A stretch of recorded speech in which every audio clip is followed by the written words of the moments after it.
person. Now that the serial disappearances case has been solved, no one's going to come after us for anything. Even without Silver standing guard, we can just completely relax. Why don't we stay and rest up here for a while? Even machines in Fontaine need to stop and recharge now and then. Oh, come on! This place isn't that bad. Besides, how often do we get to stay in an actual base? Oh, fine. Remember that detective story Paimon read before? Well, the author is about to release a new book, so Paimon wanted to buy it as soon as it came out and have a quiet place to read it. Then it's agreed. Come on, let's get some sleep. We'll need to be up first thing in the morning to get in line and buy a copy.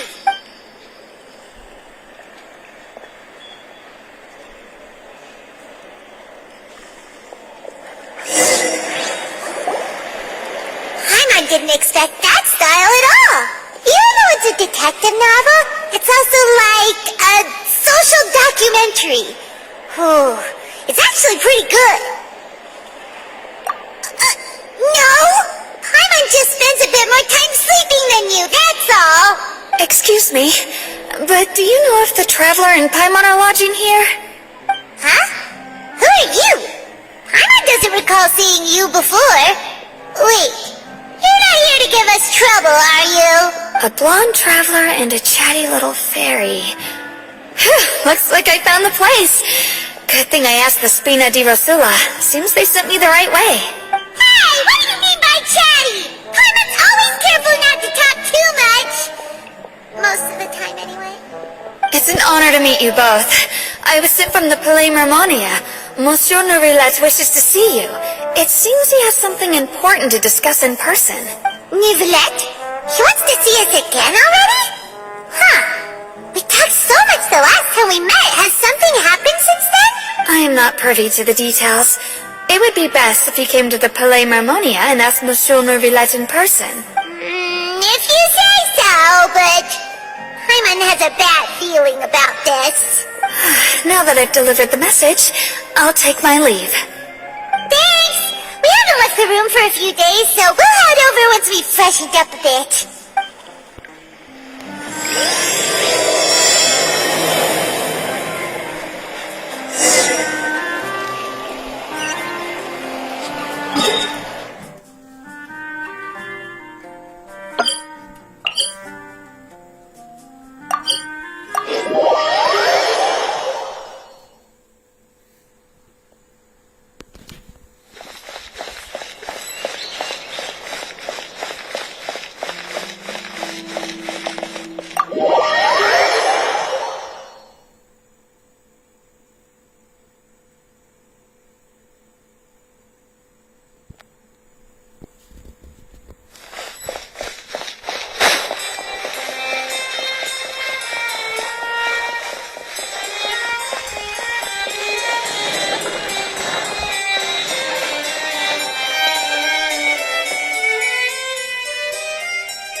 There.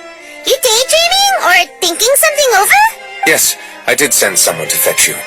But as for what I'd like to discuss next, well, I still have some reservations.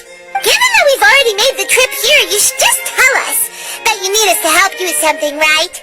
I do indeed have something I'd like to ask you to do. However, you should wait until after I tell you the details, then decide for yourselves whether you'd like to help or not. The situation is this. It has come to my attention that the Snezhnayan Harbinger known as the Knave wants a diplomatic meeting with you, correct? I heard that she was originally from Fontaine, but for her to suddenly arrive here and abruptly request such a meeting like this, I sincerely advise you to refuse her invitation outright. I'm sure you're aware that her purpose is most likely related to Child's recent predicament. We convicted one of the Snezhnayan Harbingers in a court of law, but we have yet to provide any form of detailed report on the matter.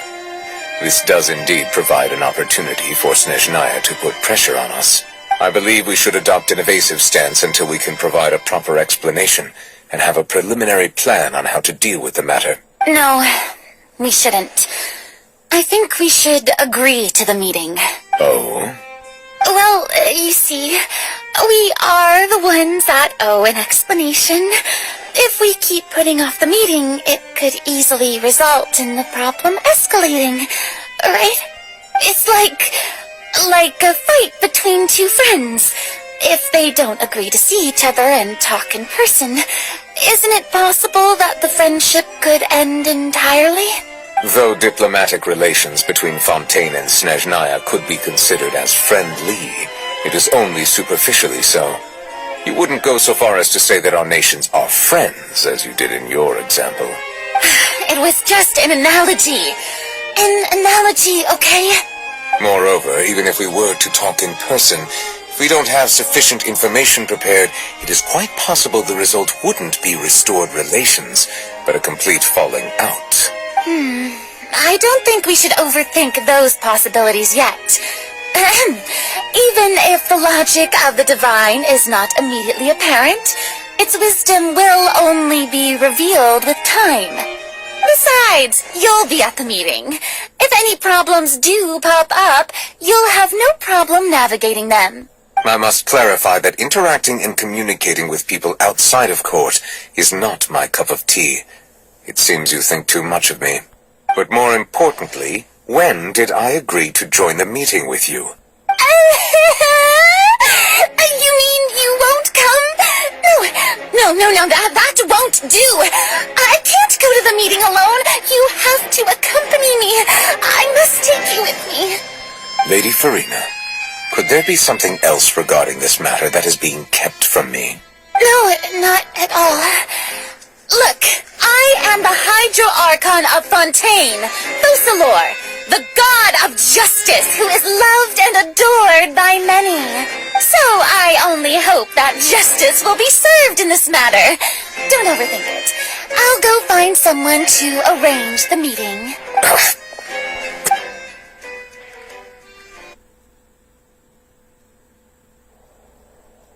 Though it could officially be considered a diplomatic conference, I prefer to see our meeting today as an ordinary tea party. I assume you see it the same way, Miss Farina?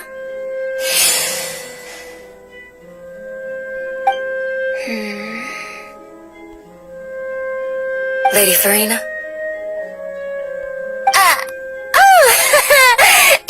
Yes, that's right. Just like you said, a tea party. I should thank you for providing the pastries. They look delectable. To make this tea party even more lively, I've invited someone else to join us today. It's a pleasure to meet you, Monsieur Neuvillette. I was born in Fontaine, so naturally there's no need to introduce the nation's revered Eudex to me. Hello. The pleasure is also mine. First, I would like to thank the two of you.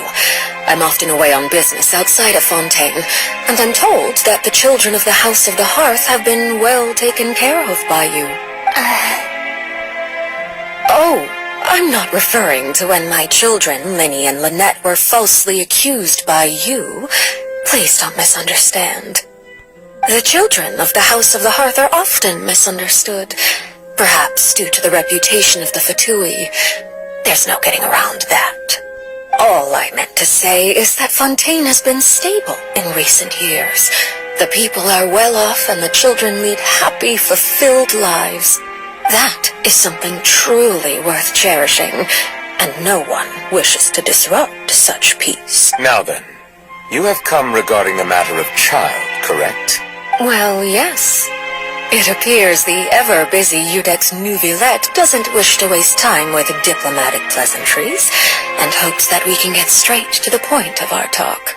Yes, as you surmised, understanding child's situation is indeed one of the goals of this trip. As we are both diplomats from Snezhnaya, as well as Fatui harbingers, Child and I have always been colleagues. Were anything to happen in Fontaine, each of us would serve as the other's attorney to resolve the issue. So now, in my capacity as his attorney, I request that Child be turned over to Snezhnaya. We have a responsibility to cooperate with Fontaine and resolve what has happened to him together. The rules governing attorneys only apply before a trial has concluded. Since a verdict has already been rendered, we see the case as settled. I apologize for being unable to grant your request. An outright refusal. Very well. I respect all the rules of Fontaine's courts, just as I respect you as Chief Justice. Okay, why don't we back up a step? You don't need to transfer Child to us. I only request to enter the Fortress of Meripede to see Child and confirm his condition. It's not like you couldn't even manage to fulfill a simple request like that. Right, Miss Farina? About that. The Fortress of Meripede has always been completely autonomous. Even we have no authority to interfere there, and diplomatic issues do not suffice as an excuse. However, if you absolutely must confirm the situation of the Harbinger, I have a proposal. The knave showed up already? Well, Lenny did say that Father will be returning soon. We didn't even know that Lenny was from the House of the Hearth at the time, so we kinda overlooked that information. Yes, thank you for your kind advice. I'm well aware of the situation. I also noticed that Lady Farina acts a little odd and unnatural whenever I bring up matters related to the knave. Could the knave be threatening Lady Farina or something? If that were the case, then why wouldn't Lady Farina inform me? And what means could the knave possibly have to twist the arm of an Archon? So maybe that's not very likely. Even though Farina can act a little weird at times, she's still an Archon. In reality, this problem is even more thorny than it appears. According to reports from the Fortress of Meripede, Child recently disappeared under mysterious circumstances. The details are still unclear. We cannot rule out an escape, but there have also been no reports of him outside of the Fortress of Meripede. Special guards oversee the fortress, and its internal systems are extensive. Combined with the special characteristics of the surrounding terrain, an escape should not be possible. I suspect that there's something else behind Child's disappearance. I was only willing to share this information with you because you are friends of Child, and it is my duty to see justice done. So this is what you wanted to see us about before? Yes. I would like you to go to the Fortress of Meripede and investigate Child's disappearance. This was my proposal during our meeting with the knave. Rather than allowing her to intervene, I offered to send someone to find out about Child's situation and report back to her in detail. The knave did not seem satisfied by my proposal, but she still agreed to go along with it for the time being. Her words were, "We will talk more once we have that report." So that means we bought ourselves some time.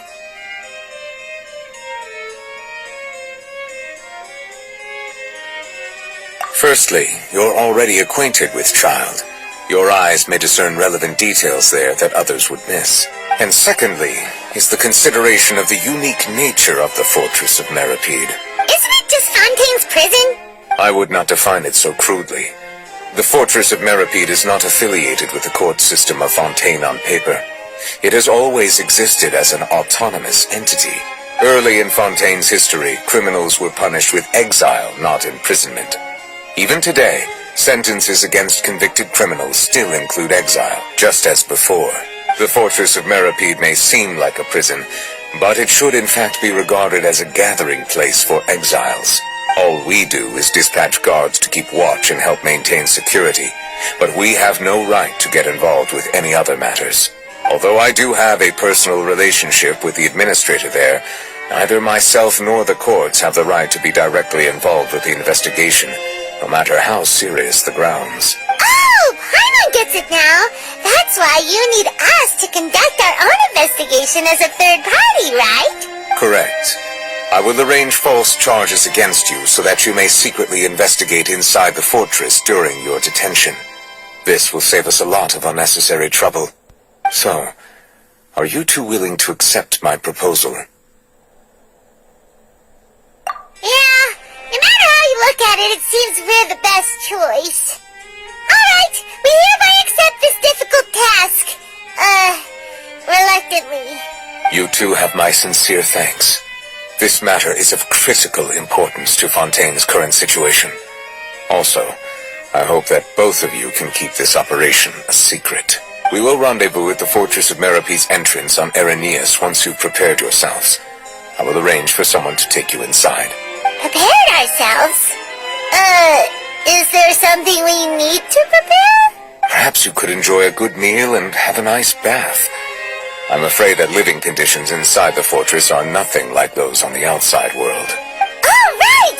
Even though we'll be there on trumped-up charges, we'll be in prison for real. On second thought, is it too late to back out?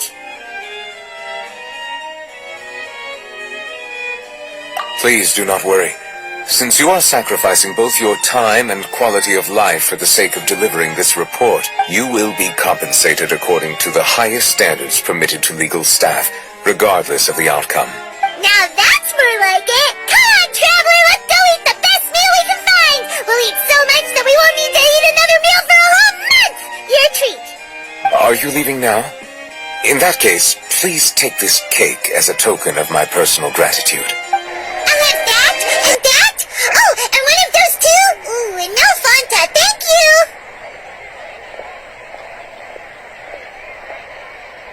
That cake was pretty good. But as soon as my mom remembered that we're about to go to prison, Paimon's stomach suddenly became completely empty. Now that Paimon thinks about it, we've always been super careful ever since we arrived in Fontaine. Just to avoid breaking any strange laws here. But here we are, about to willingly send ourselves off to the Fortress of Meropide. Maybe this is what they call fate. Let's just try our best to investigate everything quickly once we get there. Paimon doesn't want to stay in prison too long.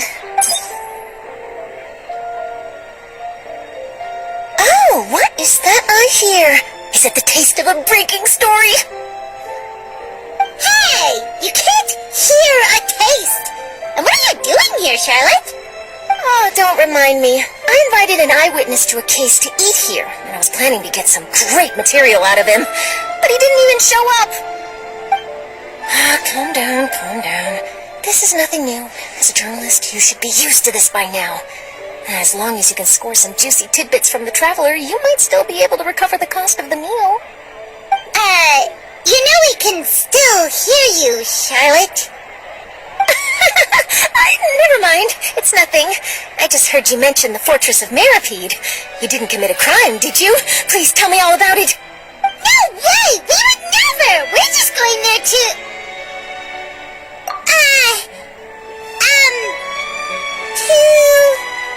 Oh no, Paimon almost forgot that Neuvillette told us to keep it a secret.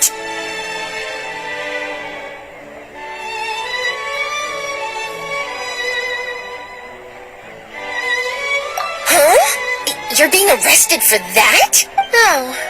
But now that I think about it, I suppose that's not completely unreasonable. That's pretty despicable. Almost as offensive as committing theft. You mean Paimon really did something that serious? Sorry, Paimon really messed up. Well, in that case, it's nothing particularly newsworthy after all. Oh, how disappointing. All right, there's still a chance. Since you're going to be at the Fortress of Meropide, would you be willing to help me gather some material for a story? About that, Paimon doesn't think we'll have any time. Oh, it's nothing difficult. All you have to do is think of a way to get some time face-to-face with the warden of the fortress. He was awarded the honorary title of Duke in Fontaine. Sounds really cool, huh? Only those who have made significant contributions to the nation have been conferred this title. It's incredibly rare. On top of that, the Fortress of Meropide has never been under the jurisdiction of the courts. Practically nobody, including journalists like me, knows anything about the person in charge there. Oh, if I could write an exclusive article about him, I bet it would sell a boatload of papers. You make it sound easy, but it really depends. Of course. I wouldn't ask you to do it for free, so this meal is on me. Alright, you got a deal. We'll do anything you want. Then it's settled. The food should be here any second, right? Huh? Wait, just how much did you order?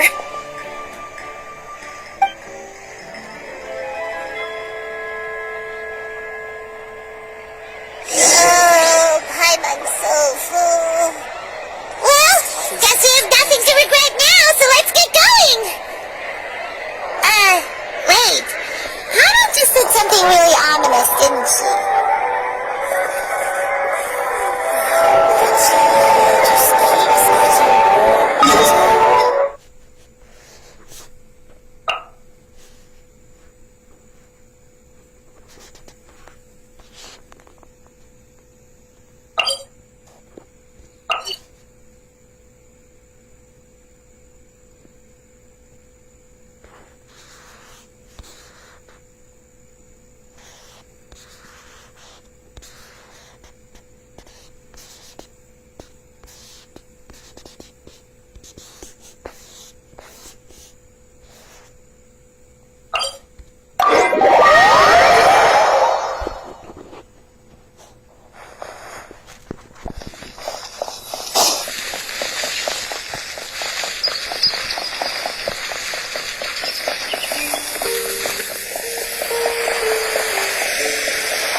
Just as promised.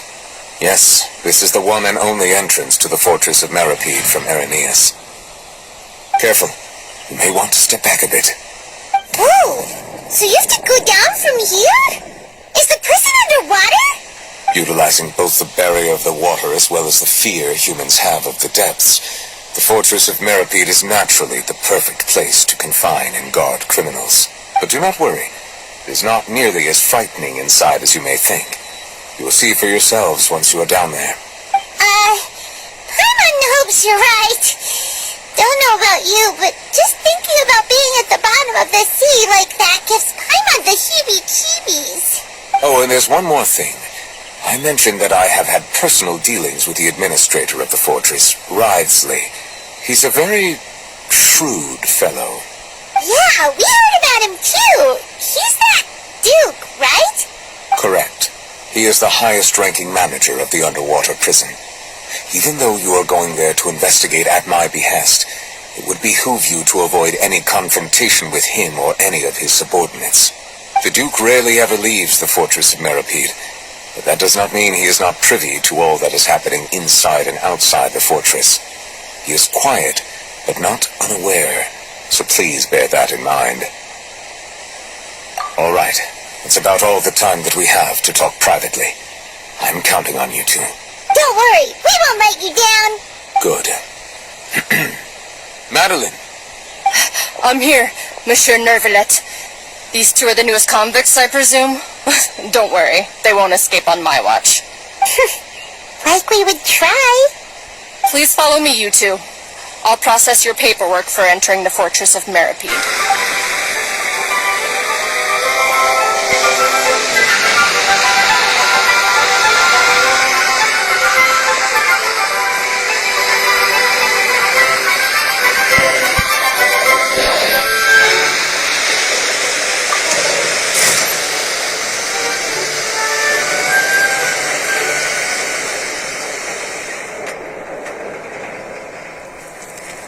Are we already underwater now? Huh. So this is what it feels like to be a criminal in Fontaine. You two seem to be taking this pretty well. It's rare to see convicts in such a good mood.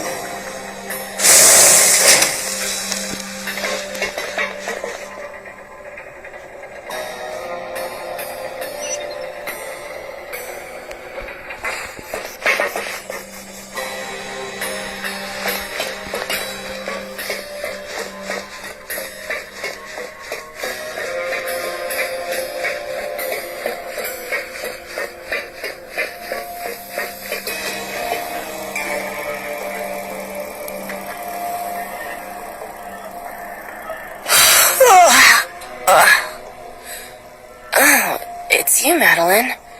Why did they make you make the trip down here today? Monsieur Nervalet personally requested I escort these two convicts. I suppose he was concerned others might not be up to the task. Well now, aren't you the lucky one? Must be nice to be on good terms with the big shots like the Chief Justice. The only people I get to see every day are the new inmates. Well, have you tried service with a smile? Who knows, it might help your professional reputation. Yeah, right. As if. Every criminal comes through here looking miserable. How can I smile with such a toxic work environment? And even if I did smile at them, the convicts would probably just think that I'm some freak getting some kind of twisted enjoyment from their pain. Oh, she's got a point. Well, I've finished transferring you. You two will register here, and Moret will guide you through the remaining procedures. Yep, I'll take it from here. You head on back to that bright and sunny world above. Okay, let me see. You are the Traveler and Paimon, correct? That would be us! Let me confirm your charges and sentence. Let's see. You two are charged with eating a cake specially prepared for the Archon by a Snezhnayan envoy without the Archon's permission, thereby incapacitating the political center of Fontaine for a brief period. Sentence, 45 days? Huh? Wait, you mean the cake that Nervalet gave us was... Just looking at the charges, it seems you two are capable of causing some serious trouble. And considering how fond Lady Furina is of sweets, this crime is tantamount to trying to assassinate the Hydro Archon herself. Now I've seen everything. Anyway, we still need to finish processing you before you can enter the Fortress of Meripede. Please stand in front of the board over there. I'll take your mugshots with my camera. Oh, all right. But be sure to catch Paimon's good side.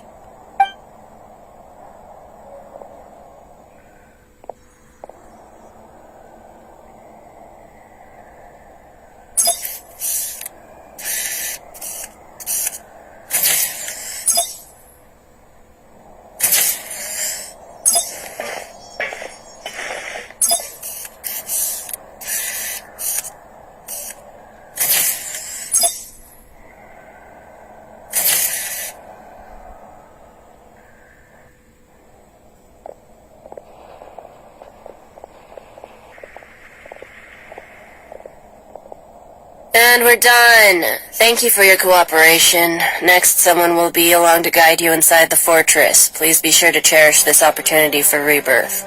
Huh? Rebirth? Isn't that a little much? We're only gonna be here for 45 days! You two are the new inmates, right? Follow me. Oh, okay! Paimon is Paimon and this is the Traveler! Save it. Not like I'll remember your names. Move it.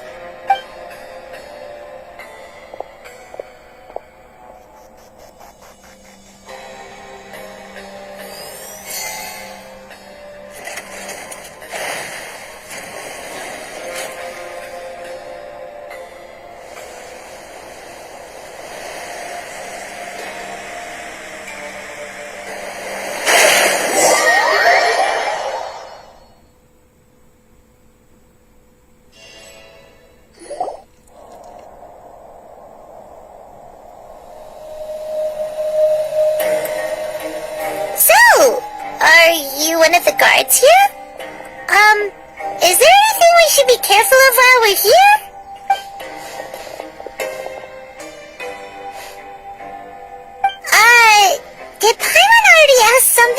wasn't supposed to? Why should I tell you anything? What's in it for me? This is exactly why I can't stand you fish. I wouldn't even be doing this if it weren't for the credit coupons. Credit coupons? Alright, seeing as you're not the annoying kind that's getting dragged in here crying and blubbering, I guess I can tell you a few things. The next time, it'll cost you some coupons. Mora means nothing here. Here, we use credit coupons. Coupons can get you almost anything in the Fortress of Meripede. Desires? Fulfilled. You want power? No problem. Coupons can even change fate itself. So, credit coupons are a currency that can only be used here? It's not as simple as that. Like Moret said, everyone gets a chance at rebirth. No matter how much money or power you had before, it means nothing once you set foot inside the Fortress of Meripede. You have to start over and earn your coupons. Everyone starts from the same place, and you have a chance at a new, less terrible life. I guess that's the real purpose of the coupons. They symbolize true fairness and true justice. And this is also exactly why so many criminals choose not to return to the outside world, even after they've served their sentence. Oh, so that's what the Fortress of Meripede is like. Huh. Paimon was under the impression that it'd be more like a prison. It certainly ain't all sunshine and roses here, but it's also not the worst place to be. You'd better take a good look at the scenery now. It'll be the last chance you get for a while. After being away from the sunlight for so long, even the terrifying depths of the sea start to feel like home. It just stops feeling oppressive, you know? Oh, I'm actually an inmate like you two. Welcoming newcomers is a job I've picked up to earn some extra coupons.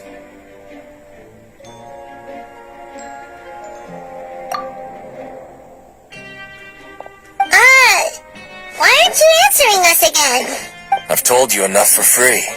Any more info is gonna cost you. So all you care about is Mora! Wait, no. Coupons? Almost there. It's down through here. Your turn to give it a try.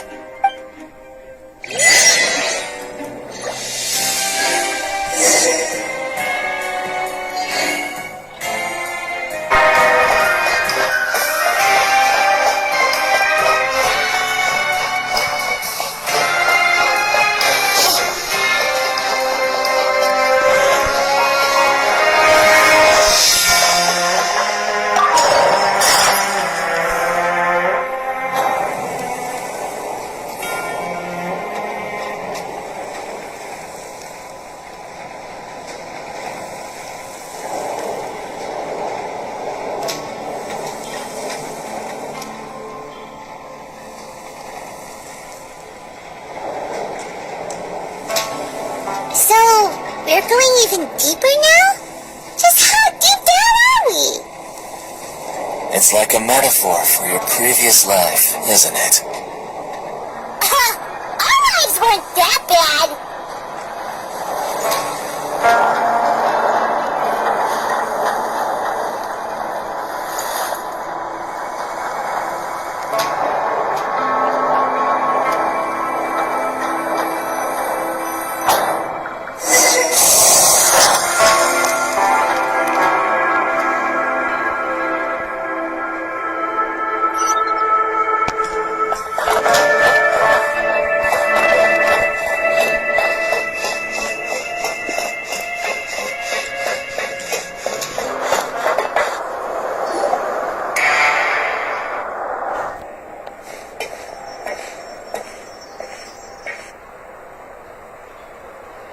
So this is the actual entrance to the Fortress of Meripede? Huh. It looks like there are other new arrivals, too. Oh, they sure don't look happy. Maybe we look too relaxed for fresh convicts. Oh, right. We're in someone else's territory now. We need to think of a good way to act like criminals to get by. If we're discovered, even Neverett might not be able to rescue us. Hey! Don't scare Paimon! Oh, Paimon's not ready for all this. you, and I have no idea what kind of crime you committed, but you wouldn't have happened to anger someone important, did you? Someone important? Paimon doesn't think so. Wait, why are you suddenly trying to talk to us now? Now's not the time to worry about that. Anyway, it's over there, so you just go on over there by yourselves. I've done my job, so good luck. What was that all about? Wait a second. Are there usually so many garden wrecks around here? They're already onto us? Prisoners numbers 7459 and 7560. Welcome. Well, no need to be anxious. These Gardamex aren't here to attack you. In fact, they're here as your honor guard. When I heard that you were friends of Monsieur Neuvillette, I had the Gardamex come and wait in formation. Wait, you know about our connection with Neuvillette? The seafloor isn't as cut off from the world as you might imagine. However, I'm afraid that I know nothing more than that you are friends of the Udex. And as you can see, committing a crime means being sentenced here, even if you're friends with the Chief Justice. Quite... The Duke! Greetings, Your Grace! Lovely weather today, isn't it? Oh, greetings, my good fellow. Well, I'm willing to imagine that the weather is as good outside the sea as you say it is. How great it would have been if only the fortress of Meripede had been built on the coast, huh? It would have been so convenient to enjoy a nice chat in the sunshine. My profuse apologies. I just got so nervous when I saw you, So this is the Duke. He sure looks a lot younger than Paimon imagined. The Traveler and Paimon, correct? Mr. Deacon here was responsible for your welcome. I trust you were satisfied with his guidance?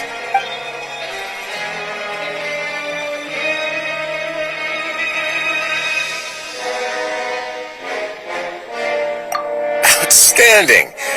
Well, Deacon, I recall we discussed fate during our last work meeting, I believe that fate will reward all those who take every aspect of their work in life seriously.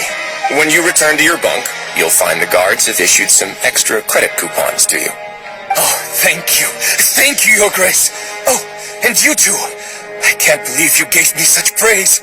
If you need anything in the future, anything, please, come find me anytime. No credit coupons necessary. Well, I believe that concludes the introductions. We've already taken enough time here. Deacon, if you would. Yes, Your Grace. I'll take my leave now. Please, follow me. To make you feel more welcome, I'll show you around the various facilities of the Fortress of Meripede. I hope it'll help you adjust to life here. He's going to personally give us a tour? Huh. Paimon can't figure out what this guy's thinking at all. No wonder Charlotte's so interested in him. He's one of those mysterious types. Alright, let's keep up with him.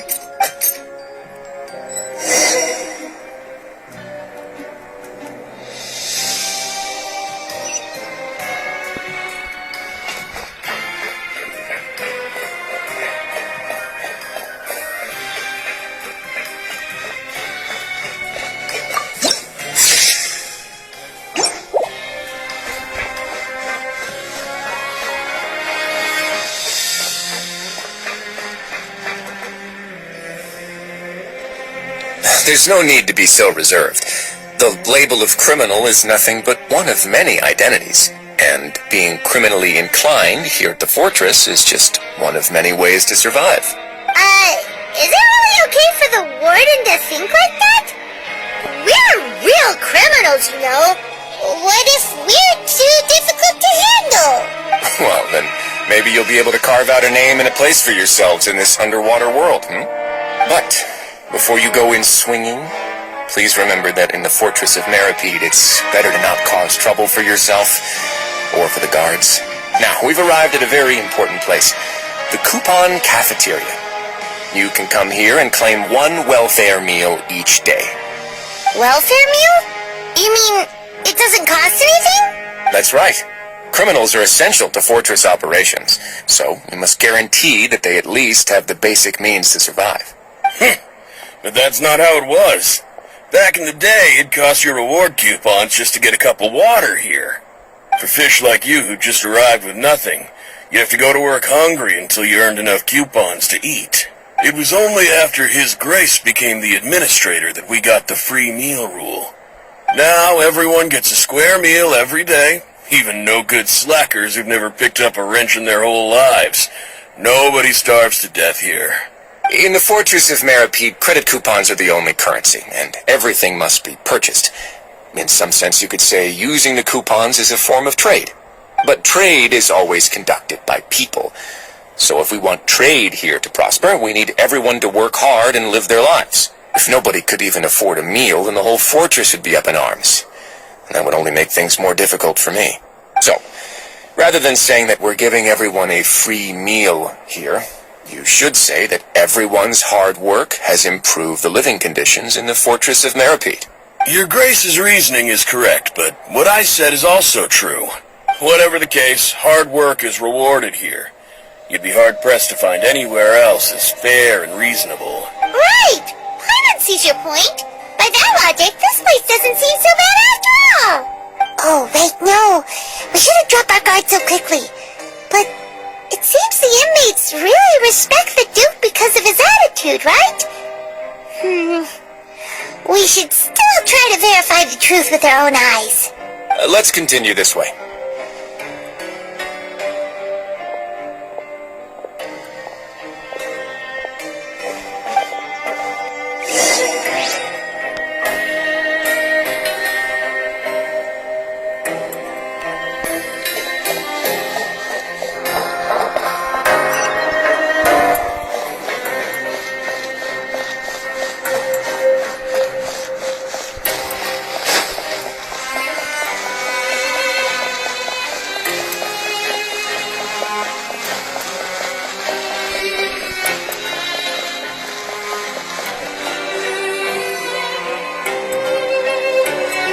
This place is known as the Pancration Ring.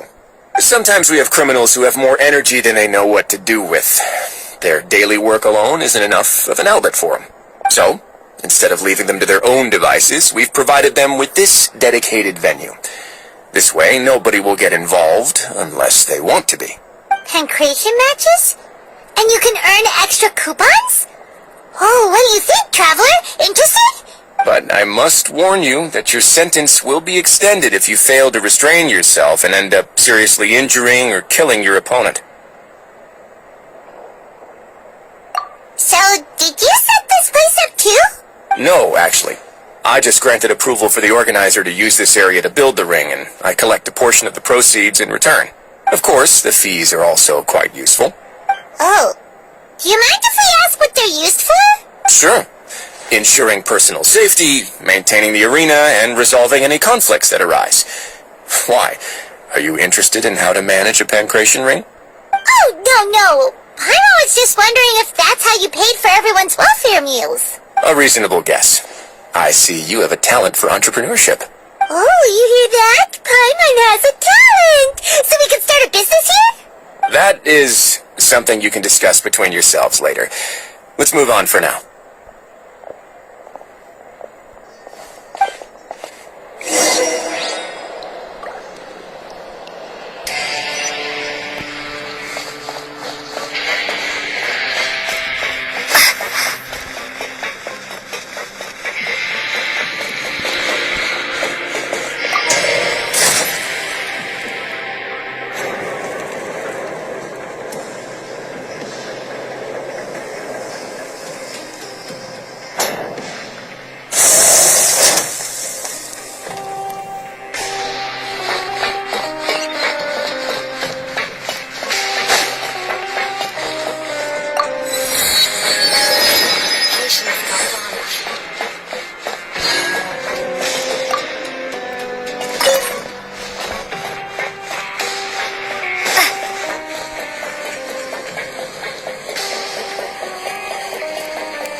Your Grace.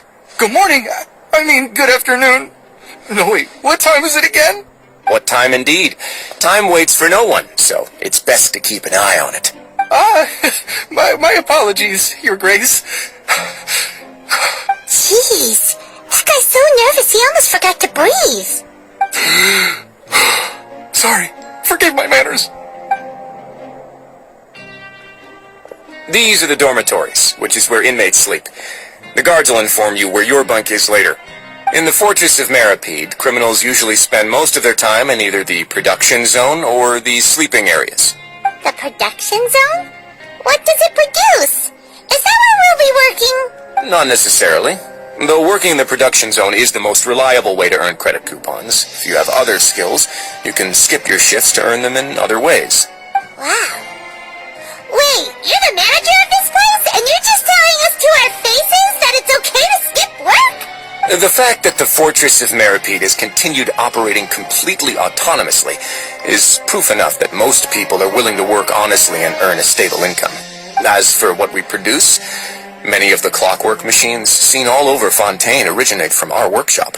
Therefore, the Fortress of Maripede is not only a place where criminals serve their sentences, but also a giant machine factory. There's no need for me to get into specifics about the production process now. You'll experience it all firsthand when you report for work tomorrow. Let's move on. The tour continues over this way.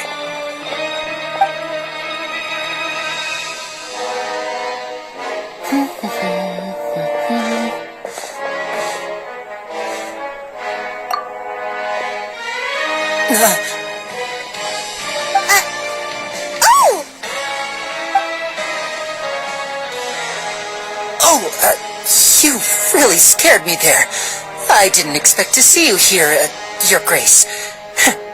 I thought maybe I was so tired from work that I was starting to see things. The only thing you should be seeing is the work in front of you. Stay focused and keep up the pace. Oh? Is something the matter? It's nothing. Paimon's just worried about how hard we'll have to work tomorrow.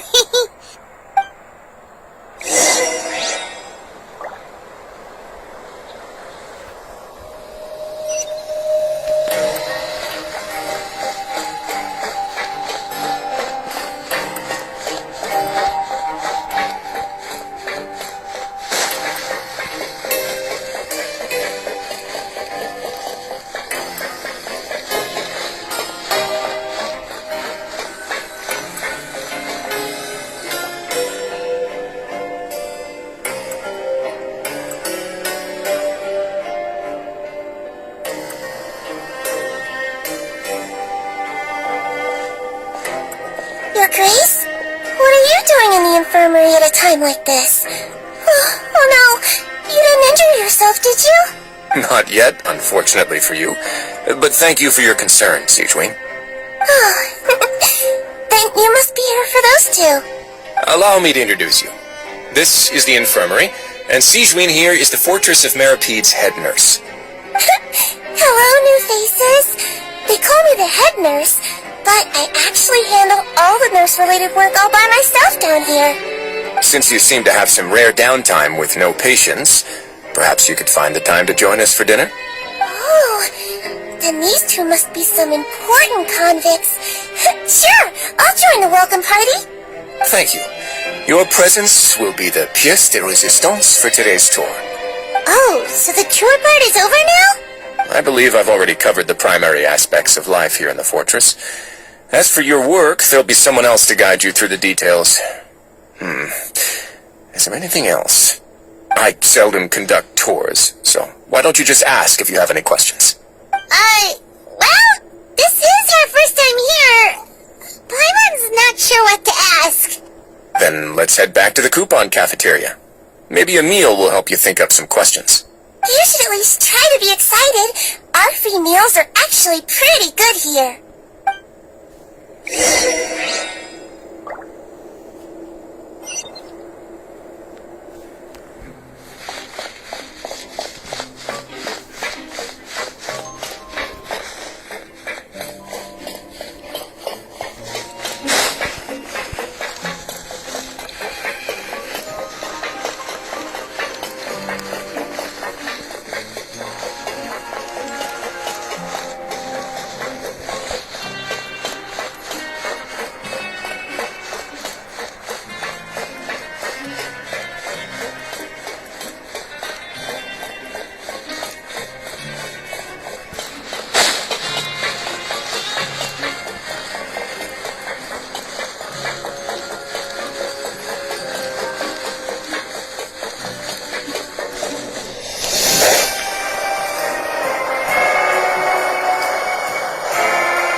meet your expectations? Wow, it looks delicious! Neverlet made it sound like living conditions in the Fortress of Meripede wasn't very good. Who would have guessed that criminals get to eat tasty food like this every day? Oh, isn't that the meal box that only super lucky people manage to draw? Seems like you two are quite fortunate. It actually has nothing to do with luck in this case. I had a word with Walsey, so you didn't have to draw lots like everyone else. Oh, you mean the meals are random? Yes, what you get to eat depends completely on your luck. You could say that it's a distasteful little game that Chef Walsey likes to play here in the cafeteria. Paimon knew it! If criminals got to eat tasty food like this every meal, the crime rate in Fontaine would skyrocket for sure! Excuse me, did I hear you mention Nervulet just now? I've been wondering how he's doing. Is he busy with work? Has he been taking care of his health? He seems healthy no matter how you look at him, but he works so hard all the time, so it must be really tiring. Sounds like he hasn't changed a bit. Looks like you can stop worrying so much, Sigewinne. Oh, that's good. But I still feel like it's been too long since I've heard any news about him. No news is good news. Maybe next time I've got something to discuss with him, I can invite you to accompany us. But isn't the Fortress of Meripede independent from Fontaine's court system? What do you two have to discuss? Well, we provide all kinds of mechanical products for official use, and some essential goods have to be obtained from the overworld, so we naturally have to stay in touch about this and that. Monsieur Nervulet's character is unimpeachable. No matter the question, you can discuss it openly and freely with him. Talking with him feels quite effortless. In light of that, I am quite willing to go out of my way to show respect and accommodate him. In fact, right now, I'm treating you two as guests invited by Monsieur Nervulet. But unfortunately, I can only do so until the end of this meal. After this, you two will just be inmates here. You're very welcome. Well, your new life awaits.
Traveler in Paimon, right? Listen up. As new inmates, the only thing you need to worry about is what to do and when to do it. Don't make any extra trouble for yourself. Your bunks are right over there. Follow me.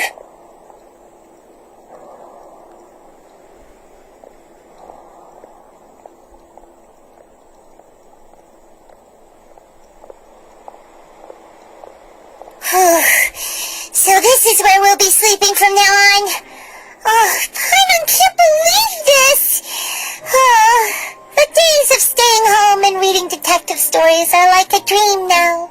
By the way, Traveler, we saw a lot of things worth investigating just now.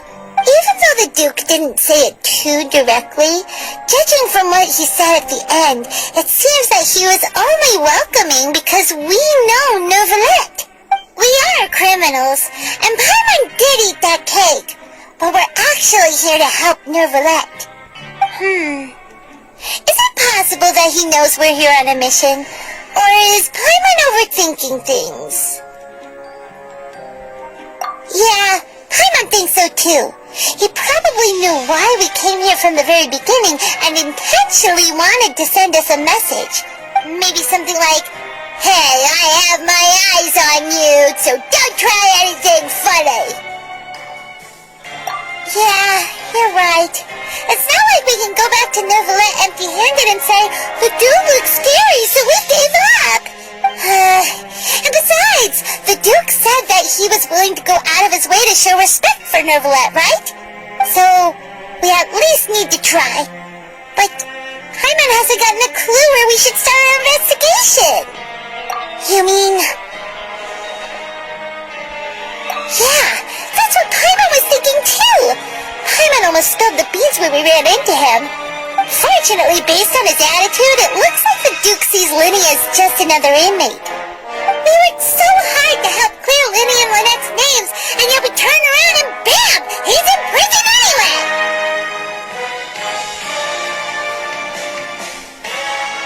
Oh, right!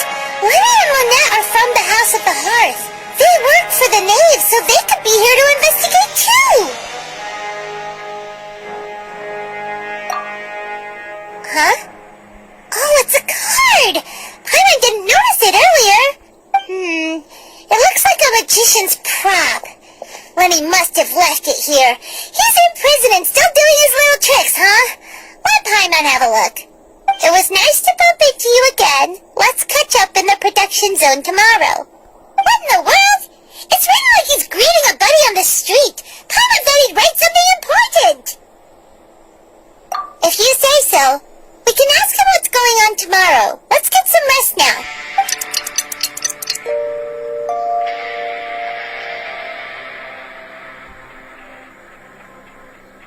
Hey, you're finally awake! Well, it's Paimon's first day as a prisoner. Last night, Paimon dreamed about getting interrogated by the guards until Paimon told them everything, and then Paimon woke up. Hey, come on! It's just a dream, okay? Paimon wouldn't really squeal. Maybe? Hey, lazy bones! What are you still doing here? If you don't want to starve, then get yourselves over to the production zone. Sorry! We're going right away!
you must be the catch of the day.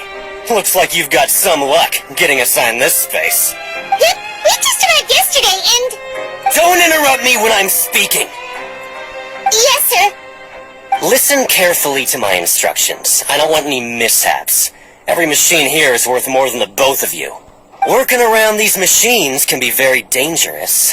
Do your job well, and you can eat in the cafeteria after your shift. Get sloppy, and you dine in the infirmary. Anyway, the Fortress of Merope doesn't want to lose a single one of its machines.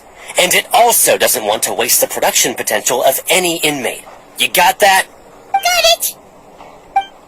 Your job is to use the machine over there to process widgets. Watch carefully, and make sure you step on the pedal at the right time.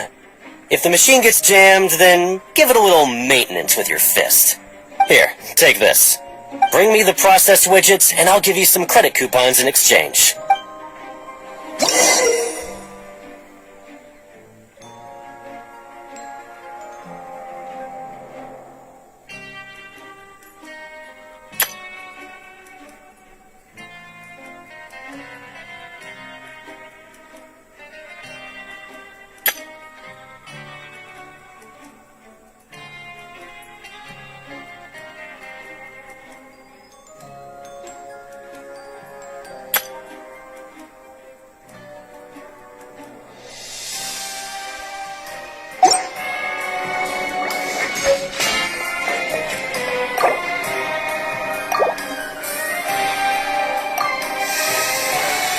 Once the widget is hot enough to blow, jump to step on the pedal and hit the widget with... So if the machine gets jammed, you just need to attack it to fix the problem.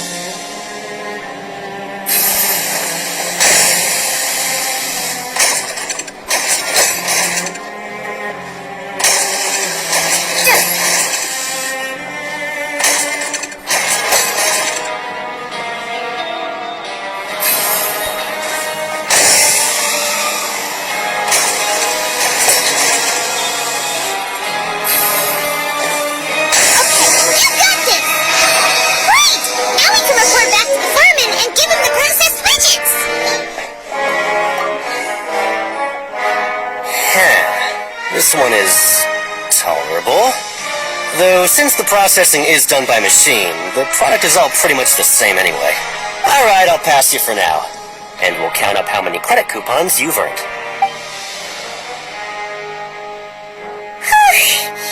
Paimon's exhausted. We're done now, right? Oh, that foreman. He's so scary that Paimon couldn't even speak. Ugh. Even though Paimon's starving and wants to head straight to the coupon cafeteria, we still need to meet Lenny first, right? He probably just finished up his work, too. He should be around here somewhere.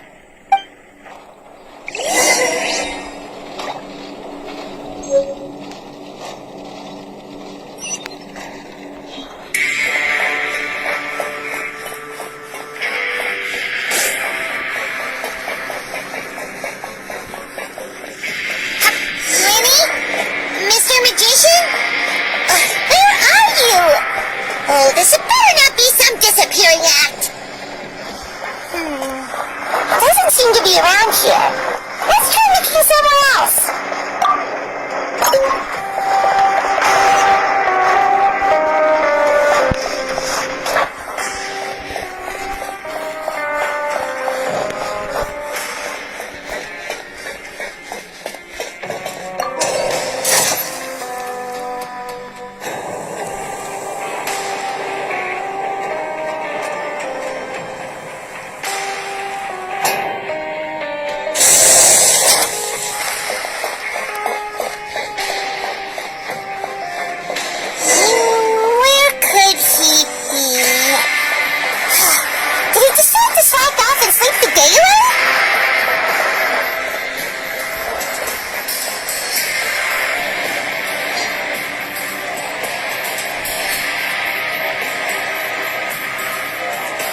Hey, over here.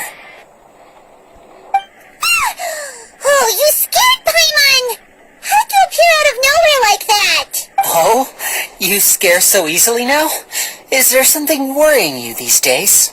You little... The only thing we're worried about was trying to find you. Sorry. Come over here and keep it down.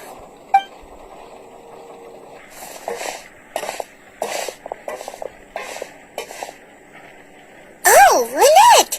You're here too! You two really are inseparable. That's right. My brother simply can't stand to be away from me. It's not just Lynette. Fremine is also here. Do you still remember him? Oh, you mean that diver from the House of the Hearth, right? Pyro remembers seeing him in the court of Fontaine before. Now hurry up and tell us, how did you end up as criminals this time? We fought so hard at court to prove you were innocent, but now it looks like our incredible court battle was for nothing! Sadly, even the teeniest of things can land you in prison these days. I put together a street performance and used the popularity we gained from the Opera House incident to attract a big crowd. And then? Next, I invited several audience members to participate in the show. And then, with the entire audience watching, their wallet suddenly disappeared. My brother was charged with theft, and I was charged as his accomplice, having assisted him in his crime. It really isn't that bad. The missing wallets are all in the leftmost drawer of the Maison Gardiennage's big filing cabinet. We just need to see how long it takes to discover them. Yep, we should be released then. In terms of the magic trick itself, I think the performance went perfectly. Leave it to Lenny to magic himself into prison. Indeed. Last time I hid my identity from you, I promised that I'd tell you absolutely everything if you were angry about it. No more secrets. So I don't plan on keeping anything from you this time either.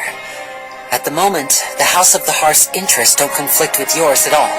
We were instructed by the father of our house, the Knave, to come here and conduct an investigation. Told you so! See? Paimon guessed right! As for what we're investigating, perhaps you haven't heard, but the fortress of Meropide hides a secret. Some even say that the entire fortress exists just to protect it. The House of the Hearth has been investigating this for a very long time, trying to uncover its mysteries. But recently, all of our informants, including the ones that had infiltrated the guards, suddenly vanished and have not been heard from since. We believe that this is a direct provocation, and it's the reason why we came here. Father has somehow managed to confirm that Focalors does not have Fontaine's gnosis. Huh? How did she manage to learn information that important?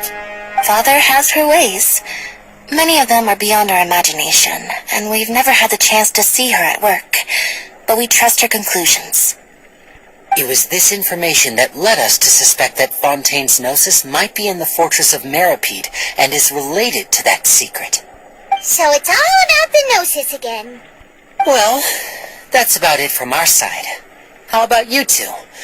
Did Monsieur Nervulette send you here? Bingo! The Knave has been applying a lot of pressure. She wants to know what happened to Child, so we came here to investigate. Traveler, are we allowed to tell them? You don't need to worry too much about that. She's just asking for a report on Master Child's predicament as a means of pressuring you. Father used this situation as a pretext to negotiate with two high-ranking officials in the court of Fontaine. She actually just wants to be able to make concessions on this matter for gains elsewhere, almost like a bargaining chip. Sometimes you need an excuse to do things you otherwise couldn't, and a harbinger is more valuable than you might imagine. Of course, it's not a complete farce. If we do manage to find out what happened to Master Child too, then diplomatic relations with Fontaine could improve, and Snezhnaya might even be able to adjust its stance a bit. Is it just Paimon, or does it feel like we're the only ones who actually care about Child's situation? The relationship between the Harbingers must be as bad as ever. I wouldn't go that far. Father just has different standards than we do when it comes to what can be sacrificed for an advantage. By the way, I have a suggestion. Why don't we team up? Even though we have different objectives, we're both here to investigate the fortress of Meropide. It would be more efficient for us to work together. As you know, the House of the Hearth has many reasons to seek the Gnosis, but our highest priority remains resolving the prophesized crisis. You can trust us on that. See, I told you. Is that so? Sure enough, it won't be easy to convince them to cooperate with us. Lenny seems to be thinking pretty hard about something. Of course he is. Lenny has been looking forward to a chance to reach an understanding with you ever since last we met. Or, I should say, we were really looking forward to teaming up with you this time. Lynette, just tell them everything, why don't you? It's okay to open up a little.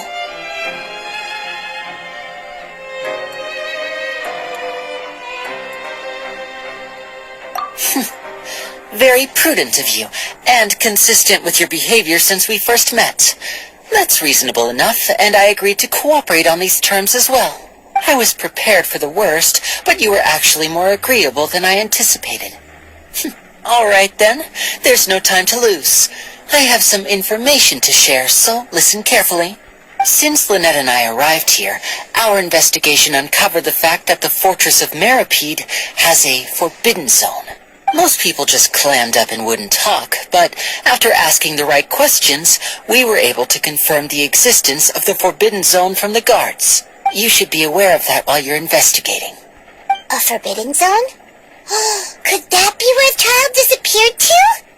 You're right, we'll definitely keep that in mind. Good. That's the most suspicious thing about the fortress that we know of so far. We have a few other unanswered questions, and we'll be investigating those as quickly as we can.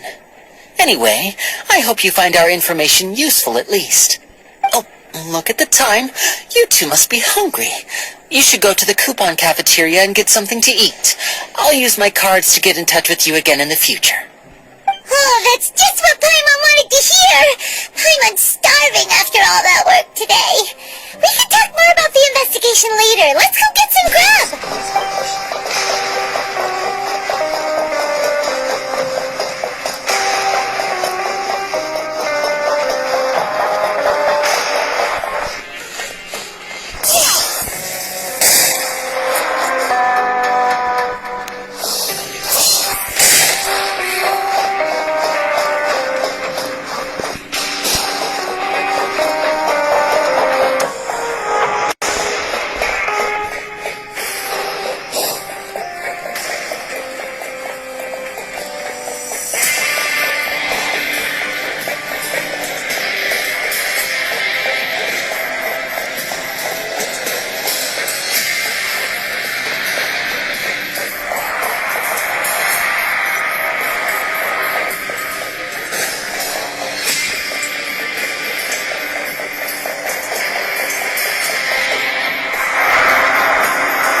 good as last time.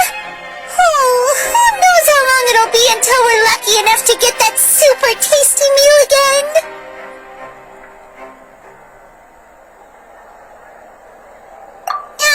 Forget about it then. We'll just deal with the regular food for the time being. Let's just get out of here as soon as possible. But life here doesn't seem all that bad. Other than the foreman being kind of mean and the work being pretty tiring. You think so, mate? If I had a coupon for every fish who said that. Seems you fishies still haven't learned your lessons from your life up on the surface. If you take things at face value, then by the time you reach a dead end, you won't even know how you ended up on that road in the first place.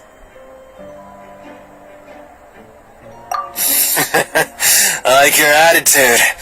I can, let you in on a little something.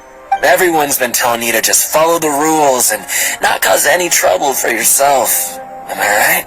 But what they don't tell you is that the rules aren't exactly what they pretend to be. The rules for being a prisoner. The truth is, this place has a lot of hidden rules. Huh? Hidden rules? What do you mean? Not everyone knows about those rules, but whether you know them or not, once you break one, you might encounter something even worse than death. Really? Oh, now you're really scaring poor Paimon. Don't joke around like that! Of course. And I'd say that just disappearing would be one of the better outcomes. Oh, you mean that if there really are hidden rules, then Child's disappearance might have something to do with that? In that case, would you tell us some hidden rules? We definitely want to avoid breaking them. Come on, mate. This is valuable information. The difference between life and death. Do you really think you can just ask and I would tell you? Paimon understands, but we don't have many credit coupons yet. Yeah, I know. Not like I'm going anywhere. Just come talk to me after you've saved enough. Moreover, you're new fish, freshly caught, and completely out of your element. What would be the point in even telling you anything before you've gotten a handle on your new lives? Come and find me once you've been here longer. I'm usually around the rag and bone shop. Just call me V-Doc. Bye-bye now. He left. Just like that. Huh. Do you think he's just trying to scare us into buying fake information from him? Yeah. It might be a good place to start in our investigation. Hidden rules, huh? But, like he said, we don't have any coupons and we're still not familiar with this place. Oh, there's nothing we can do about it now. Ah, we were so busy talking we almost forgot to eat. Even if it's not the best, it's probably better while it's warm. Come on, dig in before it gets cold.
cards that our shift is set for every morning, and we're free to do whatever we want all afternoon. But it seems like most of the other inmates choose to continue working through the afternoon to earn more credit coupons. Oh, and they also said that you can use coupons to skip work in the morning and free up your time. They weren't kidding. Credit coupons really can be used to do anything here. Paimon's so tired. And we'll need to wake up and go to work in the morning. Without any credit coupons, it's not like we can really do anything else. Nighty-night, Traveler. Paimon hopes we can keep making progress on our investigation tomorrow.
Unless it wasn't an ordinary dream?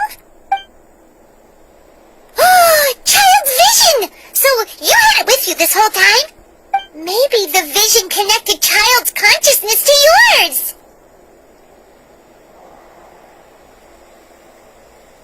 And our investigation has its first major breakthrough! Good thing you brought the vision with you here.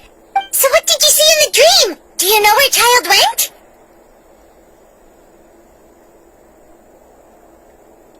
Huh. Okay. Well, hopefully it'll be a bit more helpful in the future. What's more important now is that it's the start of another new day as prisoners. Let's do our best to earn more credit coupons. What's the plan for today?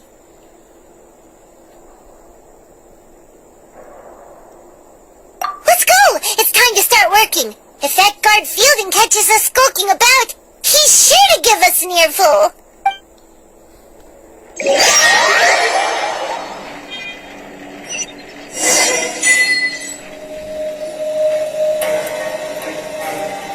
Look who decided to show up! Get your butts in gear and get to work! Time's a-wasting. Good, here you go. Remember to give me the widget once you've finished processing it.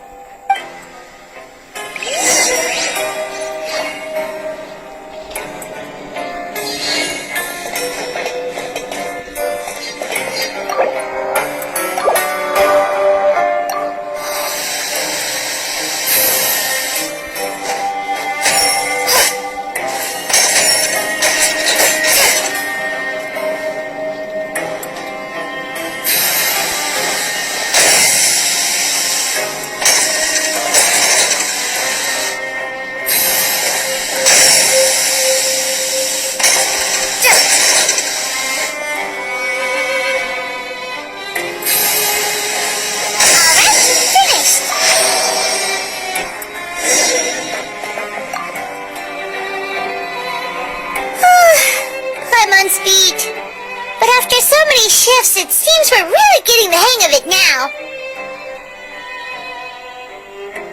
Hey there, fellow shiftmates. I saw you finished your work, so I thought I'd come over and say hi. Oh, hey there! We've seen you before. Your assigned workspace is really close, isn't it? That's right. The name's Rowan. This past few days, I couldn't help but notice the new faces working nearby. I guess we were destined to meet. I've been working here for almost 15 years. Even the foreman, Grainville, always calls me Chief. Whoa, you've been working here a long time, Chief.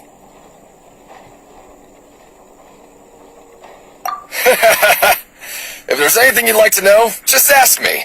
I know the work here in the production zone better than the back of my hand. Alright, Chief. We'll be sure to come to you first.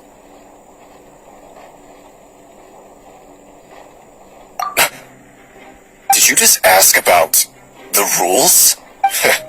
Pretty sharp for newcomers. You've already heard about the rules, huh? Who'd you hear it from?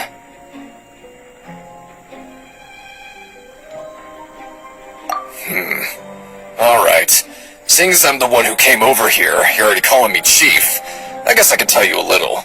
Truth is, you two keep working like this, you might be putting yourselves in danger. Huh? Wait, there's even a rule about that? What would have happened if you never told us about this? Well, it's usually not that easy to break one on accident. The conditions of the hidden rules are usually pretty specific. But once you do break one, bad things happen. If you work continuously in the production zone for 3 days, and if all you do besides eating and sleeping is just work, then something bad will happen during lunch on the 3rd day. Huh? Like what? Oh, don't scare Paimon! If I knew that, then I wouldn't be standing here talking to you, now would I? You mean, even you have never tried working 3 days like that before? There's actually a legend about this rule. They say that there was a worker who worked way harder than me. He was both efficient and eager on the job, and most other workers couldn't hold a candle to him. One time, he tried to test his limits and worked as long as he could. Then during lunch on the 3rd day, he disappeared into thin air, as if he'd evaporated. Later, some people went and asked some of his past friends about him, but they said, never heard of the guy. What the? How could that happen? Unfortunately, we were assigned different production zones. I never saw for myself what he looked like. Wait, are you thinking that it was... Huh? Oh? You... Listen, kid. This ain't the kind of thing you should be curious about. Let me tell you, you're better off forgetting about it and looking after yourself. Now I kind of regret ever telling you. Yeah, I agree with Chief here. Do you really want to try? Alright, if you insist.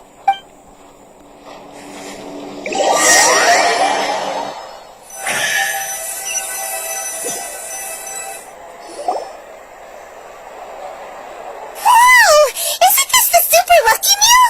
Looks like hard work really does get rewarded.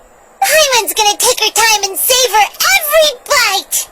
What would you like to do this afternoon?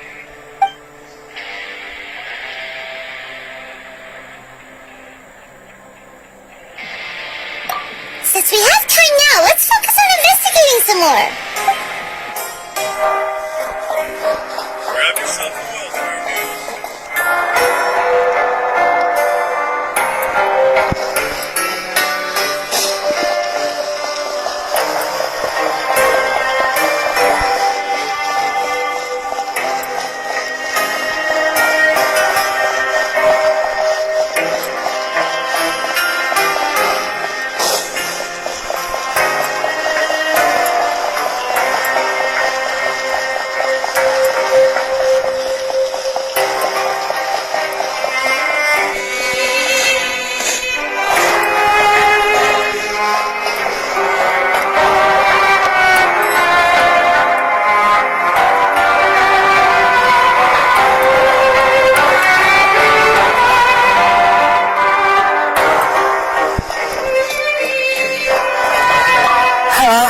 Not very good at remembering people's appearances.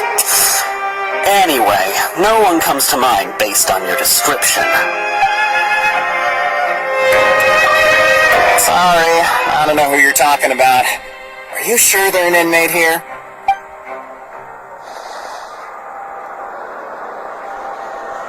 Always at your service. There's no one here that's anywhere near as strong as what you're describing. Believe me, I'd know if there was.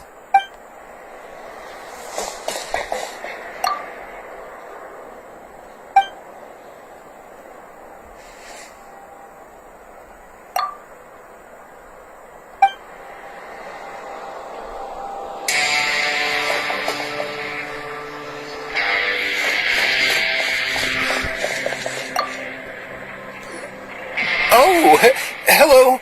You two are the ones who were with His Grace. No need to be so nervous.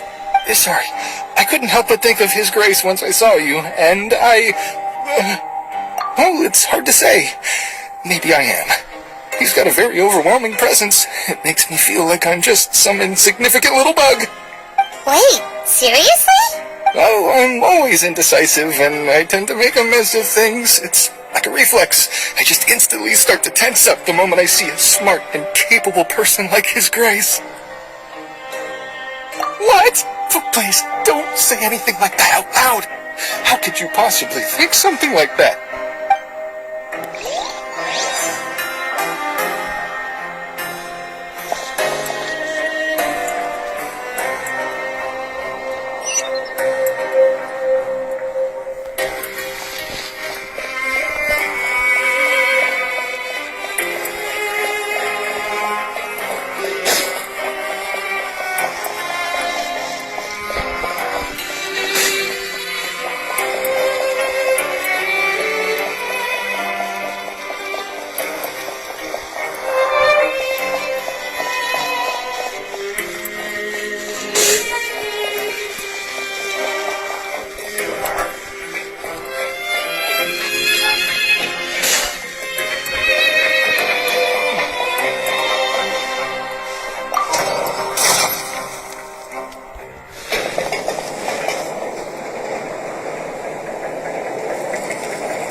It's the Traveler and Paimon!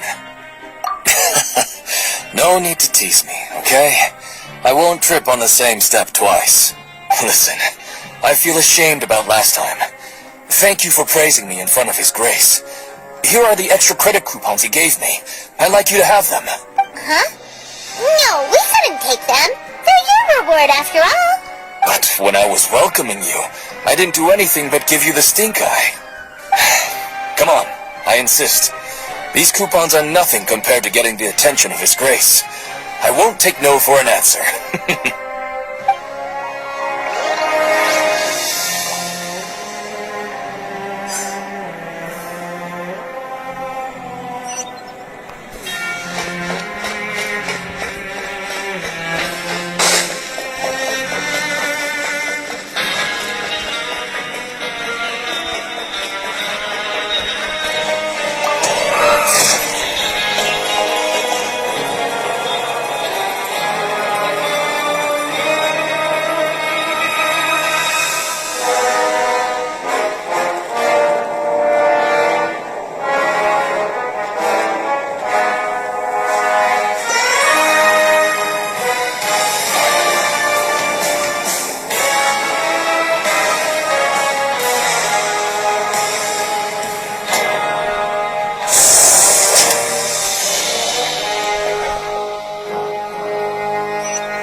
Wonderful.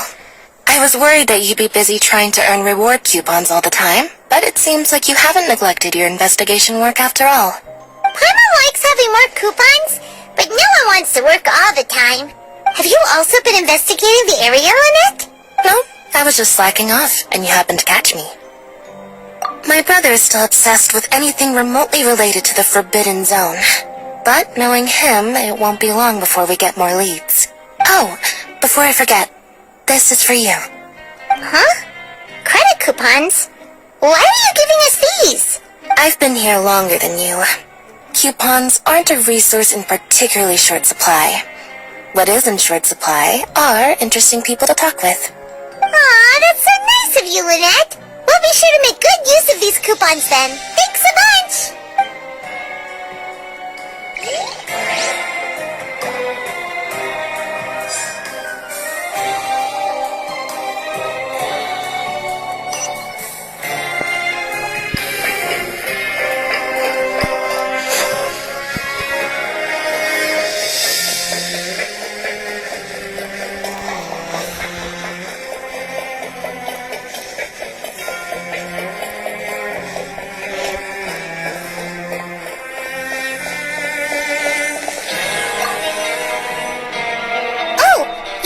Investigating and go rest? Okay, you should rest up. We'll be back at it tomorrow. Aw, looks like we won't get a chance to sleep in as long as we're here. Let's get to bed early.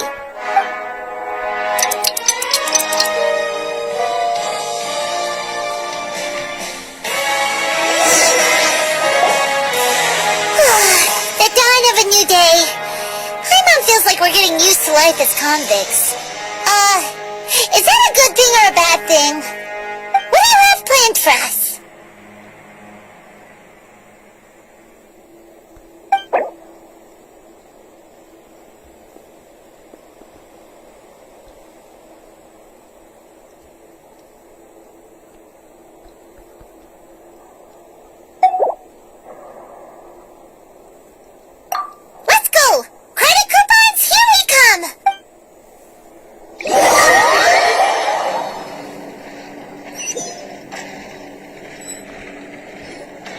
Look who decided to show up! Get your butts in gear and get to work! Time's a-wasting! Oh? What's with suddenly wanting to work so hard? You need coupons that badly? Sure! Let's just say we really want to test our limits.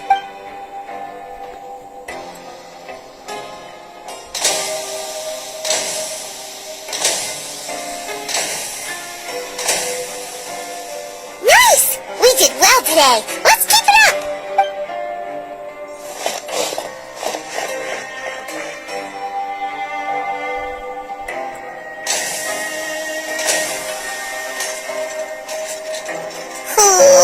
Paimon's had it.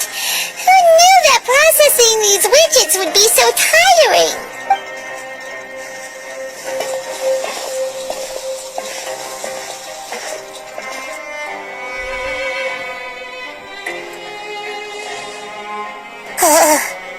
That's it. Paimon doesn't even have the energy to talk anymore. Is it time to eat yet?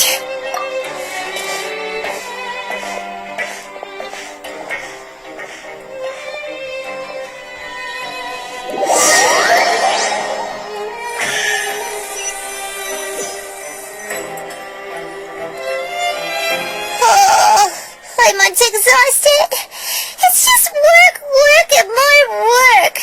Paimon's little body can't handle this much longer. Wait a sec. Now that Paimon thinks about it, haven't we been working non-stop for 3 days now? And now it's lunchtime. Oh, Paimon feels a shiver going down her spine. What's going to happen? But it doesn't seem like anything's changed at all. And we made it to the coupon cafeteria safely. Are the so-called hidden rules only a rumor after all? Well, there's no use to just guessing all day. Paimon's stomach has been grumbling the whole time. Let's just eat already. Paimon Everyone wonders what we'll get today. Maybe we'll get the super lucky meal. Wait, what? What in the world is this? What's with Paimon's food? And yours is the same. Is this stuff meat? But it looks and feels so bizarre. What kind of chef would make food like this? What do you think is going on? Is this the bad thing that Rowan was talking about? No, stop right there. Paimon gets what you mean, just don't say it. Hey, isn't that Woolsey over there? He must have made the food, right? So let's just ask him about the food and be done with it. Hey, Woolsey, have a moment? What is it? I'm about to go report the numbers for today's free meal, so you'd better make it quick. It's about the meat in our meals. Look, does it seem normal to you? The meat? Oh, that. Looks perfectly fine to me. Totally normal. You better hurry up and chow down. How could this be fine? Hey, don't leave! You barely even looked at it! Hey! Ugh, what should we do now? Woolsey wouldn't even give us the time of day. Is he trying to hide something?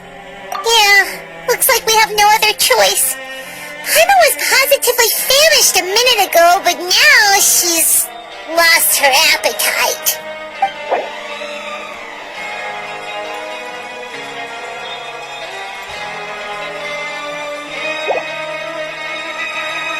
What would you like to do this afternoon?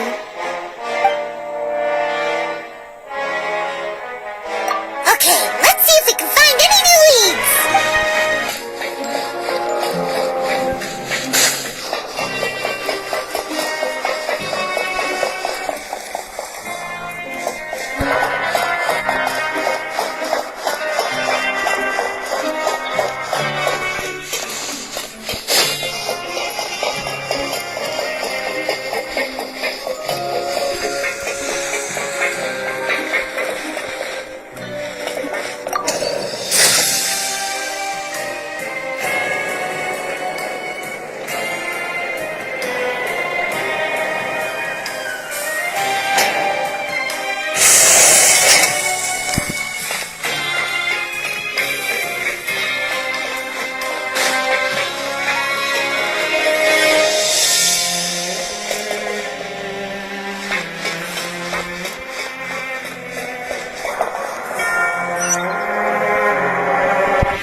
I was injured a bit just now. Nothing major, I think I just pulled something. Little mishaps like this are unavoidable at work, you know? Paimon wouldn't have thought someone as experienced as the Chief would still get hurt on the job. I just knew you would say that. This is pretty embarrassing. Where's Siegeween when you need her anyway? The one time I need to make a quick trip to the infirmary. Oh, you mean she wasn't in the infirmary? Yeah. The rumors say that there's never anybody in the infirmary in the half hour before lunch, and nobody knows where Siegeween gets off to.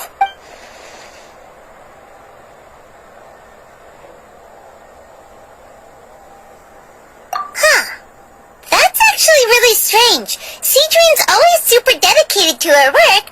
Where else would she possibly go? Forget it. I can take care of a small sprain like this on my own anyway. No need to trouble her.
a research notebook. That suspicious guy peeking into the infirmary just now.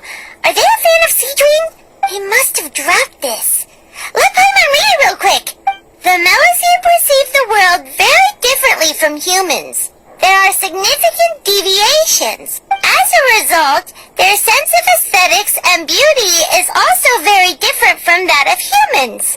This must be taken into consideration when giving gifts. Whoa, this all sounds pretty serious. He sure did his homework.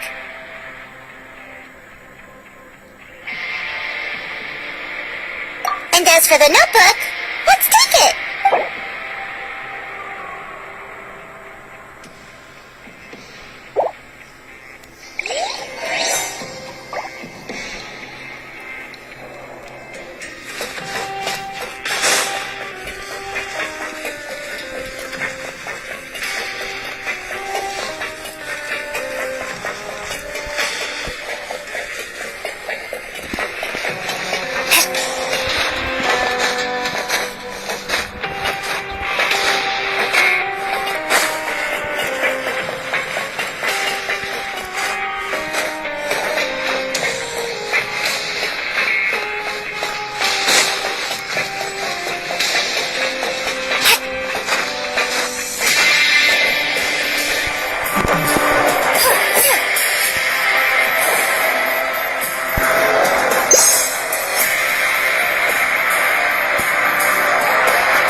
Usually busy around now, and we don't have any patients to look after in the infirmary. I thought I'd come here and enjoy the sight of everyone hard at work.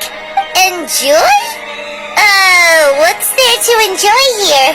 It's really worth watching. I often stand here and observe everyone. Humans are just so interesting and adorable. I like to watch your expressions while you work.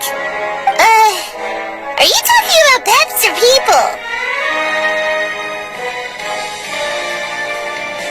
Oh, I can see why you think that, but you shouldn't jump to conclusions. See, we Melusines are a different species, and we see the world very differently from humans. It's very easy for me to observe everyone's condition. All it takes is one look, and I can tell which workers are exhausted. Wait, Melusines can see that? Huh, that does sound useful for being a nurse. is very fulfilling, but I'd much prefer it if you're all happy and free from exhaustion and pain in the first place. Take care of your body, and make sure you eat well. Always rest when you're tired from work, and don't push yourself too hard. We'll definitely take care of ourselves. Thanks for the reminder.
Okay, you should rest up. We'll be back at it tomorrow.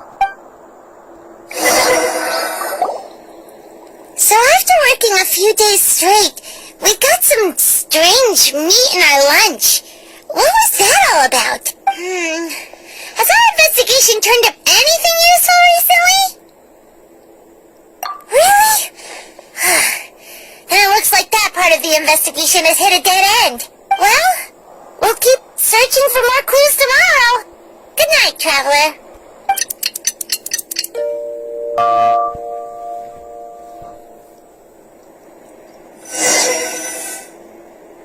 Oh, Paimon doesn't want to get up. Paimon still feels completely exhausted from yesterday. What do you have planned for us?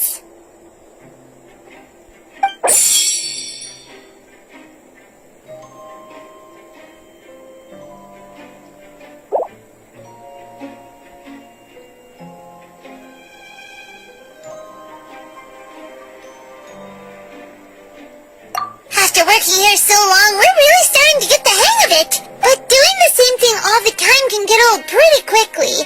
How are you holding up? Yeah, it's good to kick back and relax once in a while.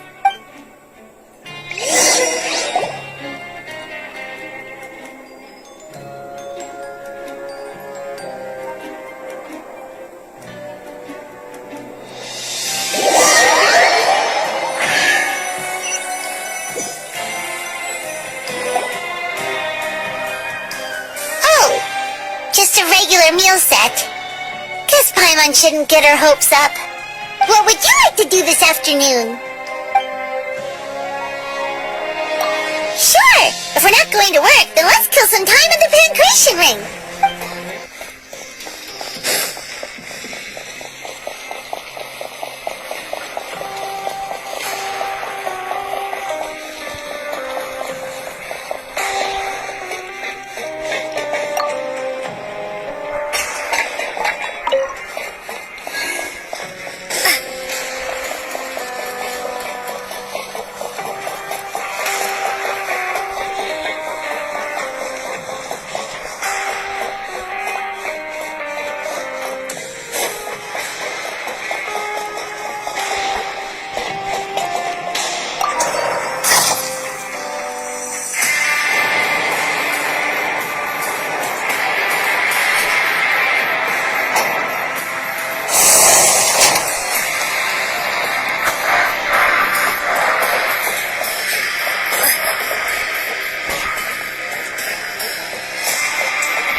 Sorry, mate, but competitors as strong as you are prohibited from participating. I don't make the rules, mind you, but I was given very specific instructions. Even convicts value their lives, don't they? I hope you can understand. But we have a game here that'll let you show off your strength, and you'll even earn some credit coupons in the process. What do you think?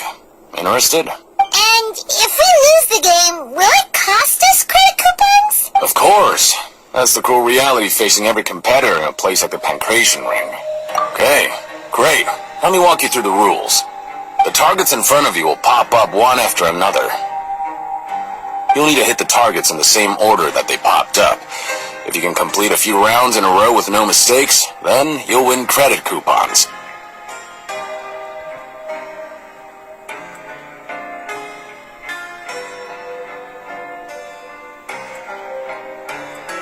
But the second you mess up the order, you lose. Game over. The game costs 300 credit coupons to have it go. So, you up for it? Thanks for your patronage, mate. Now, let the game begin.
Strength really shouldn't be underestimated. Now I get why you're prohibited from participating in any official fights. Nobody who values their life would be willing to get in the ring with you.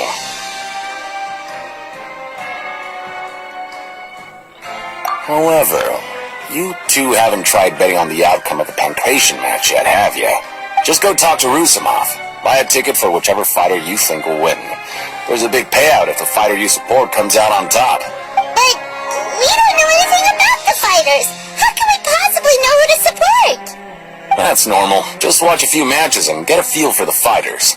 It won't be long before you can pick winners in your sleep. He's got a point. Why don't we give it a try? If we have enough coupons, we could probably bet at random until we figure everything out.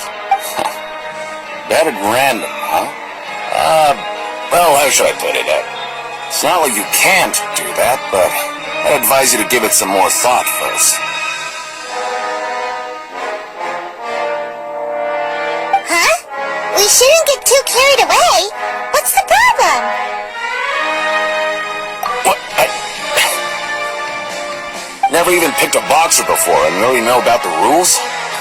They're not just strong fighters. Seems you're pretty perceptive, too. Yeah, might as well tell you about it since you already know that much. Plus, I think you've got the potential to be one of my greatest customers. I think I can let you in a bit. Besides, I don't want to risk ever losing a customer like you. Is it that serious? Okay. The hidden rule here is, If you buy both boxers' tickets and support them both, something bad will happen the next morning. So the rule is that we shouldn't pick both boxers in the same fight, but if anyone actually did that, wouldn't they be guaranteed to lose coupons? Who would do it anyway? And what do you mean by something bad will happen? How would I know? Not like I'm stupid enough to do that. But I've heard a story about the rule. According to the rumor, there was a masked boxer who possessed incredible skill and power. None of his opponents even stood a chance against him. However, in the final match, the organizers told him to take off his mask. He refused and never showed up to the fight. And after that, he was never seen again. Some say he died, or that he was taken care of by the event's organizers. But everyone remembers that he was someone who cherished honor above all else. In his eyes, supporting both boxers in a match would dishonor the competition itself.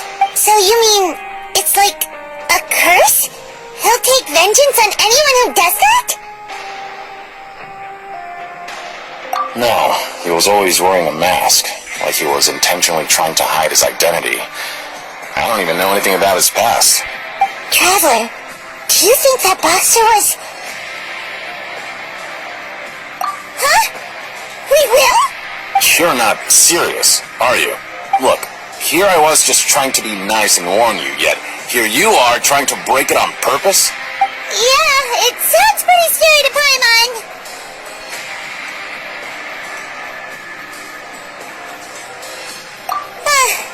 Seems you've made up your mind.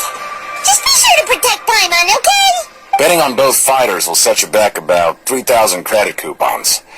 If you have enough, then go ahead and give it a try. Just don't come running back to me if something happens.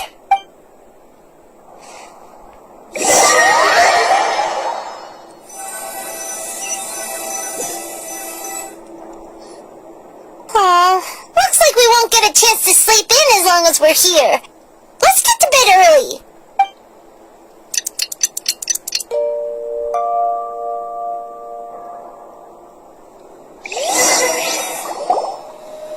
Oh, Paimon doesn't want to get up. Paimon still feels completely exhausted from yesterday. What do you have planned for us?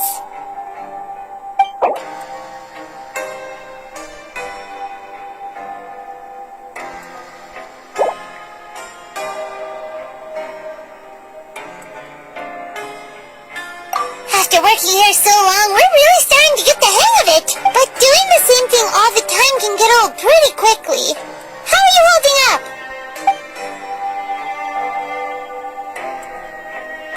Yeah, it's good to kick back and relax once in a while.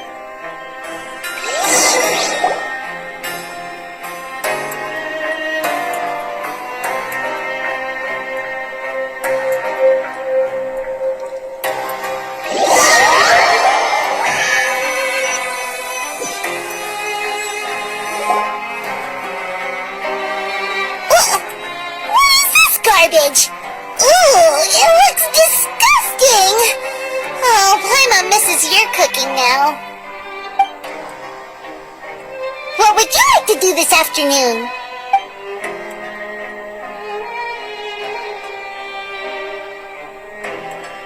Maybe we'll be able to find some leads there.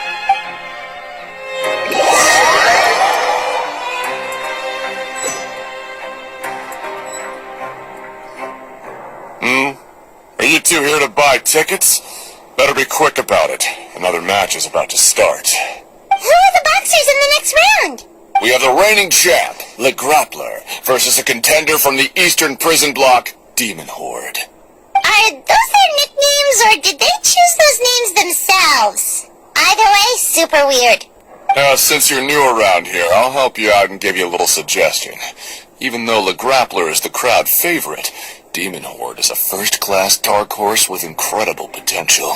Anyway, for this match, I recommend that you pick... Huh? For both fighters? I could tell you're new to this, but I didn't think you were completely clueless. Maybe you don't quite understand the rules, no? Let me try to explain again for you more clearly. You see... Oh, no need. we're aware that we're going to lose coupons. Alright then, if you're absolutely sure. Remember, no refunds once you buy the tickets. Yeah, we got it! Just shut up and take our coupons!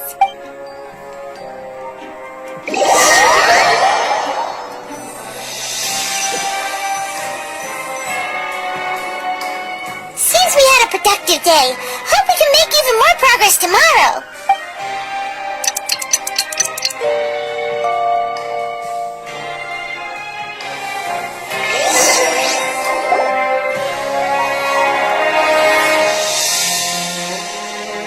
Hey Traveler, Paimon!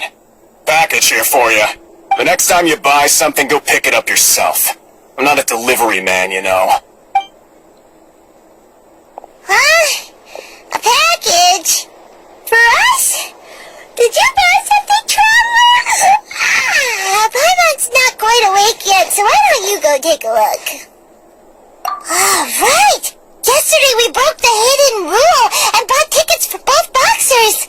Oh, maybe this package is the bad thing that Colin said would happen. Paimon suddenly feels wide awake. Wait, maybe let Paimon go hide somewhere first. Just call Paimon after you opened it. Hey, wait! Paimon's still here! Don't open it! Ah!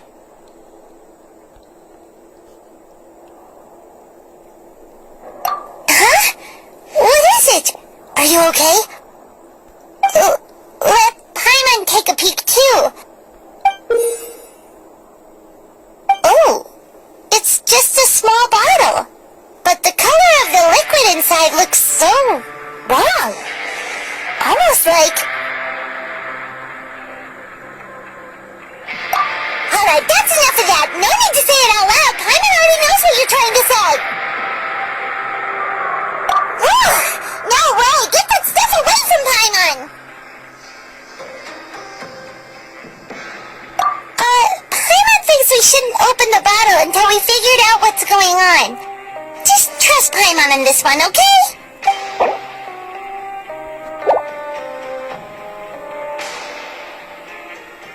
What do you have planned for us?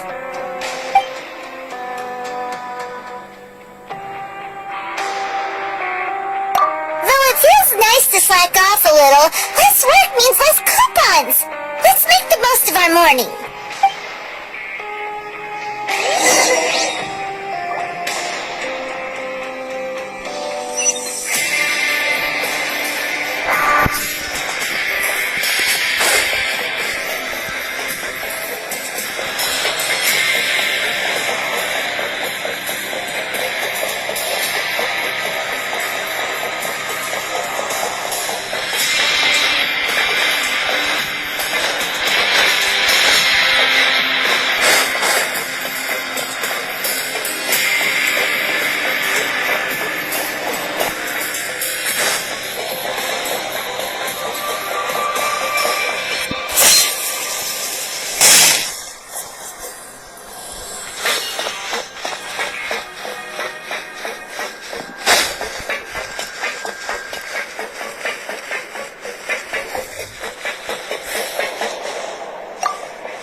If there's no way to send it all out, then maybe I'll never get a chance to leave. Who are you? We've never seen you before, and you don't look like a fellow convict. I'm not! Of course I'm not. Please, don't mistake me for a criminal. I'm a good, law-abiding citizen. Then what are you doing here? You sure seem anxious about something. I'm a promoter for Fontaine, and I'm usually responsible for promoting our drink products. I thought I could complete my task here quickly and return to headquarters, but I've been here way longer than I anticipated. Oh, a promoter from Fontaine? So what kind of problem did you run into? I'm so upset. It's all because of that Duke. After discussing the company's promotional plans with him, he told me outright that my project was worthless. However, in light of our long history of successful collaboration, I still tried to patiently explain the details. However, to my surprise, he just cut me off while I was speaking. Let me take a moment and recall his exact words. I'm just gonna stop you there and say no. If anything, I'm saving you time. It seems you don't fully understand the value of credit coupons here, nor do you understand the value of your own products.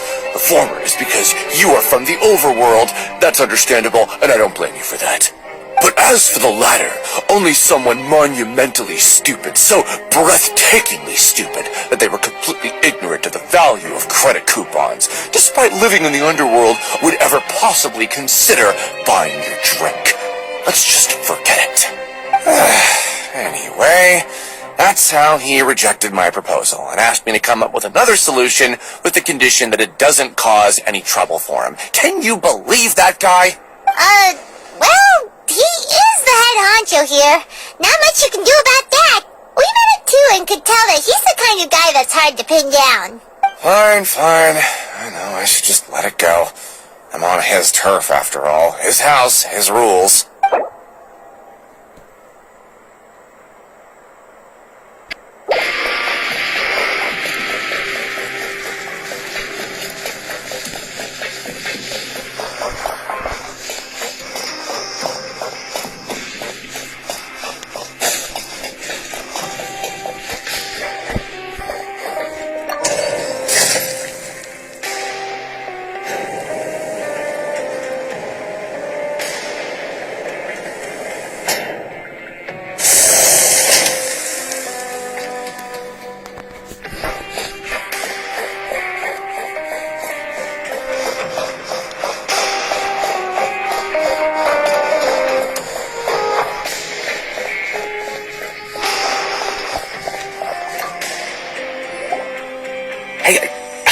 I heard you crazy fools really did it.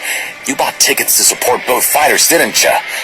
Well, did anything happen? Well, the next day we received a mysterious package, but we still haven't made any sense of the contents. So it is real. You didn't become cursed or anything like that, did ya?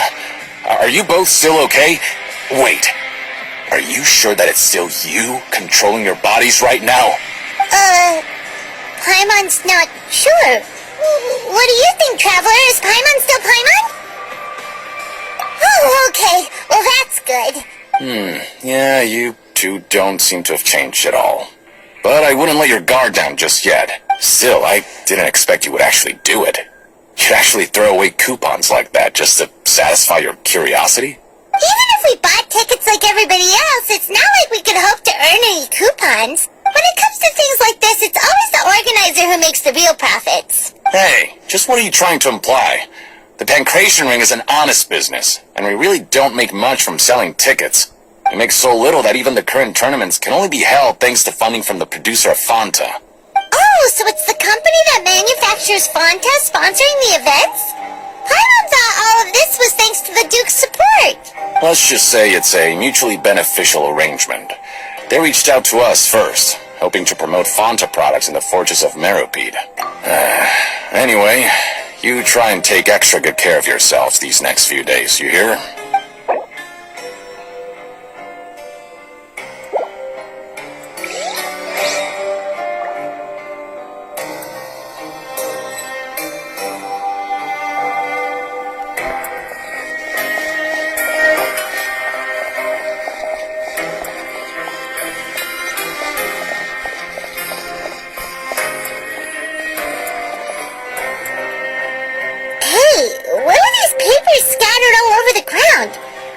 Registration forms or something? Maybe not. Every page has the Fontaco symbol on it. Maybe it's some flyers from the company. Okay. But if someone catches us, they could accuse us of trying to steal the company's secrets, couldn't they? Oh, you're right. Guess there's nothing to worry about then. Let Paimon have a look here. Without assistance from the Fontaine Research Institute, development of the new product has been slow, and some researchers on the project have voiced concerns. We have no choice but to let the new product undergo the first phase of promotional trials without a designated name or packaging. We will adjust the direction of future development according to feedback. We have decided to only conduct closed, small-scale trials for the time being. Sure doesn't seem like anything unusual. The company is just trying develop some new products besides Fanta. But it sounds like things aren't going well at all. Let's put these papers back where we found them and make it look like nobody went through them. Okay, good.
Wanna grab something to eat? Alright, but remember that we bought this time with coupons, so let's make better use of it next time.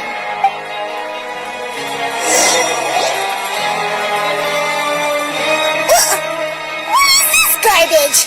Ooh, it looks disgusting! Oh, Paimon misses your cooking now. What would you like to do this afternoon?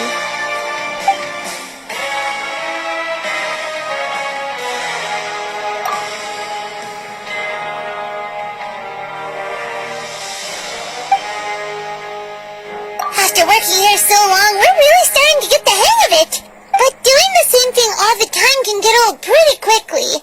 How are you holding up? Yeah, it's good to kick back and relax once in a while.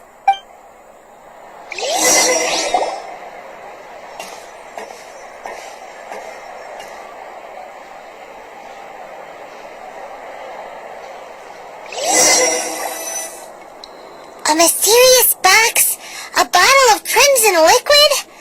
Paimon still doesn't know what to make of it. Do you have any ideas, Traveler? Really? Then it looks like that part of the investigation led us nowhere. Well, maybe we'll have better luck tomorrow. Good night, Traveler.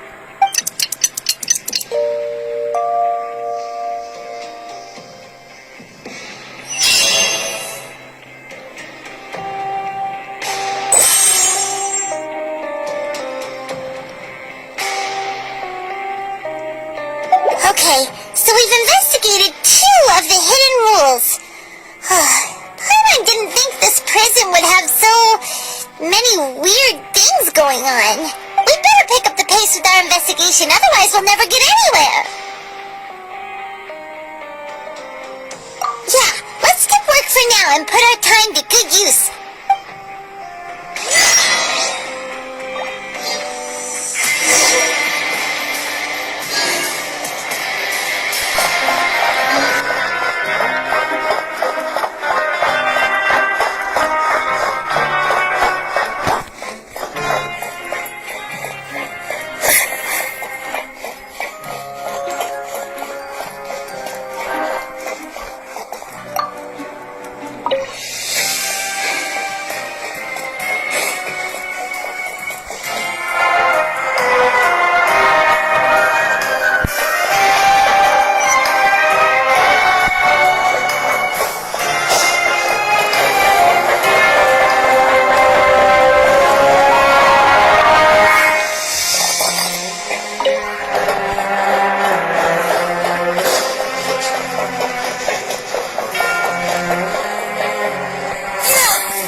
always at your service.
Seeing you at this time must mean you've already saved up a lot of credit coupons.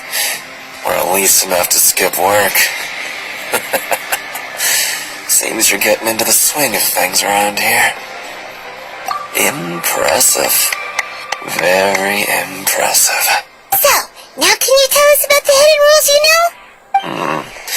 If that's what you want to know, I guess you couldn't have come at a better time. Huh? What do you mean it's a good time? Leonid and those other pesky broke urchins have all gone to work in the production zone.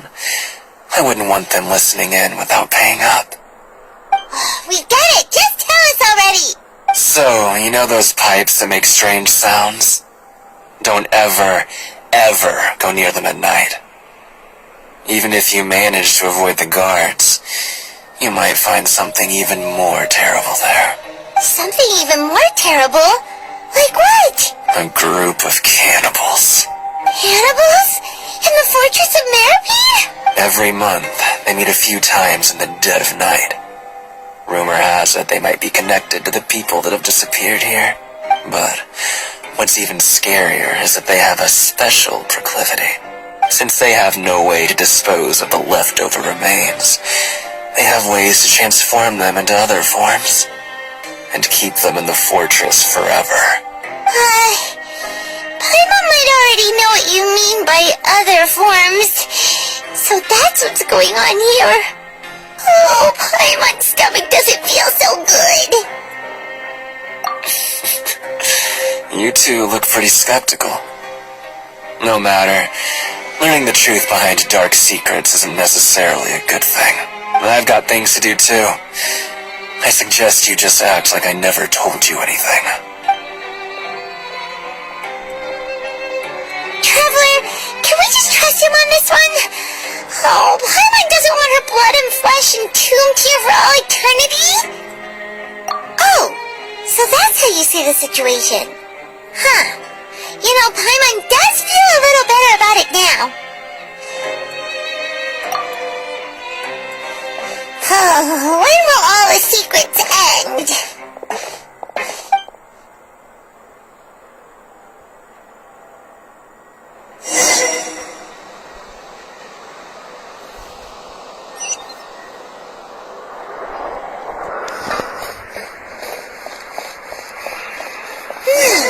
Vidoc isn't here, but the guys who went to work in the morning are back. Let's go ask them! Just stay away from me.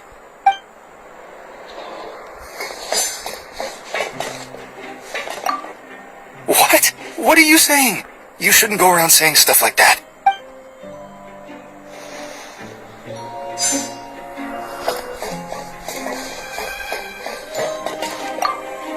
What are you talking about? Listen, you should keep your nose out of other people's business.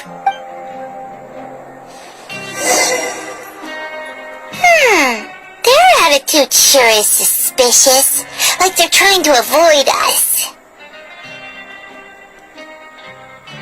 But if they're being so obvious about acting weirdly, do you think they might just be trying to lure us in?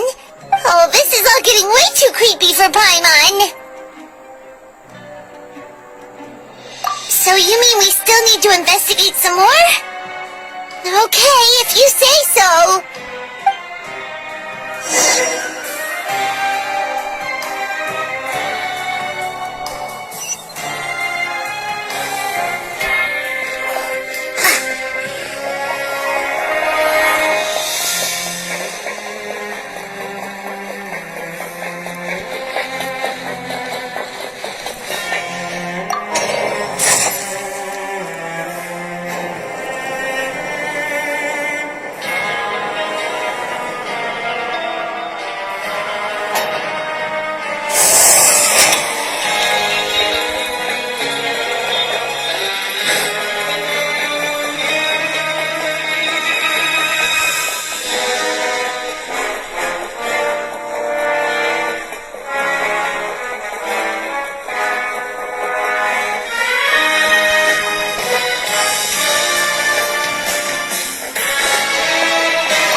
What do you want?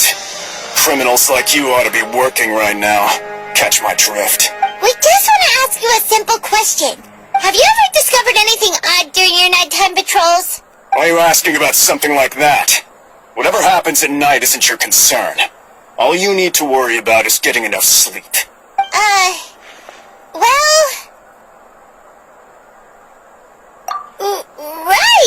We've heard it happens a few times every month. Paimon has sensitive ears, so it makes it hard to sleep. Really? I see. But it's not like I'm on duty every night. And now that you mention it, I recall my colleagues talking about something like that before. They say that strange things tend to happen at night on pipe cleaning days. Lots of us don't willingly take those shifts. So, what happens at night on pipe cleaning days? They just conduct regular cleaning of the fortress's drainage facilities. There are 3 pipe cleaning days per month. And it just so happens that today is one of the scheduled days. You can try to confirm the sounds tonight if you want, and if they're real, then I can report the issue to my superiors for you. Oh, okay. Then we'll keep both ears out tonight. Now, if that's all, then I'll be leaving now. I advise you not to try anything funny, though. Even if I'm not on duty tonight, someone will still be watching you. Don't worry, we don't want any time added to our sentences. Oh, he left. So what do you think about the pipe cleaning days he mentioned?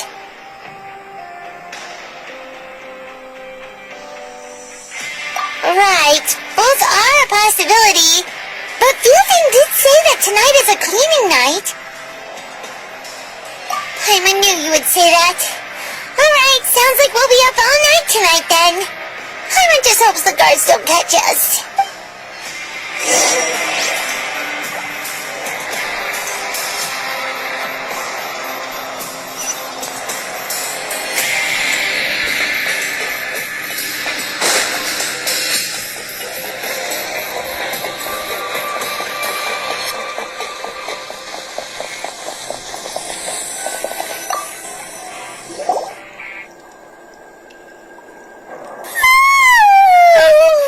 I'm so tired.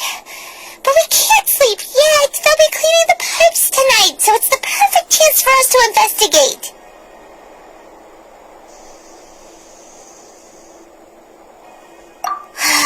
Whatever. Just be sure to wake Paimon if she dozes off. Paimon's worried something might happen if you go alone. Huh? Traveler? Did you fall asleep already?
Paimon, wake up!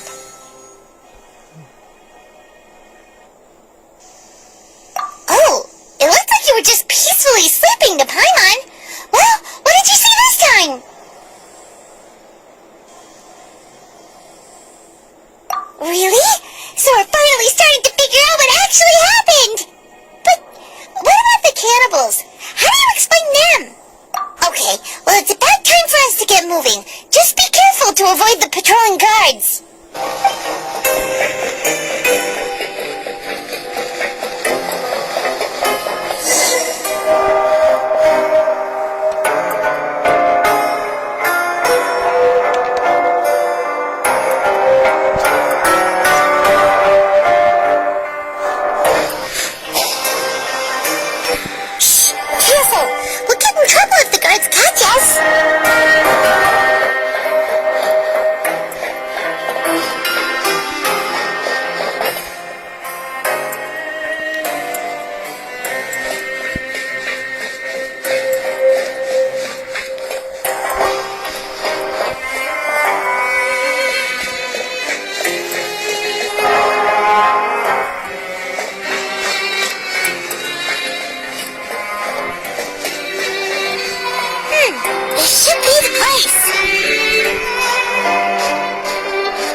I know you.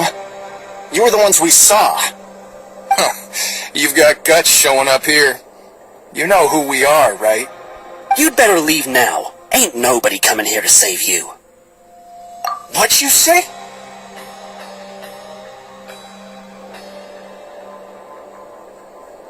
Yeah, so what if they were?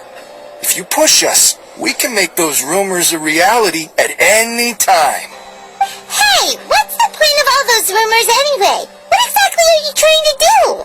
I don't have to tell you anything.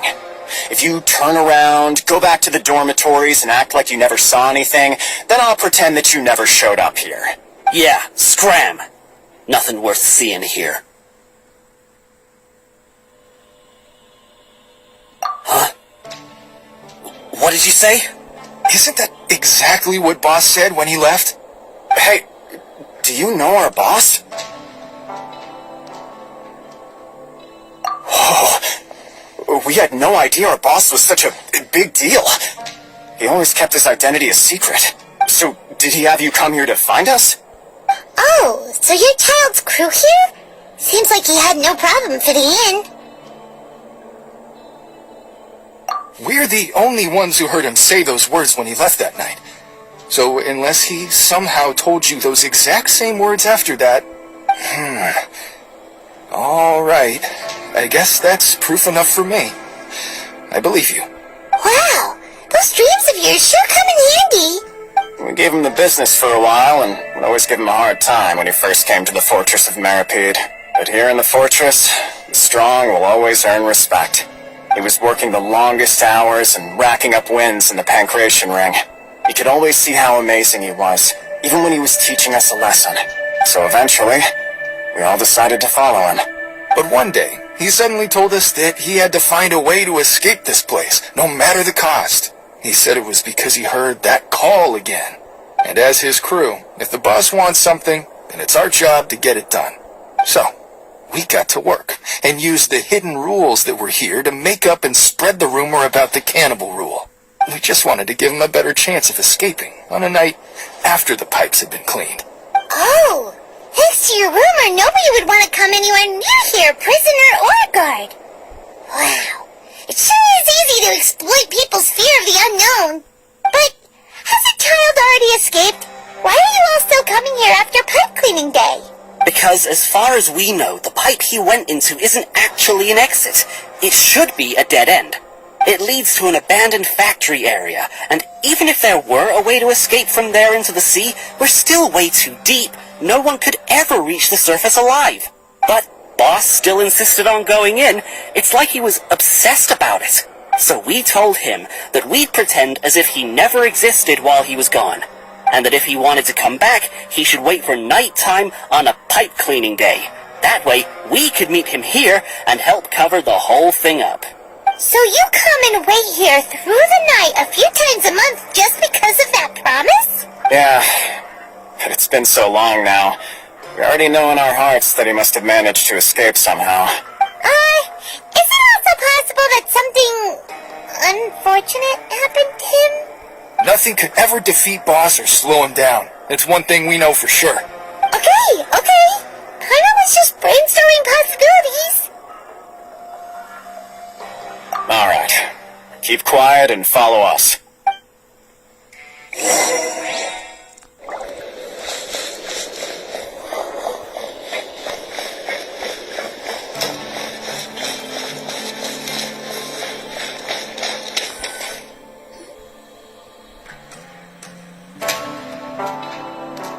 The way up from here has been sealed off. It's impossible to get through.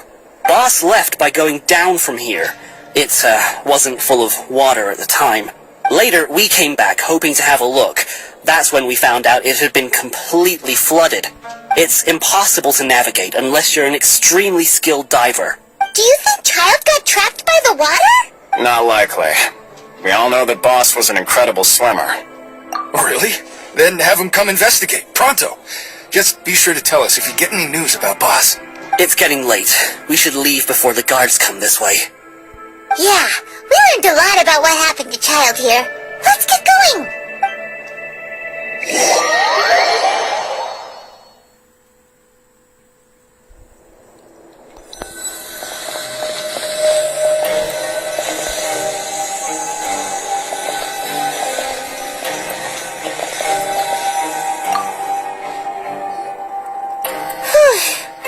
We finally learned some key information. Seems all of our investigative work has finally started to pay off. When you said you knew a diver, you were talking about Fermine, right? Ugh. Why is Child like this? What was he doing going into the pipes? Not making our jobs easier, that's for sure. Fortunately, though, it seems like it's only a matter of time now before we find out what really happened.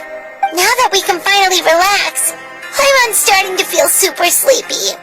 Let's try to get some rest while we still can. Night-night, Trevor!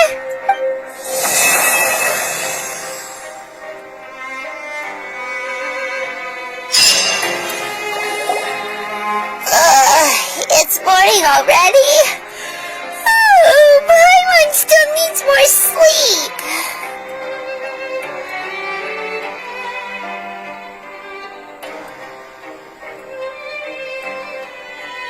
Huh? Wait, look over there! Isn't that... It's one of Linny's cards! Let Paimon see what's written on it! Maybe you haven't heard, but today is the monthly free day. Everyone has the day off today, which makes it the perfect time to do some investigating. It's been a while since we last talked. Have you been making any progress lately? Let's meet at our usual spot in the factory area before lunchtime. I have new information. Ooh, today's our lucky day. We have the day off. From the sound of it, Lenny's been making progress with his investigation. Wonder what he's discovered. We still have some time before we meet up. Let's talk with the people here for a bit more before we go.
some people talking over there.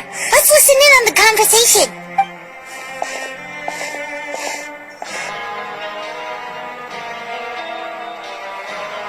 If you ask me, those pompous parasites on the surface act like they're all a bunch of aristocrats. Do any of them give half a hoot about a bunch of dogs like us? Hey, speak for yourself, mate. I'm no dog. Oh, you think you're special or something? If you're here, then you're just a convict like the rest of us. I've heard that even if you're released after serving your sentence, going back to life on the surface ain't any better. Once a criminal, always a criminal. I'm marked for life. I don't buy that. Hey, how cool would it be if the whole world was destroyed by a giant flood and everyone had to start over from nothing? What kind of filthy bilge water are you spewing? I have family up there. You best shut your sewer hole with talk like that. Listen, things ain't so great on the surface, but who says that you have to leave? I've heard that you can still stay here and work even after you've served your sentence. Not bad if you ask me. Who wants to live in the ruddy overworld anyway? And what makes you think they'd want to hire someone like you? That's one of the great mysteries of the universe, how someone as useless as you is so confident. Whoa. Sounds like they're really unhappy about the overworld. Speaking of which, Paimon never heard anyone use the words overworld or underworld when we were living up there. Is it only something the inmates down here say? That's true.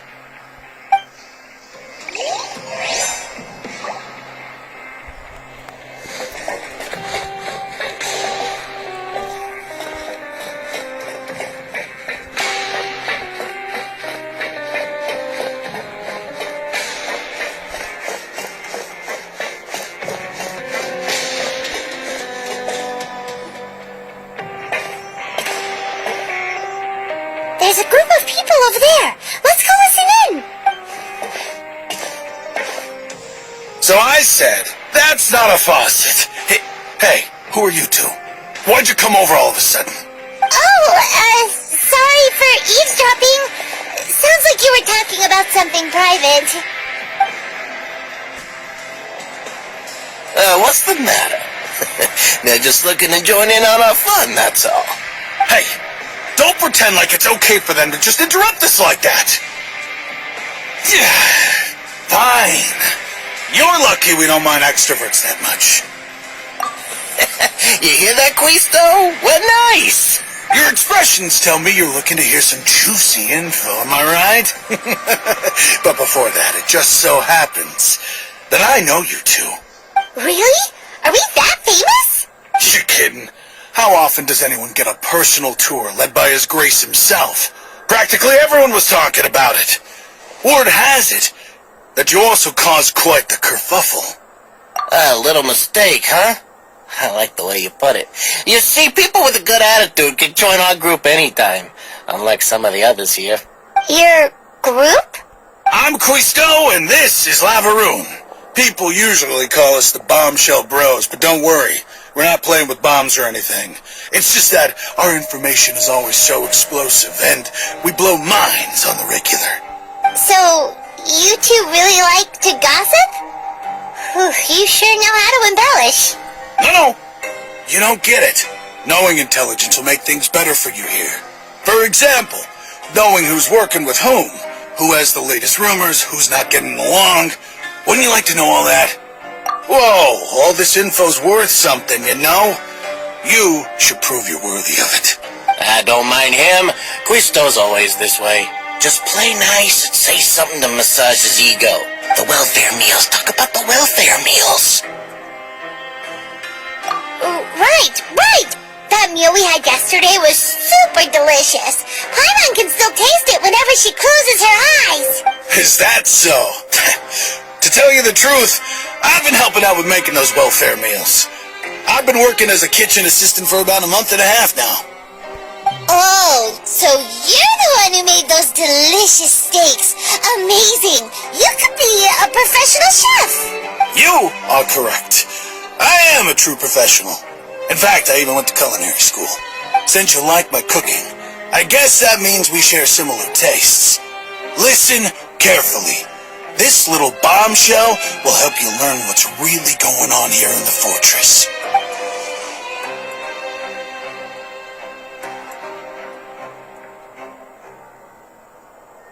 Listen, kids.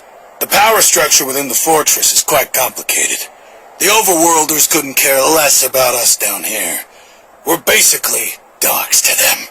You've already met the one person here you should never cross, the Duke, Risley. He knows more than you think. And if he doesn't care about something, then he often doesn't bother dealing with it. Those who have the Duke's attention get all kinds of special perks, even better treatment in the infirmary. I know who you mean. It's that Jurier character, right? I don't think there's anything useful about him at all. Why does he visit the infirmary practically every day? Is it normal for anyone to be going in and out of there so often? If you ask me, he's just faking it to get out of work. But did you know that Jurier was a talented researcher from the Fontaine Research Institute before he came here? There's no denying that. I don't care if he was a researcher that could turn dirt into Mora. Once you're in the fortress of Meripede, you're just another inmate like everybody else.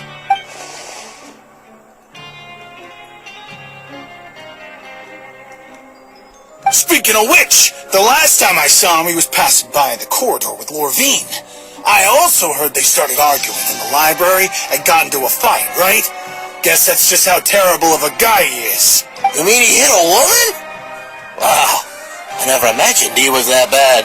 But that Lorvine's also quite the odd one, you know? She's always gabbing away, got into a fight with a man, and she also got sent to the infirmary. Come to think of it, I always see her going to the sick bay every couple of days, too. Wait a second. You don't think? Do you think could it be that they're secretly meeting there to go on dates? But it's really hard to imagine. After all, I do remember seeing Lorvine beat Jurier to a pulp that one time. And we might be overthinking things.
You over there?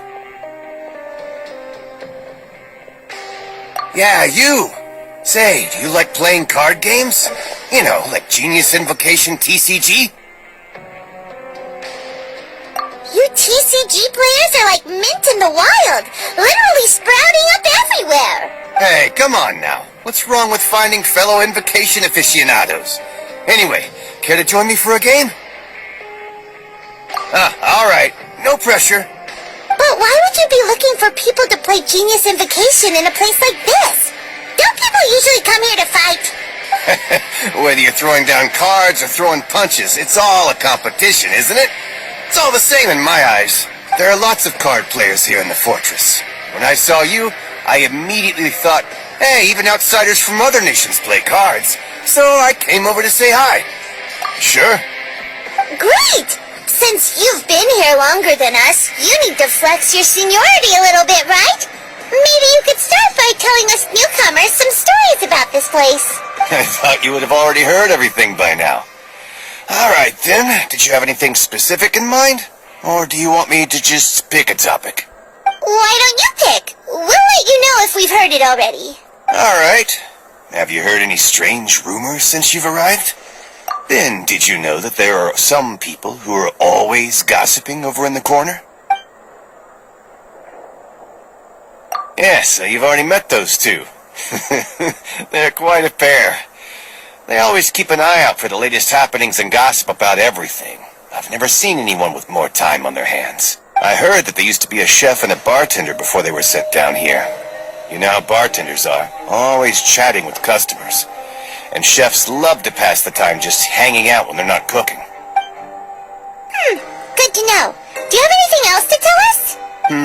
Let me think. Sounds like you want to hear something a little more tantalizing. Oh, did you know that the Duke was also a convict in the fortress of Meripede before? Huh? Wait, are you serious? That's right. The Duke was an inmate just like you and me. Seems he was exiled here for committing some crime. Who knows how he ended up rising up to become the warden, though? To go from an ordinary inmate to becoming the manager of the whole place? I'm not gonna lie, I kinda respect that. A forbidden zone? Sounds like something that someone just made up. I've never heard of that. Where did you hear about it? It's just a rumor we've been hearing, but no worries if you've never heard of it. Do you have anything else you can tell us? Anything else? Not that I can think of, but I'll be sure to tell you anything interesting I hear next time. You'll have to play a game of Genius Invocation with me first, though. Okay, we've talked to just about everyone, and it's about time for us to go meet Linny. According to the card he left us, we should go meet him in the production zone.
Look in your eyes.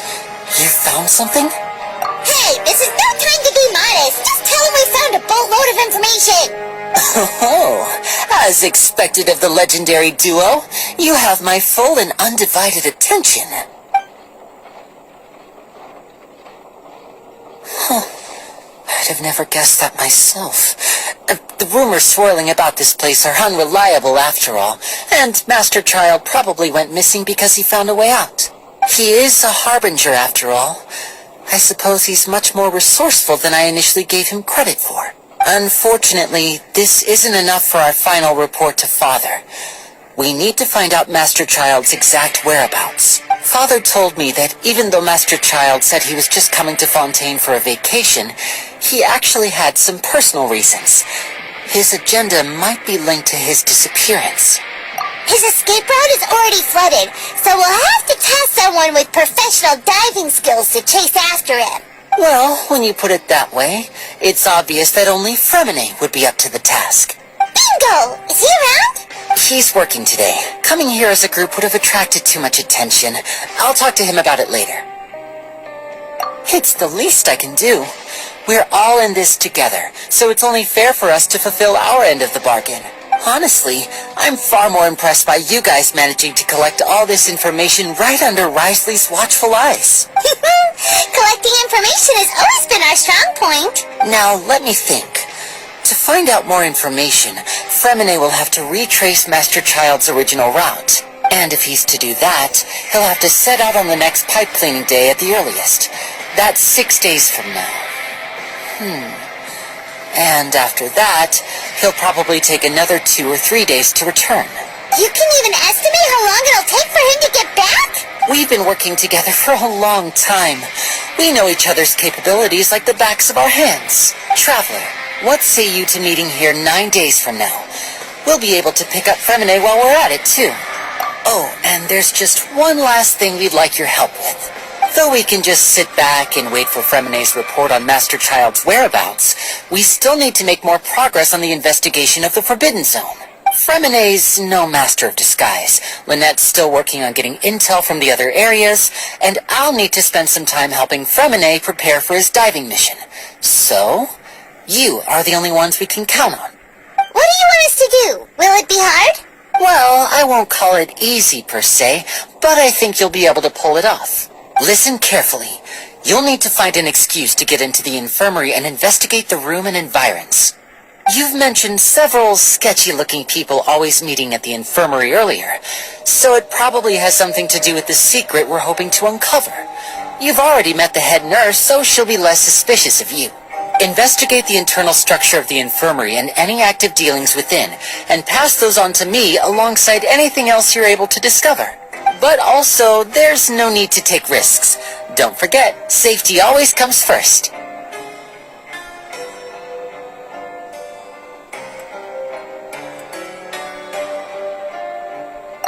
My apologies. I just started rambling out of habit. It was almost as if I was talking to my younger sister. But that's not a bad thing, right? All right, then we'll head out as soon as we finish our prep. Let's go our separate ways for now, then. Don't forget, we meet here again in 9 days. Stay safe.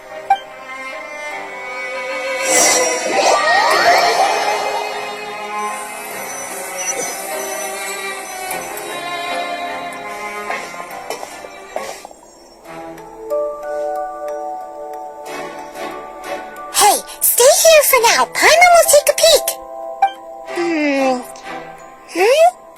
There seem to be several people inside.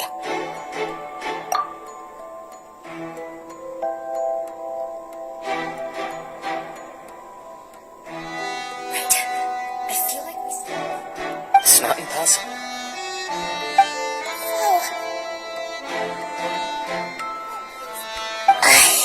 It's a bit hard to understand them from here, so why don't we just try to talk to them in person? Let's go as soon as you're ready.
shoulder and walk slowly.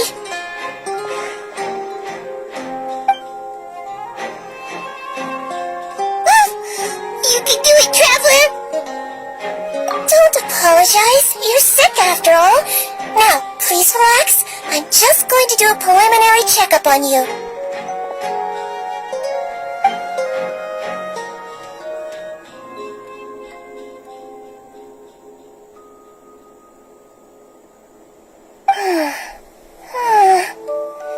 I see now. My checkup has confirmed that she's not in any mortal danger. That's our worst fear out of the way. Eh? Oh, that's good. But I'll continue my diagnosis of the patient now. Please, relax and take a deep breath.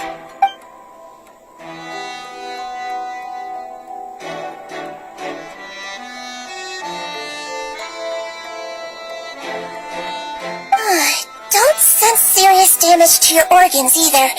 Does it hurt when I press here? And here? Huh?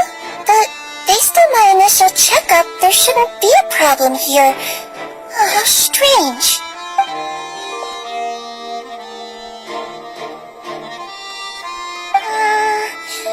What about here? Does this hurt? Oh, I understand. So that's what it is. I think you just ate something that disagreed with you. That's all. Nothing too serious. Outside of a pretty bad stomachache when it decides to act up. So that's what it is.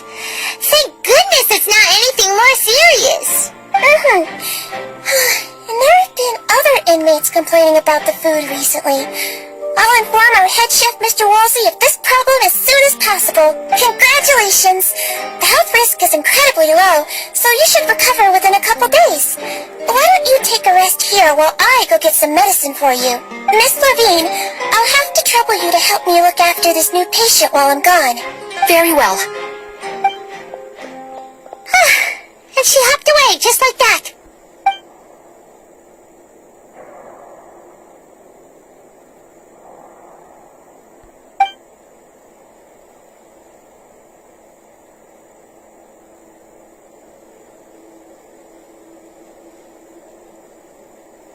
Hello. So how are you feeling now?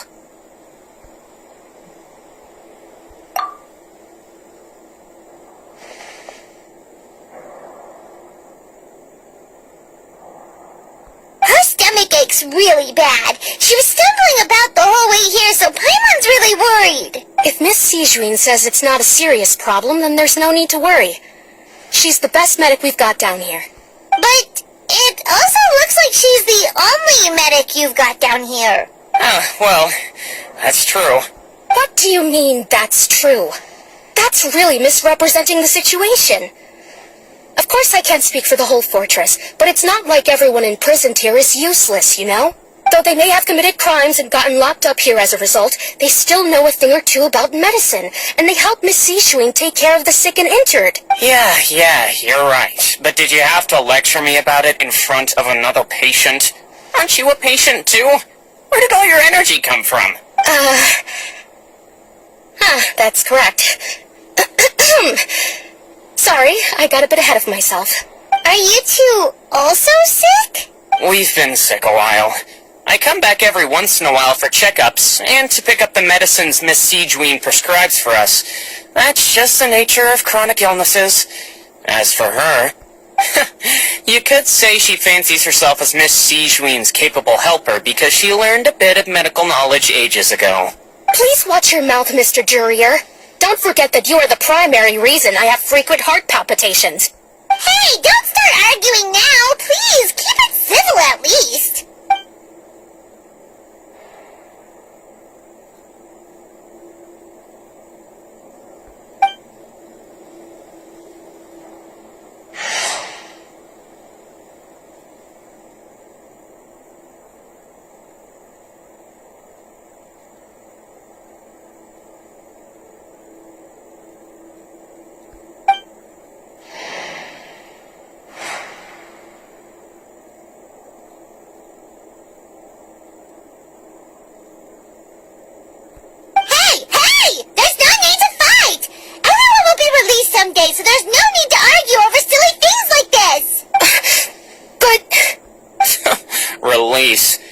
way too early for us to even think about that.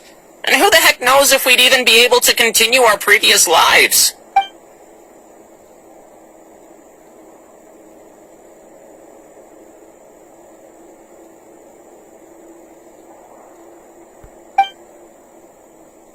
Please allow me to end this boring and useless conversation.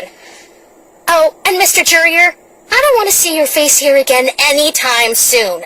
And same to you, Miss Lorvine. Anyway, that was more than enough rest for me, so I'm going to get out of this excessively noisy place. See you later, everyone.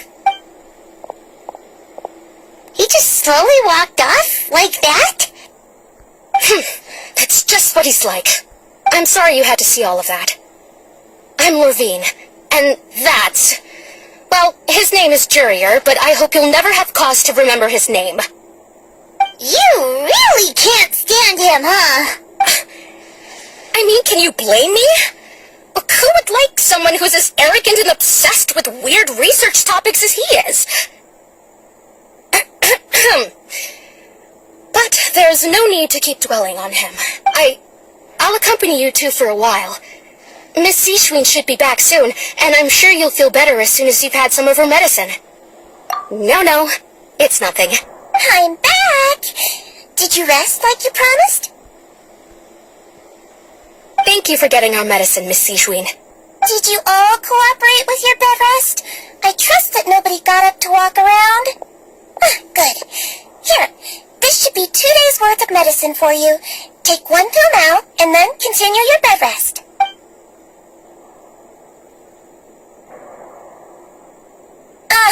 Miss Lorvine, I left in a bit of a hurry just now. Do you still remember if we discussed the color of the pill that you should be taking today? I remember. You said it should be yellow.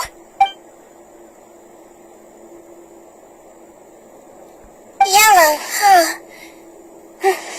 I understand. These are yours. Please, make sure to go to bed early after taking them tonight. You'll benefit from a good night's sleep. All right, then I'll also be on my way now. I hope you feel better soon, too. See ya!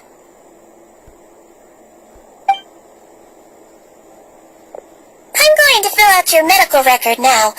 You're widely known as the Traveler, right? I just want to double-check a few details, if that's all right with you. Those two made quite the commotion just now, so why don't we let the Traveler rest? Paimon can answer the questions instead. So her primary symptoms are abdominal pain, with secondary symptoms of nausea. Is there anything else? That's it. All right then. Is there anything we should know besides to take the meds? No, her base constitution is quite good, so I'm sure she'll recover quite quickly after taking the medicine. Please, make sure to stick to bland or less stimulating foods, and don't stay up too late at night. Got it. Paimon will hold the Traveler to that for sure.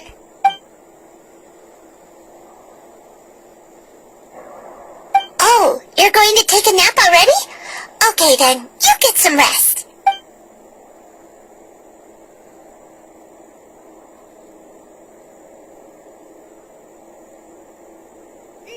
We've been to lots of places together. She may look a bit under the weather now, but she's actually super strong. So you're the best of companions. But don't worry, she'll recover soon. You're awake. How do you feel? You slept for a really long time, but we never left. Well, now you can go back without a worry in the world. Remember to take your meds regularly, and remember bland foods. Thank you, Miss Sijwin.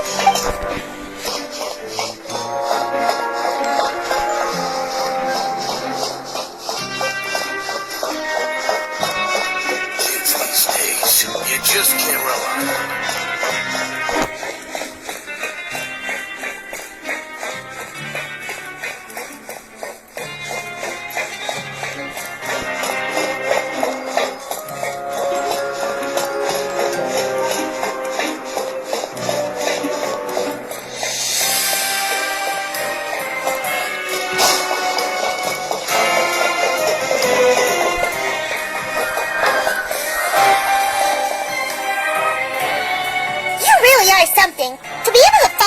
like that and even sleep talk the entire time, you scared Paimon half to death! No, but you kept mumbling things along the lines of, Pyron, don't take my grilled fish, and put down the Adeptus Temptation now! Paimon talked with Sijin the entire time you were asleep. She seems like she's just a sincere nurse, and Paimon didn't notice anything unusual in the room. Are you sure we're not going off track with the infirmary?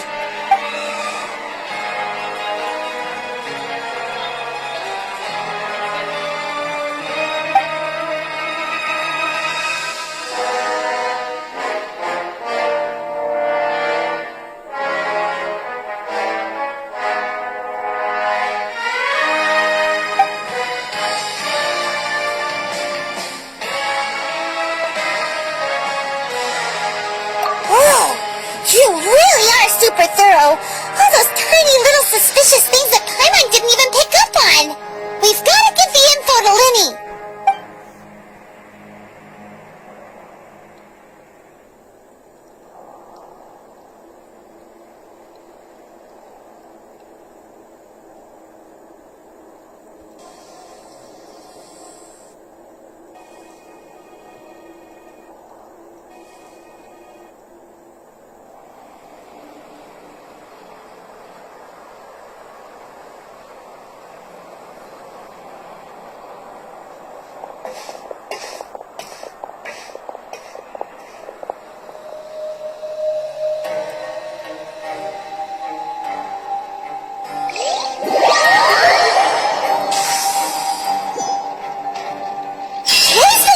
Let's go meet up with Linny!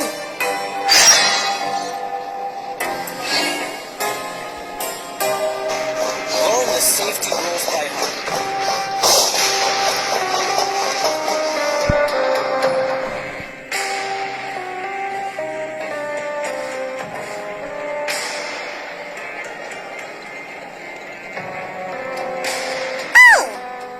Hmm?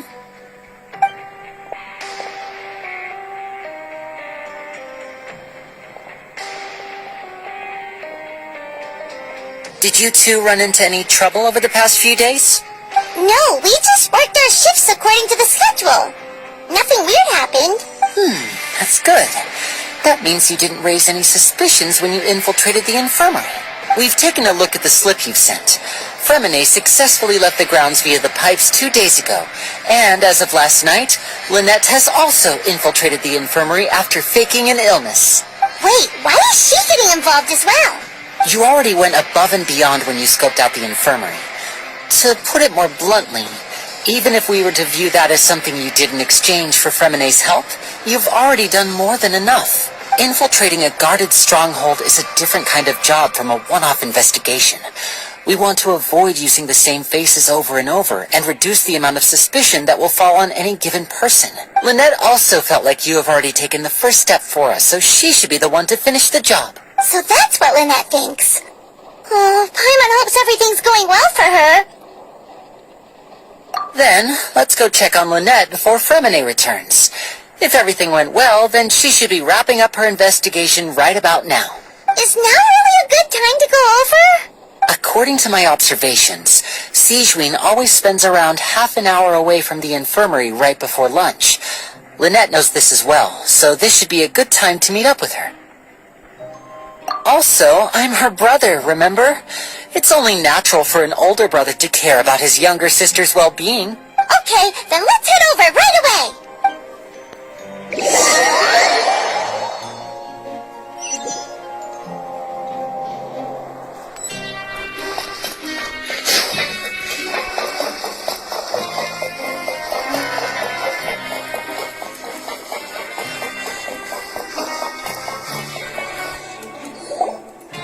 Lynette should be here right now. Huh.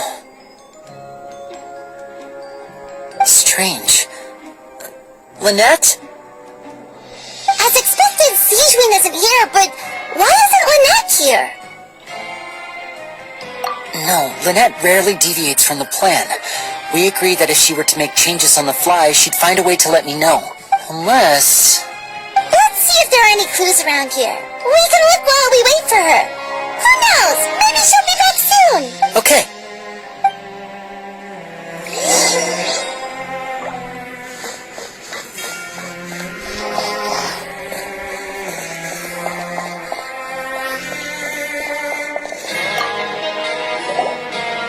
none of the beds have any signs of having been slept in.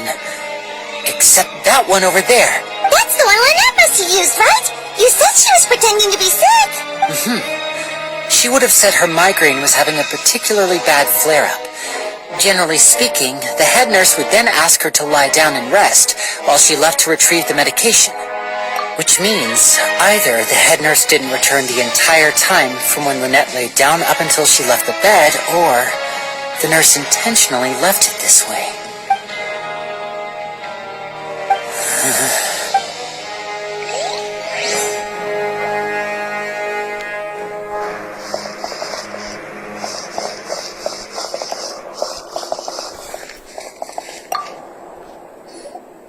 There are some books here and a few files. They all look like medical records. Advanced nursing, how to raise the spirit of your patients, a quick guide to the psychology of emotions, and the meaning of laughter. These sure are some interesting books. Who knew Sijuing would be interested in these kinds of things? She even has books on understanding people's motivations and feelings. Is it because she's a Melusine? Or does she have a need to understand her patient's emotional state? Seems quite normal to me. These are skills that would come in handy for a nurse from time to time.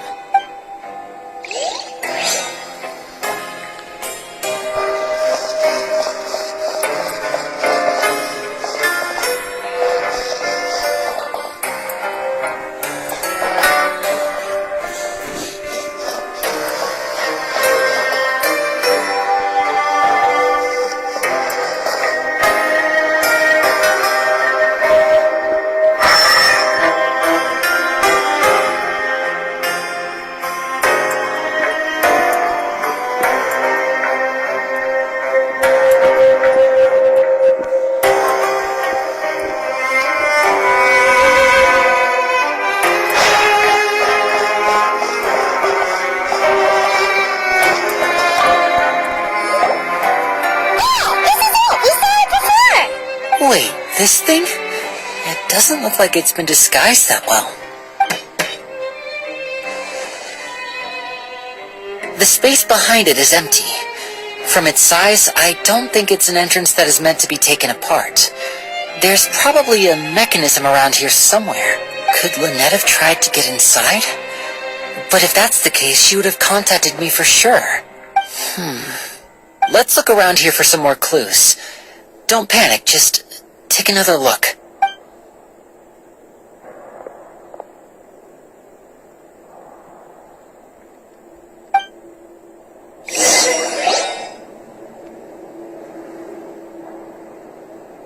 Hey, you guys, there's a slip of paper over here! A slip of paper? It's right over here, and there's a bunch written on it too.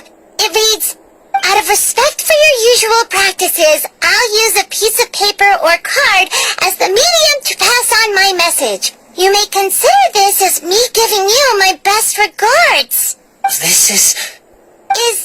Is that all? The back. This is... Show me! Now!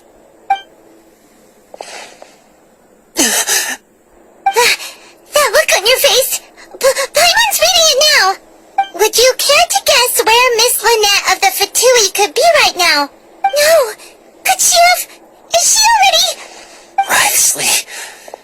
Did he deliberately leave the infirmary unguarded to use it as bait? Wait, you mean he was aware of our goals from the very beginning? But why? We didn't run into any trouble last time, and he also never reached out to us since. Yes, that is a crucial question. Risley, he doesn't do anything without a clear goal or reason. So this means he had no concerns about your activities from the very beginning. You're not from the same camp as us. You were sent down here by Nervulet, so you have no conflict of interest with Risley. We're a completely different story, though. I'd like to know that, too. Why did he only go after her? Don't panic. Just think everything over. I have to stay calm. This is not like what happened last time. The situation's different now. Wait, You're right. Wait, but that means the fact that Fremine was able to leave the grounds. Could Wriothesley have let him go as well? But what does he gain by letting Fremine leave like that?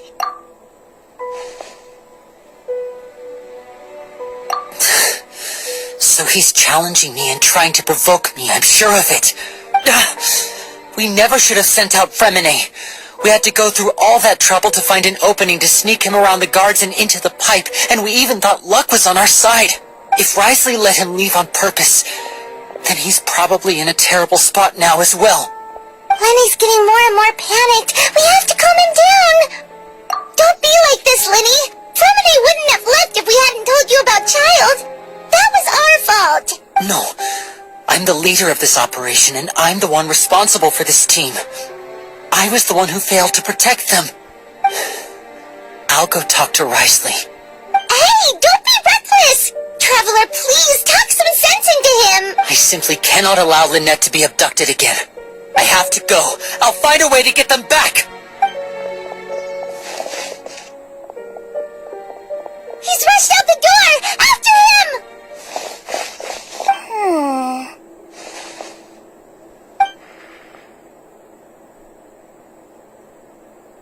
Right. I feel like we still have some room to make changes on these details. It's not impossible, but it'll require extensive testing. Is that so? Very well. Then please be mindful of the time. Huh? Someone? Pack everything up. Whoever's outside is eavesdropping. They'll probably come in once we stop talking. Someone! Please help! She's sick!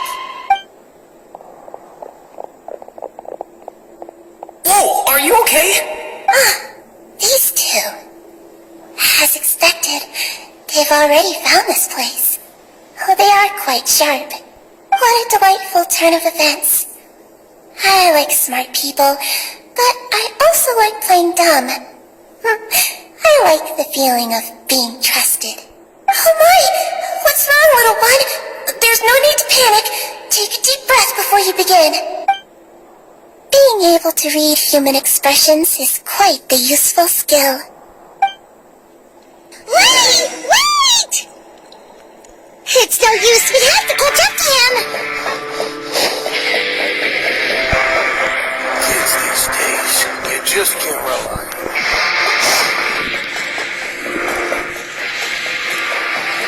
He's really out of sight. How is he so fast?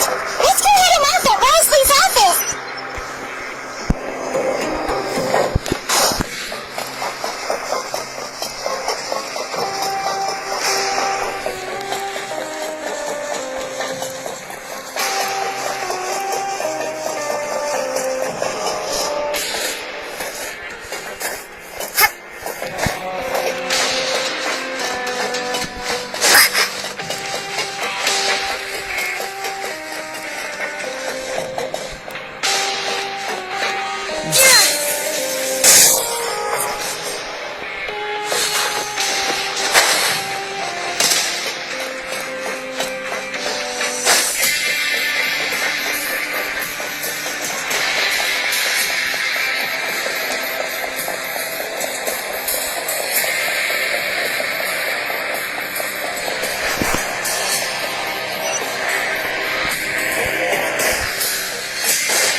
And face me, Wriothesley! Aren't we at an administrative office space? Why don't you at least try to follow even a couple rules from the fortress's indoor management regulations? What did you do to my sister? I ran into the young miss at the infirmary. I'd heard that she was suffering from quite the migraine, so I decided to invite her over for a cup of tea. I do have some teas in my collection that can work wonders against such an illness. Stop joking around! Where did you take my siblings? I have also heard that your performances are quite the spectacle. Miss Lynette would sometimes enter a box filled with water, only to emerge the next second from another place altogether. Maybe she'll appear behind you right now if you were to turn your head. Is he trying to trick me into turning my head? No, he's probably not looking to attack me right now. All of the hostages are in his hands, and he's even in the mood for small talk. That means Lynette is probably still alive. You knew we were investigating the infirmary from the start, so you deliberately aroused the traveler's suspicions and baited us into continuing our investigation, just so that you'd be able to kidnap Lynette. As for Fremine, no, you probably didn't even interfere with Child's escape. You let him go, so you could purge the Fatui members that we had planted into your ranks. There was no need to do so. The fortress of Meripede is a pretty pleasant place. Most people enjoy their lives here. The only ones who act differently are those with personal agendas. It was quite easy to identify your colleagues. You removed our original members and spread the news of Child's escape so Father would assign our team to come down and investigate. Fremine has also fallen into your hands, right? If you're oh so omnipotent and so in control, why would you need hostages? One correction. Lynette is in my hands right now, but Fremine is not. He's not? What do you really want? Lenny! Oh, wonderful. Everyone is here, so I'll only need to say this once. Thank you so much for cooperating with me. Eager and to the point, I see.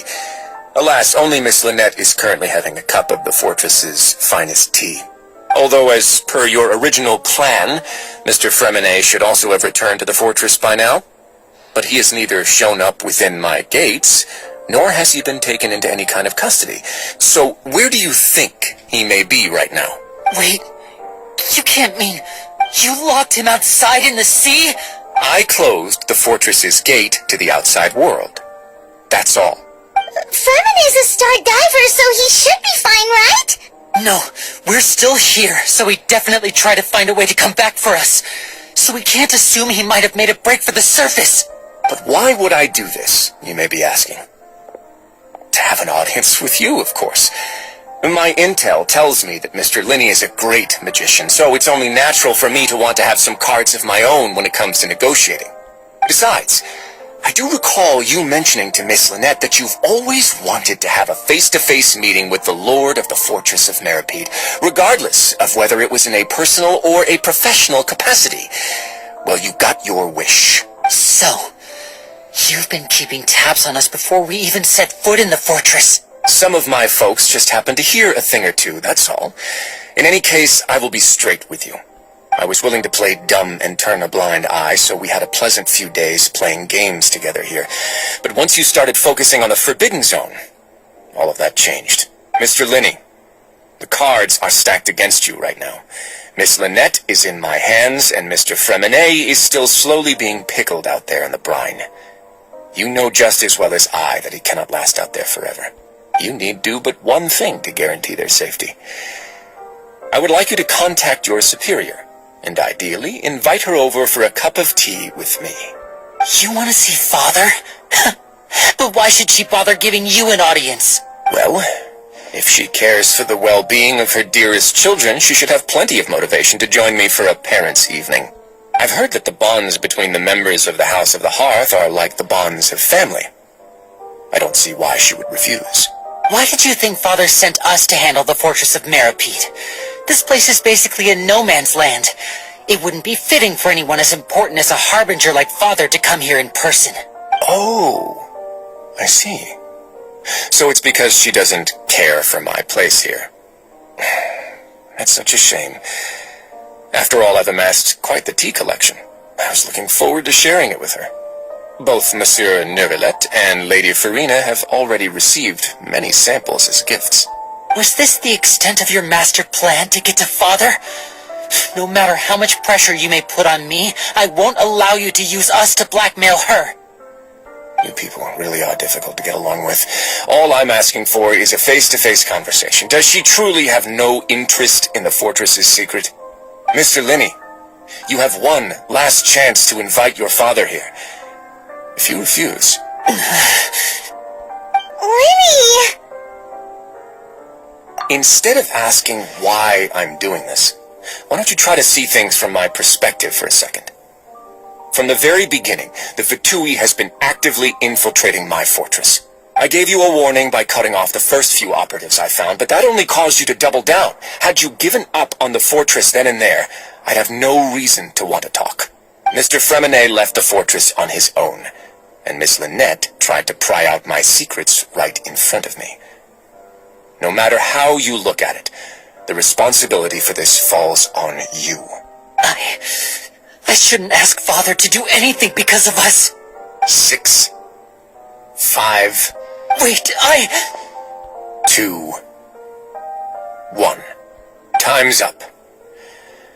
It really is a shame, Mr. Linny. Risley! Negotiations have broken down. Please leave, ladies and gentlemen. It's time for my afternoon tea. Yeah,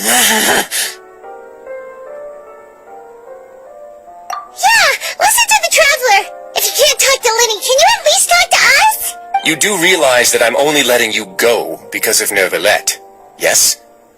You're here helping him out, and I've already done my best to stay out of your way. But that doesn't mean you can just do whatever you want. The fortress may be small and remote, but it still has its own set of laws.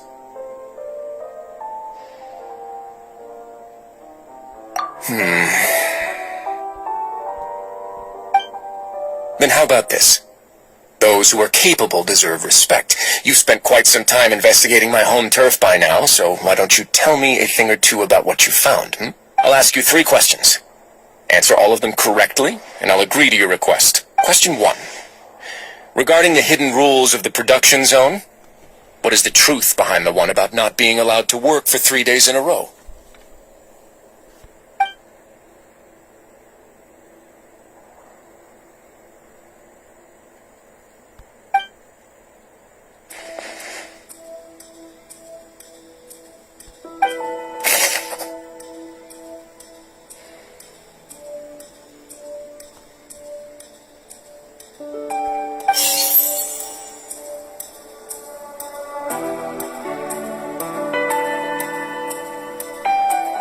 We often see Miss Sijuin observing the prisoners at work near the production zone. It seems like she can perceive the general state of a person's health just by looking at them.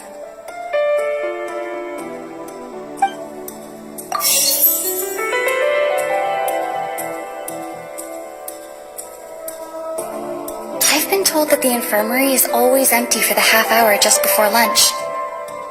But what could Sijuin be doing during that time?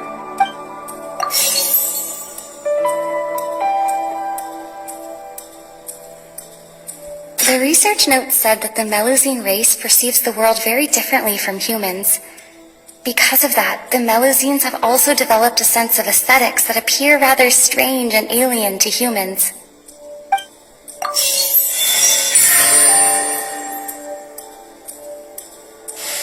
So that's what's going on. Paimon understands it now. Who would have guessed? The hidden rule of the production zone. People are not supposed to work 3 days in a row, and if they do, they'll get strange meat in their welfare meal.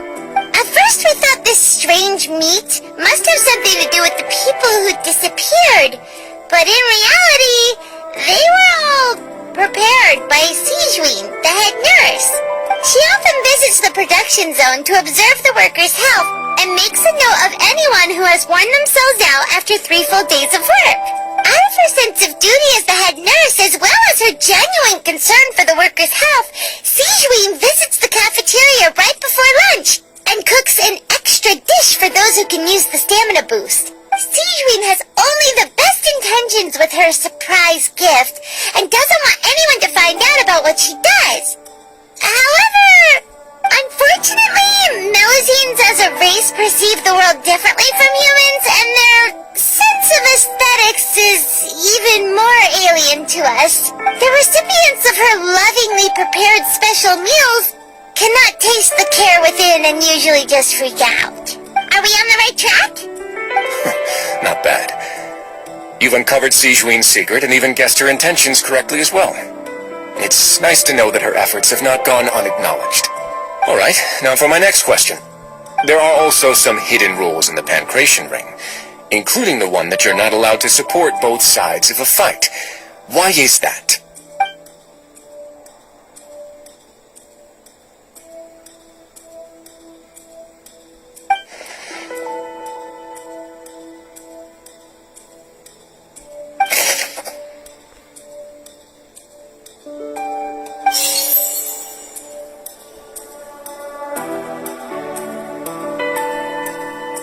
According to Collins, the Pancration tournament only took place because the Fonta company sponsored it.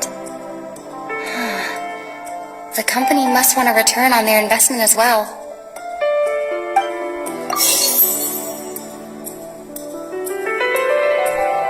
Fonta's internal reports suggest that they're starting a new trial of an unnamed and unpackaged product.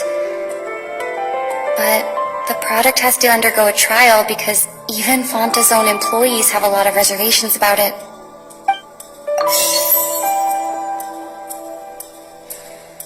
The Fonta promoter has been struggling because he doesn't recognize the real value of coupons.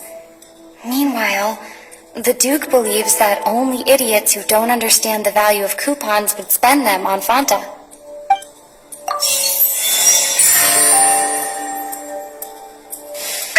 Paimon gets this rule too now, so there really was nothing to be afraid of. That hidden rule of the Pancration Ring is about how, people are not supposed to bet on both boxers at the same time. And if they do, they'll receive a package containing a strange, blood-colored liquid. People get scared when they see it because they've subconsciously begun to associate it with the missing boxer. But really, it's just a bottle of the latest yet-to-be-named and packaged new Fonta trial product. A blood-red drink. It's no wonder even Fonta's own staff are questioning the company's decision-making. The company, facing backlash from its own staff, decided to try to trial the product on a smaller scale, to see how it might be received by customers. They came to the Fortress of Meropide and offered to sponsor the Pancration tournament so they could push their new product. But the Duke completely refused to even entertain the idea. The Duke, knowing how valuable coupons are in the fortress, knew that only total idiots who didn't understand their true value would bother buying a Fonta product here. And so, only those who proved their stupidity by being dumb enough to bet on two opposing sides of the same match were selected to receive the drinks. I acknowledge the effort you've put into bringing the truth of this mystery to light. Although, based on your description, that Fonta promoter is a bit too careless with his words. I may just reconsider my collaboration with the company. Alright, and here's the final question. What's the secret behind our head nurse and all of her patients in the infirmary?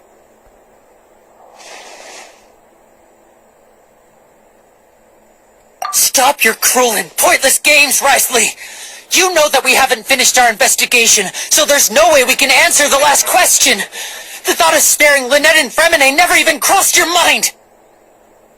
You'll pay for this!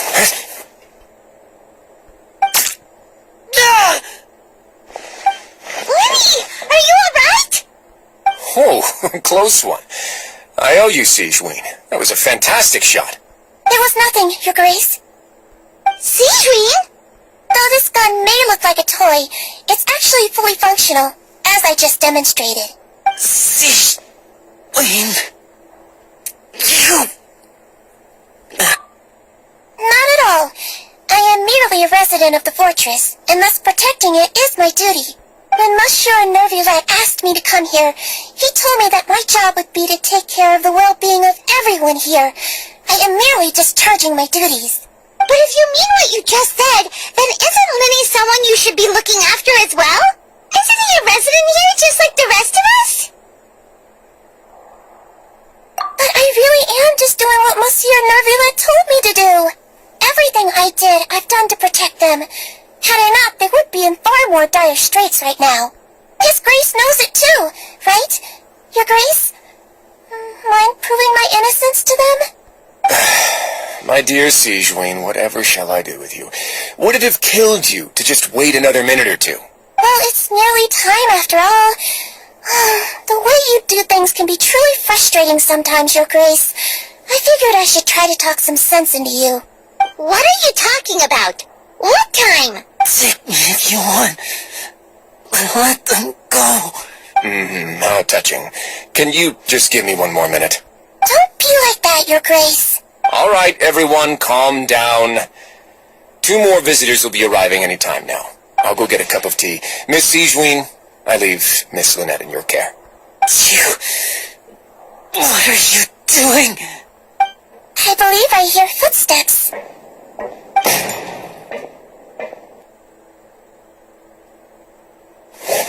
Some space, please. Ah, Miss Clarande. My door. Fremine. Fremine! What's going on? What is Clarande doing here? Work. I'm sorry about shooting you, Mr. Linney. The tranquilizing effect will begin to wear off soon. Please take it easy in the meantime, though. What happened to Fremine? Wasn't he diving just outside of the fortress? Why is he looking like this?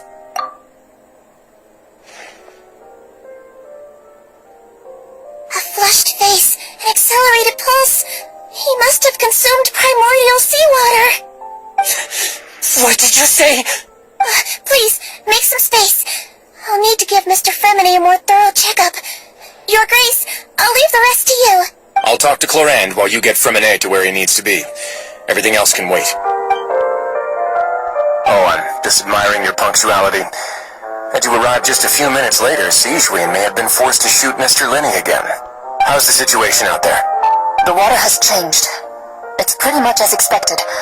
The concentration of primordial seawater has increased significantly. I was only out there a short time, so it wasn't too bad. But if one were to stay for any significant amount of time, well, you can see how that boy's doing.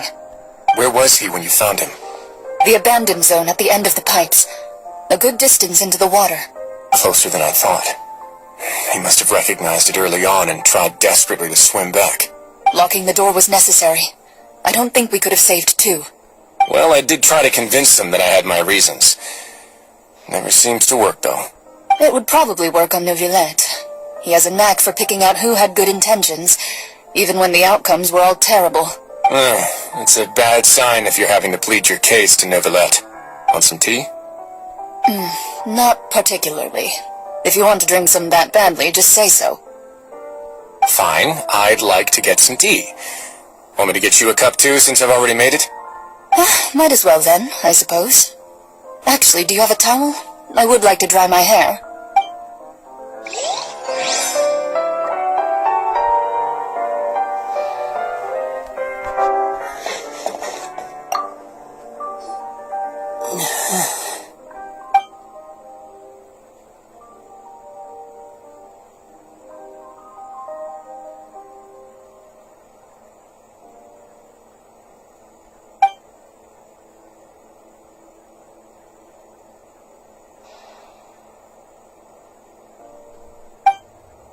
How is he? These symptoms are probably caused by an acute ingestion of a large amount of primordial seawater. Still, his condition is not critical. Of course, it would be best if he stayed for further observation. Let's leave him here for now, and move him to the infirmary once he's recovered a bit more. Sorry. I am aware that the infirmary may not be your favorite place in the world at the moment. We do only have a single clinic in the fortress, however. Why would he ingest a large amount of primordial seawater after leaving the fortress? How could that possibly happen? Please, look after Mr. Fremine for the moment. I'll go fetch some medicine and a respirator. Oh, I'll bring Miss Lynette back with me. Where is she? How is she right now? Oh, she just took a nap in an empty room after I tranquilized her. If my calculations are correct, she should also be waking up right around now. You might not believe me, but His Grace and I actually made some snacks and tea for her.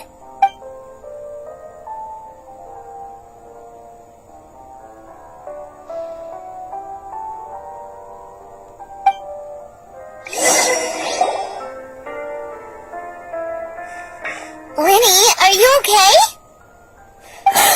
I'll be fine. They're all here now. Don't worry about me. Are you sure? You don't look alright. My hands and feet are still a bit weak, but that's probably just the residual effects of the tranquilizer shot. I'm back, everyone. Lenny. Oh, Traveler, Paimon, you're here too. Fermine? Is he... He'll be fine. But for now, please help me lift him up.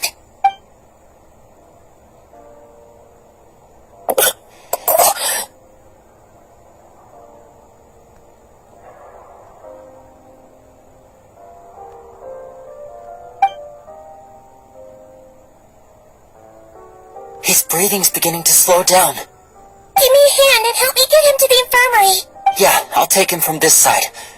Lynette, together? On it. Traveler, you seem pretty worried about him. Want to come with us?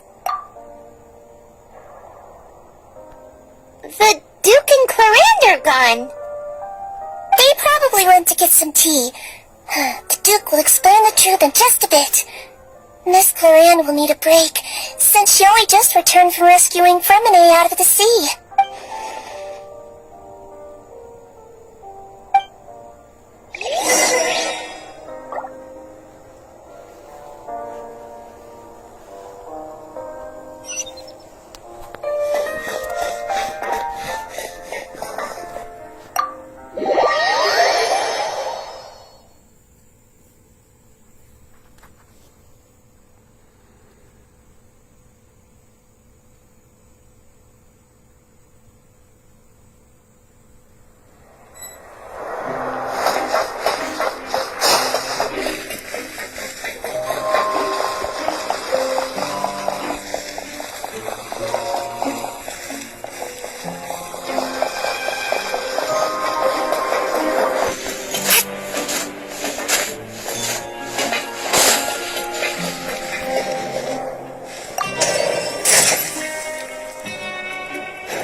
He's awake! Fermine, how do you feel? Lenny. Lynette. We're all here. Where am I? The infirmary, at the Fortress of Meripede, Mr. Fermine, and you are no longer in any danger. How do you feel? Don't push yourself if you're not feeling up to it. Traveler. Paimon. It's been so long. The sea. There's something wrong with the seawater. Shh, it's okay. We can talk about it after you've recovered. No, listen to me. This is really serious. There's primordial seawater mixed into the regular seawater. I don't know why it's there, but no one should touch it. Pipes. Right, the pipes. It's all coming back to me now.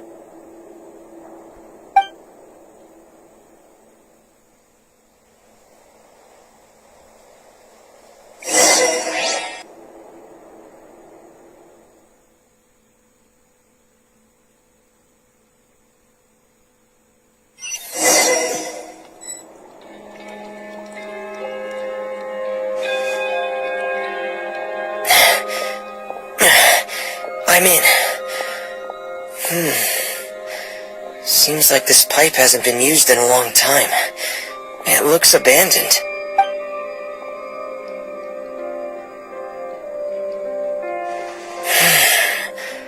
Where could Master Child be?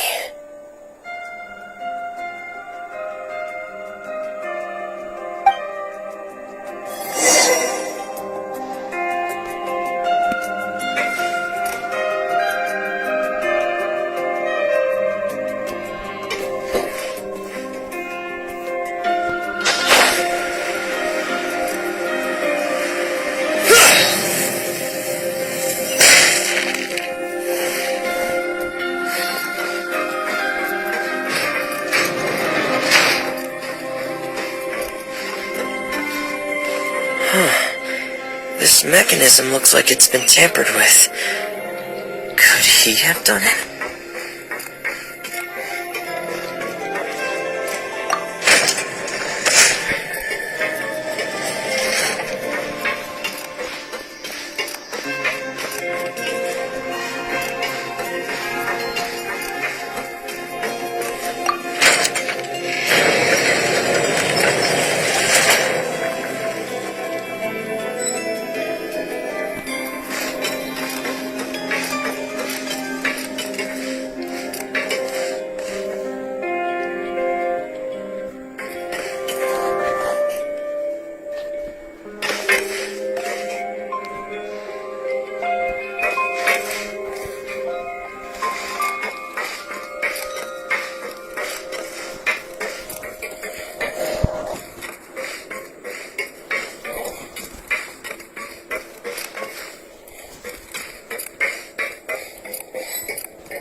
It's getting stuck on something. Seems like I'll have to avoid those obstacles while I turn it.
water starts.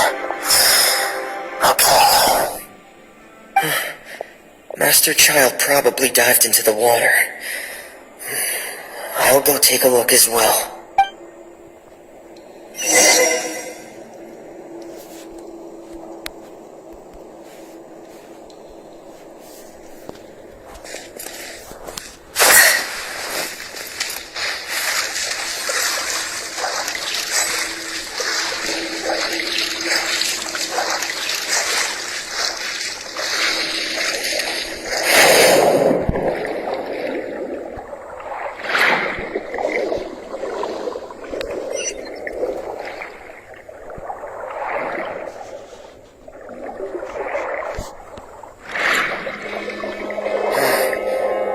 Vegetation here is a bit more sparse. These traces aren't natural. The person must have left them. I should be going in the right direction. Oh, there are traces here too. I need to keep going. Huh? The traces are gone. But I don't see where he could have gone from here. Wait, what the...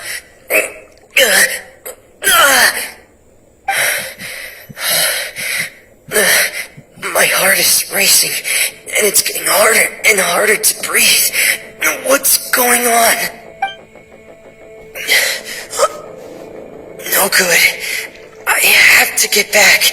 They still don't know anything about what's going on. If I turn back right now, I should still be able to make it.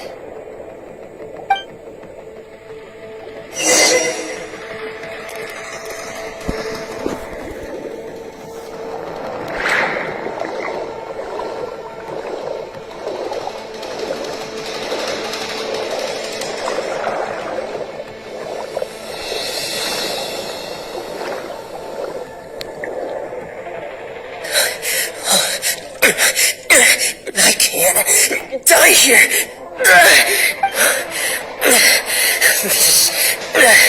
This is bad. I'm feeling worse and worse, and I'm still underwater. I have to push on.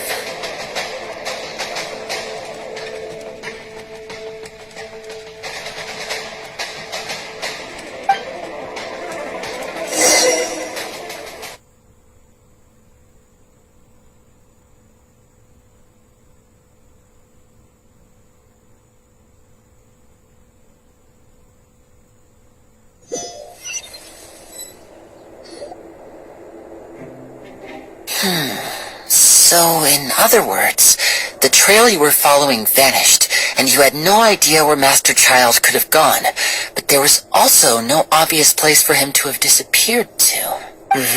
That's right.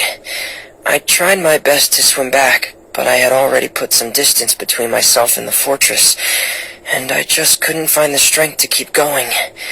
I probably passed out some time after that, and you know the rest. Miss Clarande brought you back, but we also don't know why she just suddenly appeared at the fortress, or why she went out to save you. Miss Clarande, you say? I must go thank her in person. You're still too weak for Monet. You can go after you've had some more rest. Miss Lynette is right. I believe Miss Clarande will stay here as a guest for another few days, so there's no need to hurry. A guest? Then I can assume Risley was the one who invited her to come down here? You should ask His Grace about that. He'll be able to explain better than me. Yeah, it's about time he actually told us what's going on. Wanna come with us, Lenny? No, please go on without me. I don't want to leave just yet. Lenny. The logical part of my brain is aware that we're safe right now, but I still can't bring myself to leave. Both of you are just in danger. Understood. Then let's just sit together for a while. In that case, I'll leave the infirmary to you. The Traveler and I are going to head out for now. As long as you stay in here, I don't think you'll be disturbed. Thank you.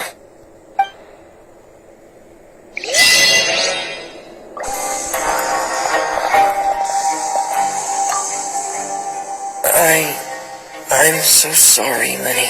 I'm also really sorry, Lenny. I should have been more careful. Don't say that. It was all my fault. I was the one who should have been more careful. You two were nearly... If I was stronger, maybe I would have already found Master Child. No, how can you say that? Huh? I'm sorry. What I'm hearing is, we all dropped the ball at some point during the mission, so the responsibility falls on all of us. Isn't that right? Yeah, that's right. It's on all of us. Lenny, we understand that you're worried about us, but we're worried about you as well. Please don't blame yourself. We want you to keep your spirits up. Yeah.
I take it Mr. Fremonet's condition has stabilized? Of course! I wouldn't have left the infirmary otherwise. I've been expecting those two, but might I inquire as to the purpose of your visit, Miss Seedwing? I wanted to check up on Miss Claran. How are you feeling? Mostly fine, I think. If you don't mind, I'd like to perform another quick physical exam. It'll just take a few minutes. All right. Thank you for looking out for me. I'll take my leave for now, then. Well, want to explain yourself, Risley? Of course, but I'm not partial to the word choice of explain. How about enlighten? Where should I begin? How about you start by asking me any questions you have? You can start with whichever one you'd like to get answered the most. Then Paimon will begin.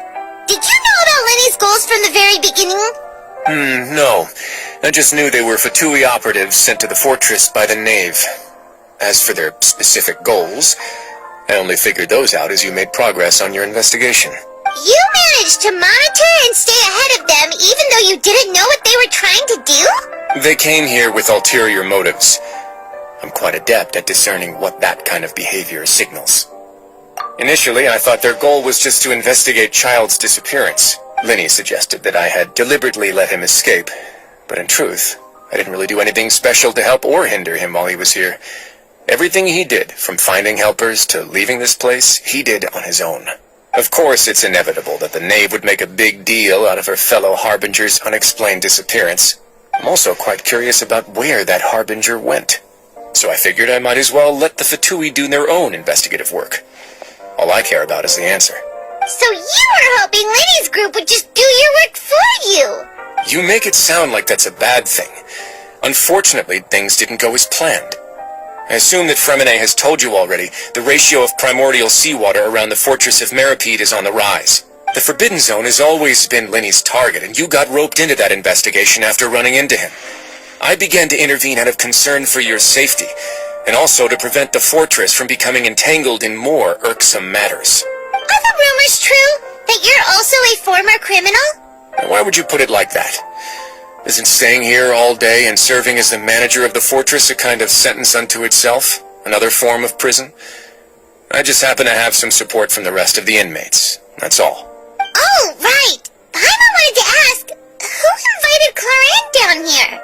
Me, of course. I paid her good mora to come down to the fortress for some field work. As a champion duelist, Miss Claren could be considered to be an independent party. I needed to find an exceptionally capable person to help me get through the impending crisis. And saving Fremine was part of that crisis? You can think of it like that, yes. Credit where credit is due, that boy is quite adept at diving. Had conditions not been as hostile as they were, he probably would have found the missing Harbinger already.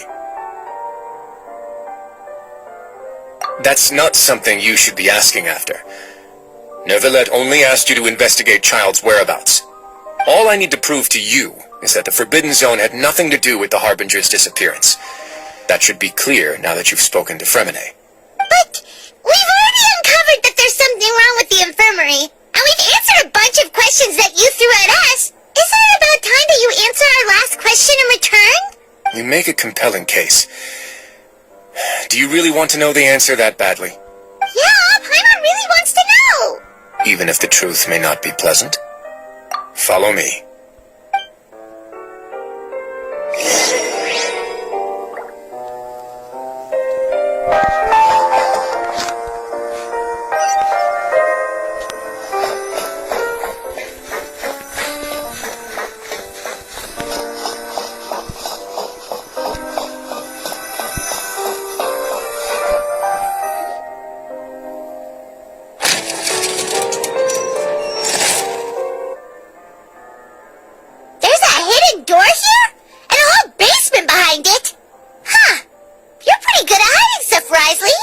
It seems you've forgotten just what kind of place the Fortress of Meripede is.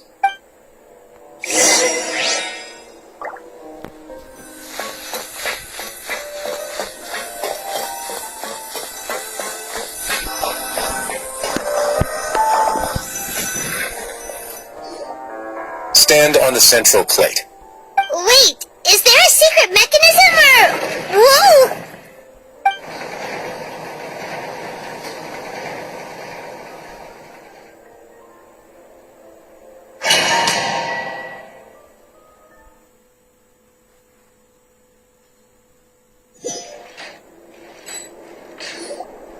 So, this is the Forbidden Zone?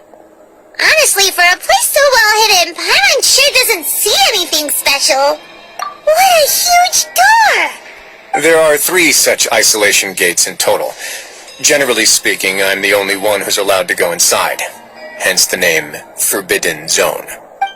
Am I correct to assume you're going to run on back and tell your little Fatui friends everything? Well, Paimon wasn't thinking of keeping anything from them.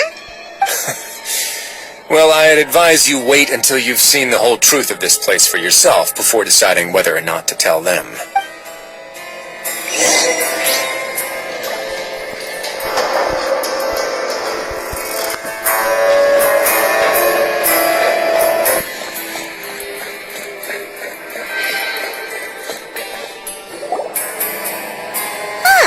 So there's a switch on the side. Stand back.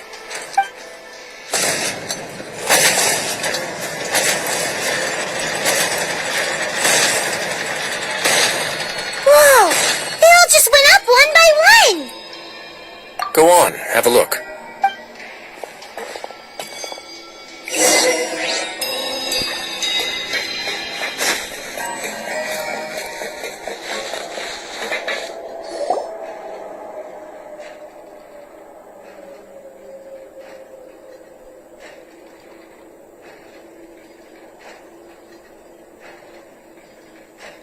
I've been interested in what lies beyond that gate ever since I assumed leadership of the Fortress of Meripede. Of course, it would be unwise to recklessly open it, but it'd also be risky and negligent to simply ignore any potential danger that could be behind it. The readings on that dashboard have not budged since the day when I first laid eyes on this place. But over the past year, the needle has crept upwards from its original position, likely because some parameter it's been tracking has changed, if only infinitesimally. Normally I would have ignored it, but I happened to have some free time when I noticed it, so I investigated. Any guesses what the reading could be tracking? Very reasonable guesses. I've considered both of those as well. Unfortunately, our dashboard is tracking something less ordinary. The temperature should vary with weather and climate changes, so for something that rarely shifts, the water pressure is more likely. We ran a few tests to increase the pressure from the outside, but the readings didn't change at all. Later on, a few more possibilities occurred to me, such as a potential connection with the primordial sea. I began to make a few preparations based on that hypothesis. Over the past few days, the needle has moved again. With that, and the symptoms that Fremine displayed after leaving the fortress, I can now confidently conclude that the readings represent the concentration of primordial seawater in the seawater nearby. The concentration of primordial seawater? But we're already under the sea! And that is precisely the problem. We're at the bottom of the sea, and now we're surrounded by toxic seawater. Somehow, primordial seawater got mixed in, and the concentration is steadily rising. Yes, that's very likely. But forget about the two of us! Not even Novelette knows where the primordial sea could be, much less where we could find and plug a leak. Oh.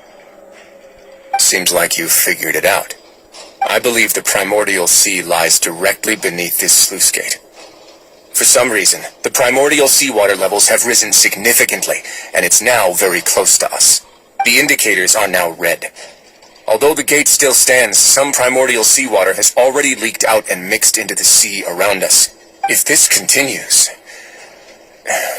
soon it will no longer be able to hold back the primordial sea at all. Yeah, you know what the legends say. If this place falls, then everyone in Fontaine will be turned into puddles in the span of a night. But that's just too weird! Why would the Fortress of Meropide be built right above a sluice gate for the primordial sea? Who built this place anyway? Your expression tells me you think this might be part of a vast, complicated conspiracy. To be honest, you might find the actual answer may be exceedingly boring. It's just that the secret of the Forbidden Zone had been long forgotten by the nation before I rediscovered it with my research. There's no single founder of the Fortress of Meropide in any traditional sense. What we know about its history has been left to us by the people who used to live here. When the previous Hydro Archon, Egeria, ruled the land, all convicted criminals from Fontaine were exiled. The people drove the criminals away like a wolf pack chasing away the banished. The criminals received no sympathy of any kind from the people. They were exiled to the desolate seaside, where they experienced only pain, struggle, and the bone-chilling cold. Some of them began to repent, and prayed to the Hydro Archon, asking if there was still anything they could do. The Hydro Archon took pity on them, and said, "You may go guard my secret, deep underneath the waves." And so, leaning on the power of the Hydro Archon, they gathered underneath the sea, and began to build a fortress. They became a community down there in the deeps, and over the years helped it to grow. As the number of exiles increased, more and more people joined the community.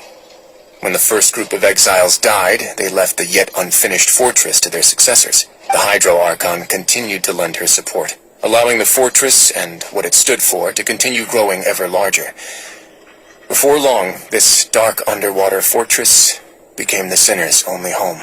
And with that, the people here stopped referring to the fortress as a prison. They saw themselves as repenting sinners who would regain their freedom once they had sufficiently redeemed themselves. But as time went on, people also realized that the fortress was a lonely place. Once they had gotten used to life here, they could no longer feel comfortable living in the overworld. Once they had finished serving their sentences, some people left and some others chose to stay. They'd find some idle position and let their withered souls fade away with the ancient secrets of the past. After many, many centuries, few people still remember the reason for the fortress's founding. Now they just see it as an integral pillar of Fontainian society, as that place where criminals deserve to be sent. Now and again, researchers manage to break one law or another and live out their days in the fortress. I learned all this from an elderly historian. Everyone else just thought he'd made it all up. But now you know every part of that history is true. Indeed. That's just as the prophecy says.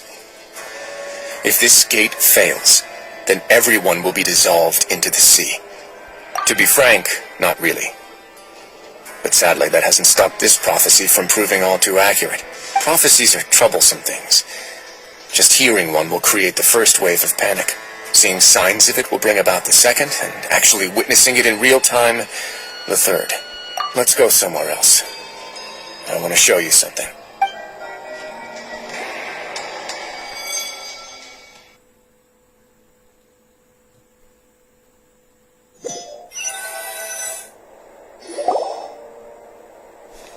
This is it.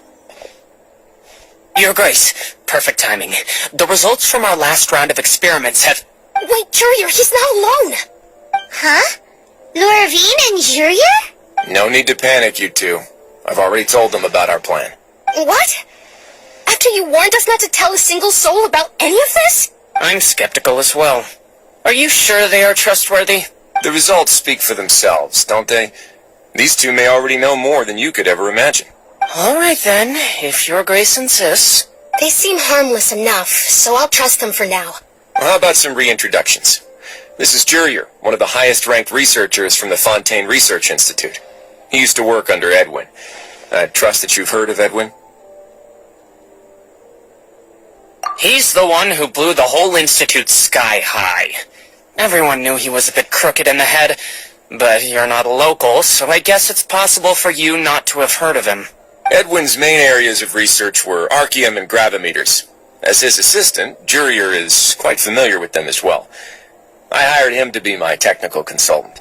You want to blow up the fortress of Meripede? Ah, what a lovely idea. I'm already imagining it in my head. Gotta admit, I'm tempted as well. Guys, focus! Focus!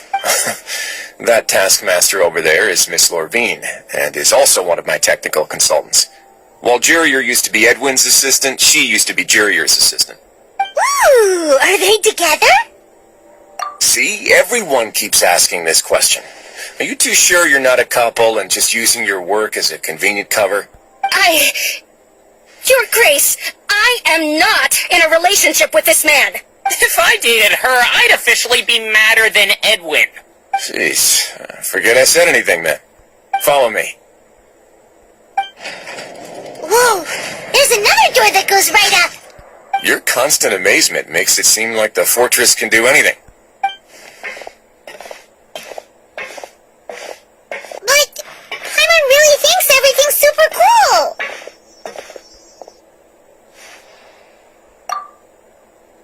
Well, let's spice it up a bit. And here you go. What a huge ship! This is also a production zone that Paimon's never seen before. What's going on? How much do you know about Fontainian history? Not much at all. Well, then maybe you haven't heard the story of ancient Lemuria. To give you a quick rundown, Fontaine used to be ruled by the Lemurian dynasty. According to legend, the Lemurian king Remus came to this land after being inspired by divine revelation and found the seer Sibila, who had taken on the form of a golden bee. Taking the golden bee with him and riding on a huge ship, the Fortuna, he created his nation above the surging waves. He called his nation Lemuria, and used the Fortuna to incessantly search for new tribes and islands, calling on them to join his empire. There's a ship in this story too? Where there's water, there'll be ships. People believe that hope can always be found at the end of a voyage. Do you believe that too? To a point, I think. As you've already seen, I have a whole factory's worth of labor, materials, and technology at my disposal. Certainly can't hurt to give it a try. So the moment I began to speculate that the primordial sea might lie underneath the gate, I also began this project. Were you inspired by the legendary Fortuna? Maybe. Fontainians need something to hold on to cope with the impending disaster. Were the workers to find out the truth behind this ship, riots would destroy the fortress faster than any catastrophe. As the fortress's administrator, I'd never make such a reckless call. Alright, that's enough talking for now. I'll need another 3 cups of tea to soothe my throat. Do you have any other questions? Seems like you're good. Come on, I'll take you back.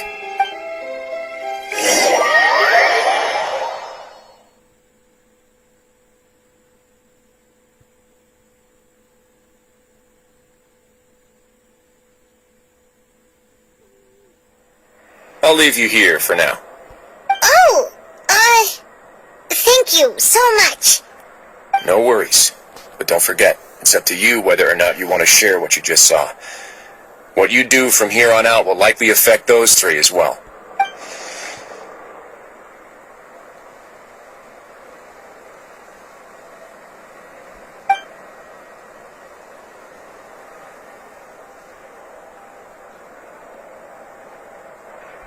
Yeah, we'll put a lot of thought into it for sure. Great. I look forward to what happens next.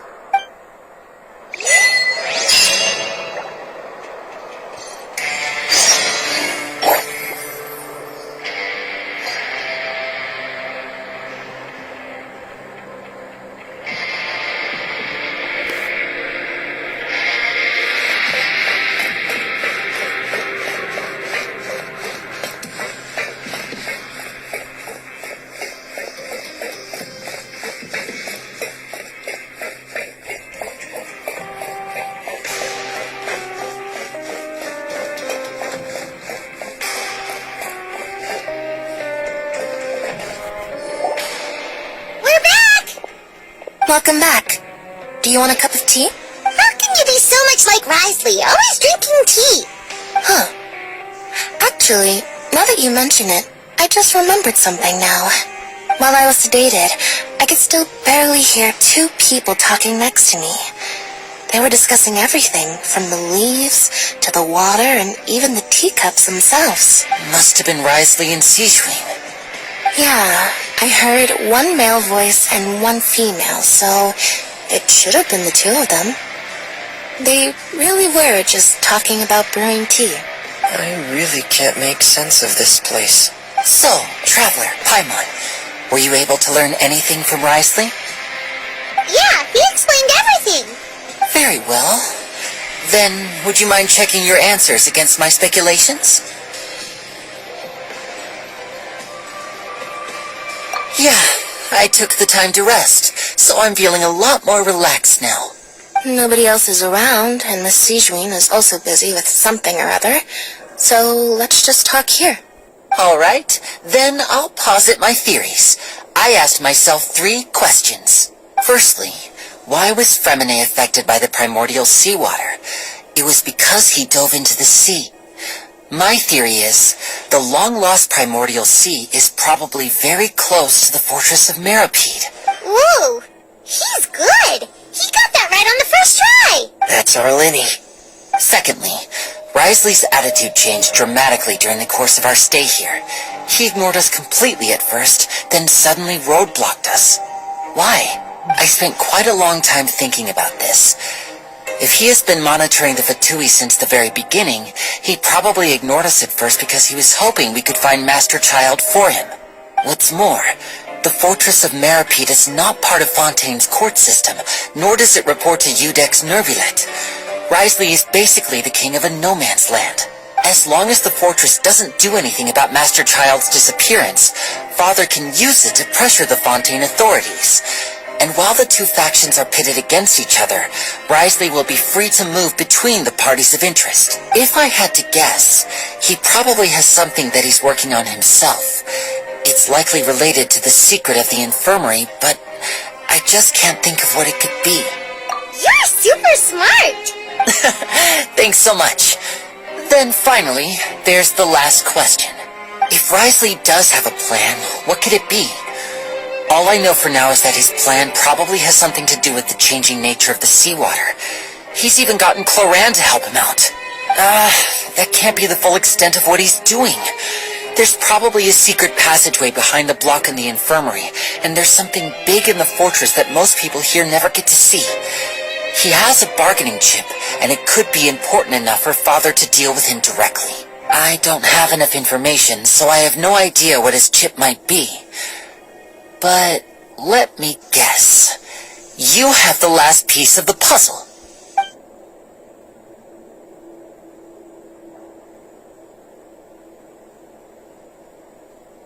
I can't believe it. The sea will engulf everyone. Just like the prophecy said. Could Risley have wanted to meet Father to figure out a way to deal with this crisis? If you remember, I once mentioned that Father sees the House of the Hearth as her base of operations, and she truly wants to resolve the crisis. But how could Risley have known that? Or perhaps he didn't know, and just wanted to bring Father over to his side? Which could be why he said he just wanted to negotiate. Yeah, that makes sense to me. I understand your concerns as well, Traveler. I'll figure out a way to pass this on to our father. No matter what, we're on your side. The two of you have already aided us far too much. We probably wouldn't be standing here right now if not for you. If you ever need anything else going forward, please come to the House of the Hearth at any time. Though you may not share the sentiment, after all that we've gone through together, the three of us basically see you as family now. You have my gratitude. Thank you for protecting Lenny when it really mattered. And thank you for sharing the secrets of the fortress with us. We didn't think you were going to do it. Why are you being so formal all of a sudden?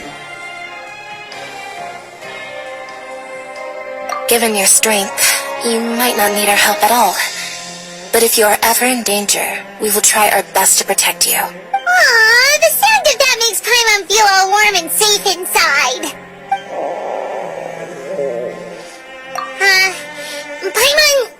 Paimon's hungry. Oh, you've done so much already. Go get some food. Alright, then we'll catch you guys another time.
Dinner as well. Huh. You're right. She's actually sitting in the fortress cafeteria. What would you like to eat? Yep, you can. I've already talked to our chef, Mr. Wolsey. It's all on me today, so you can get whatever you'd like.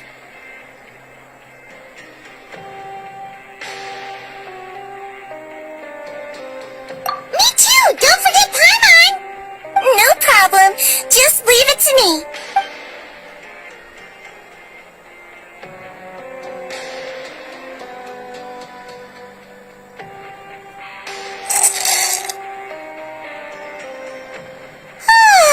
So delicious.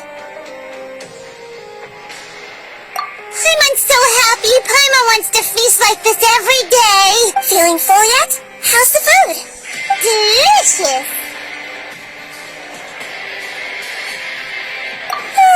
I'm so glad to see you all so happy.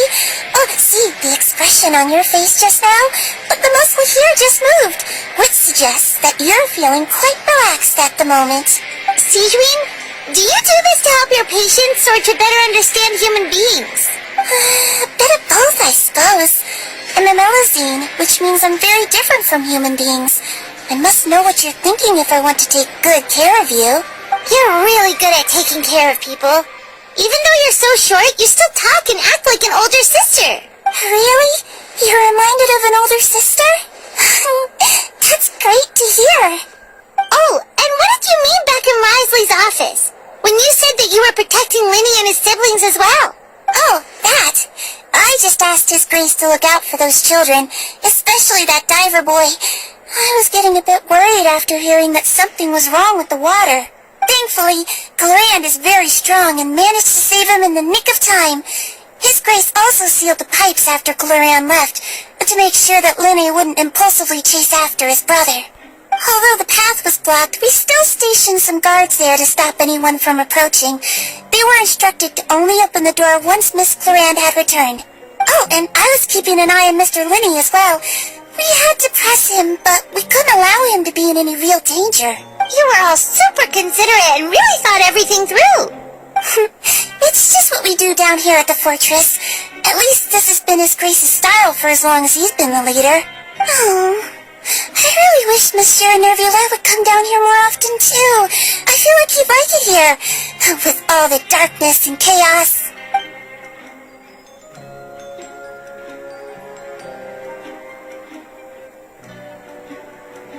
Get a good night's rest, you two. You both worked very hard.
It's happened.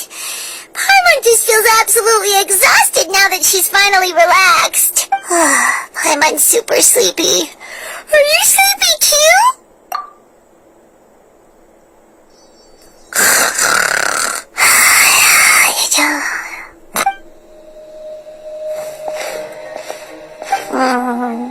Delicious. Paimon wants seconds for free.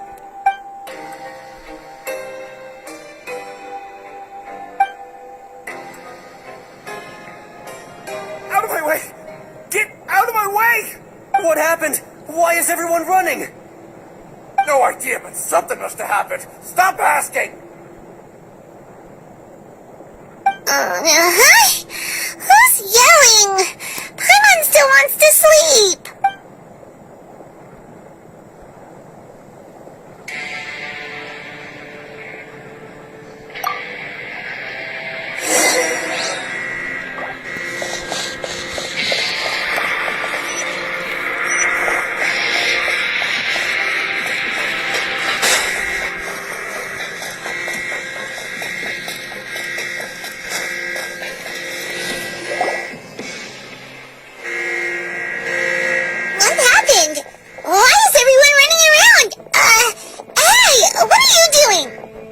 Time to explain, mate. Goodbye. Hey, wait! What's wrong with these people? They won't even talk to us. They're here! There you are! thank goodness! Crystal and Laveroon, do you know what happened here? We came here especially to inform you. Something seems to have gone terribly wrong just now. His Grace is telling everyone to evacuate and get out of here. Laveroon was saying you two are new here and you don't have many friends, so you might slip through the cracks. Haven't you heard all the stories like that? An evacuation is successfully completed, yet you only find out once you do a head count that 1 or 2 people are missing. Wait, weren't you the one who brought that up? Why is it suddenly my idea? Hey, shut up! Okay, whatever. The point is, you should come with us. Yeah, he said to get as far away as possible, upwards and outwards.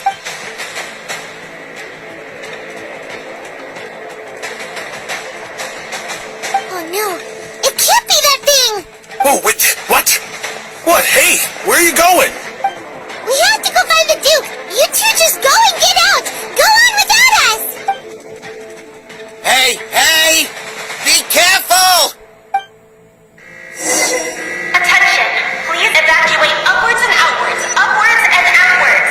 If you're already at the topmost layer, then try to move as far outwards as possible.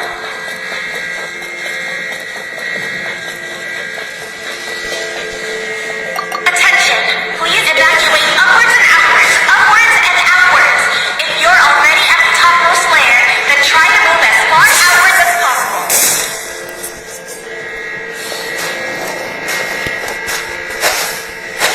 Attention! Please evacuate upwards and outwards, upwards and outwards. If you're already at the topmost layer, then try to move as far outwards as possible.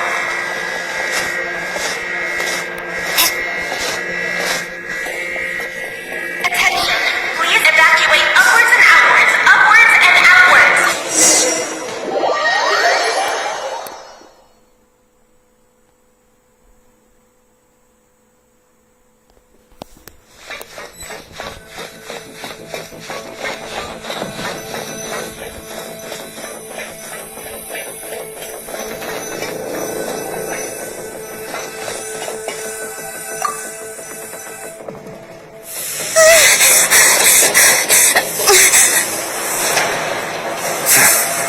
They're here.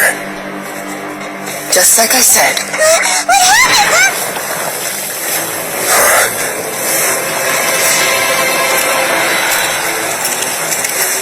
You're just in time. But be ready to run.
This won't hold it for long. Find Neuvillette. Tell him the defenses are about to collapse. Then what will happen to you? Until he arrives, we're the last line of defense.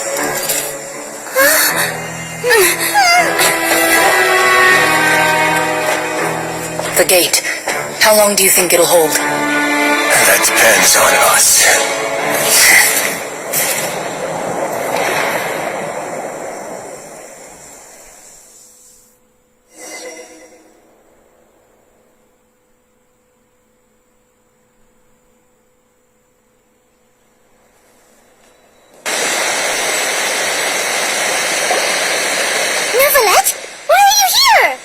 Traveler, I need you to head to the Opera House immediately. Farina will soon be meeting with the knave there. You must protect Farina, and make sure she doesn't spend too much time alone with her. Will do. You have my sincerest gratitude.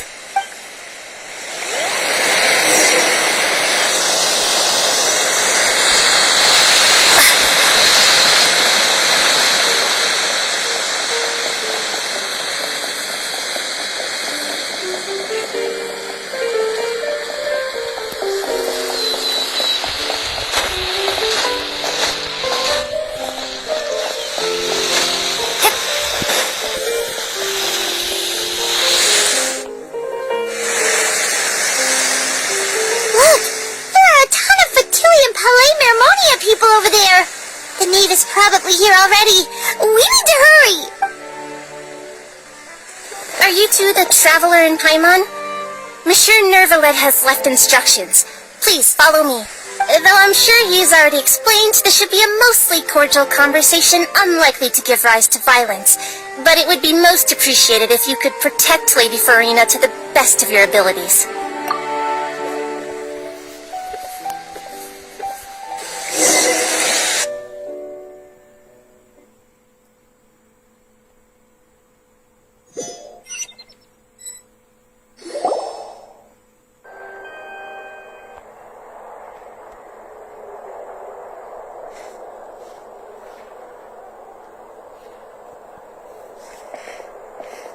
Oh, so you two are the honored guests Miss Farina mentioned.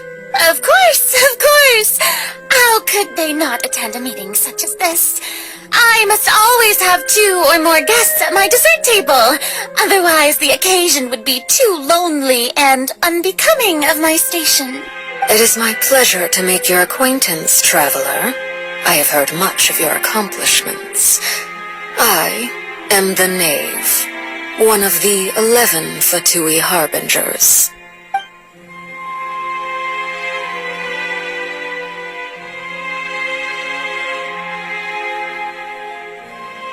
I've already prepared seats for you. Come, sit beside me. Perhaps you two are unaware of how Miss Farina and I do things. You see, we actually recently agreed to get together for tea when we had the time. See this? This is a limited type of confectionery that Miss Farina simply adores. There are only 16 slices sold every day. Here, why don't you and Paimon have a taste?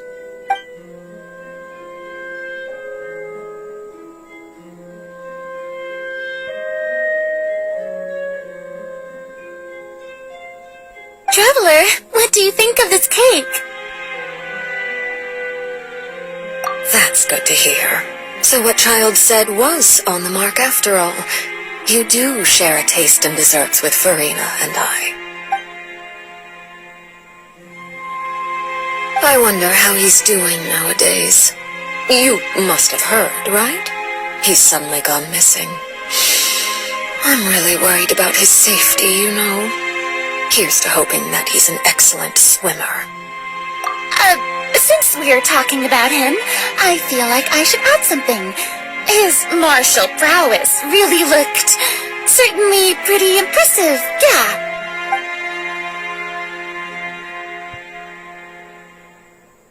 Oh, so you're also familiar with his aptitude for fighting, Miss Farina. Oh, right. I almost forgot. Child was subdued by Udex Nuvilette right in front of you. Against ordinary people, my colleague would never be on the back foot. But alas, he just never imagined he'd run into such a person. I must express my admiration for Monsieur Nuvilette. Coming from you, that's not surprising at all. But I thought you would be happier to hear the news. Of course, but it's still a bit of a shame. You see, I would have been far happier had I received this news somewhat earlier. As you well know, a long time has passed since Child disappeared. Well, in any case, there's no need to worry. We know for sure that Child is still alive. Oh, and just how do you know that? Because we found evidence that proved he left the Fortress of Meripede.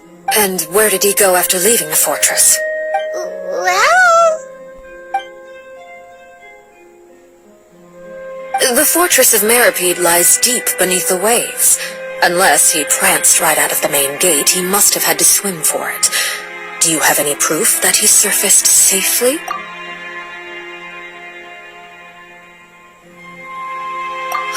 That is good news at least. His sister Tonya sent a letter to Fontaine not too long ago. Since he was unfortunately unavailable, I picked it up on his behalf. Do you have any idea how he usually writes back to his family? Dear Tonya, Your letter made me feel like we were still enjoying our time in Snezhnaya together. I'm currently admiring the scenery on the streets in front of the opera house.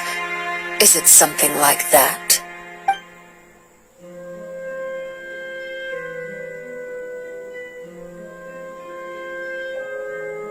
All letters tend to follow the same few formats anyway, right? As long as the contents are accurate, it doesn't matter so much how it's written or how it's worded. Hold on. The water in the teacup is shaking. I suppose this is also a sign of things to come, Miss Farina. I don't quite understand what you're trying to say. Have we entered into the next stage of the prophecy?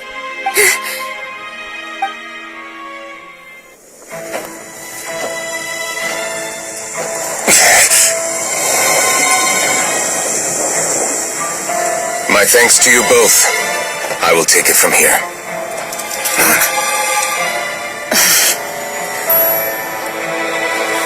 Sure you don't need a hand? Quite sure. Wow. So, what's your secret, huh? Let me guess. Who knows? Maybe it's just your sense of responsibility. Sounds about right.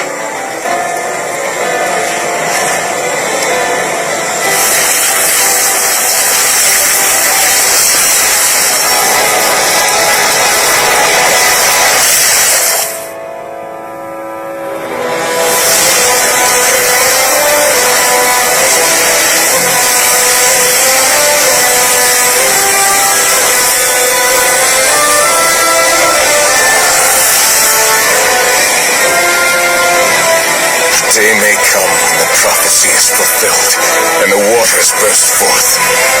But it is not this day. This ancient power could easily obliterate an entire race. A tsunami of fury would unleash endless catastrophe.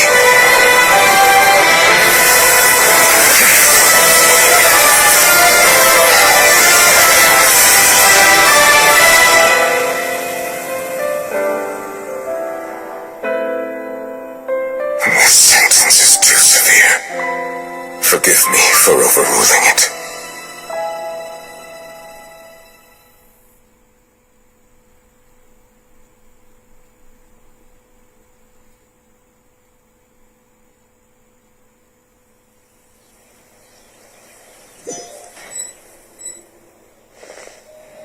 All right.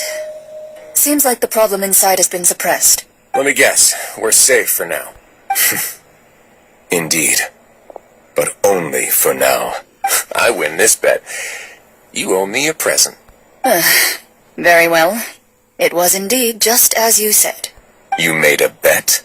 We made a bet on the size of your entourage. Cloran thought you wouldn't come down by yourself. I figured you would have at least brought a few people along for appearance's sake. It appears I underestimated just how confidential the mission was. Shouldn't you have gotten used to confidential missions by now? That's just how the courts operate. So what gift must the loser give? He already has tons of tea in his office. I'm thinking about a set of legal codices.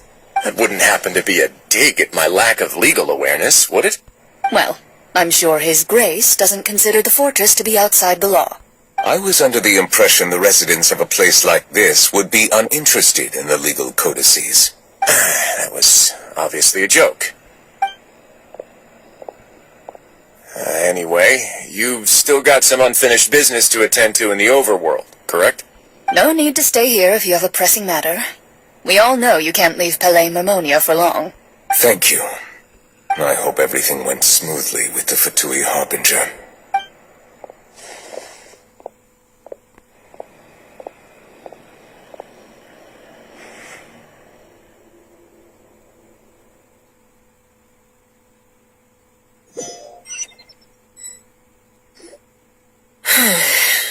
I must say, we've spent long enough playing house.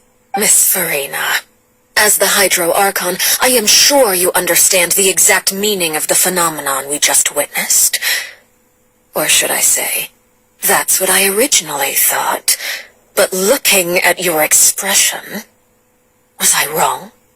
And you haven't a clue? What are you trying to say? At this point, I don't think there's any more need to speak as diplomatic representatives. Allow me to speak to you now as just a Fontainian. You know the prophecy by heart, and also that every part of it is being proven true. Yet, here you are relaxing, drinking tea, and eating desserts as if it's all nothing more than a few stray bugs in your garden. Do you really think that's acceptable? The prophecy's hanging above our necks like a guillotine. Every faction is looking for a way to either avert the disaster or save their own. Even the orphans of the House of the Heart have devoted everything to saving their homeland. But you? It beggars belief just how nonchalant and carefree you have been. From the very beginning, you, the god Focalor, you have utterly failed to take action. You're wrong. I've never ignored the prophecy, nor have I just been passing the time in self-indulgence. Retract your accusation and stop doubting the wisdom of the gods with such absurd conjectures. I am not alone in my doubts, you know. All the children of Fontaine may be harboring the exact same thoughts right now. Oh, great Hydro Archon. How are you going to save them? Save us?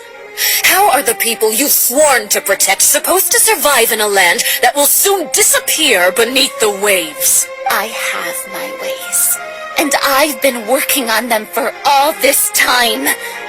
Even if you look down upon me, you have no right to judge me. Fontaine will be saved. Even if I still cannot see the true future right now, as long as I continue on as I am, I will be able to hold my head up high!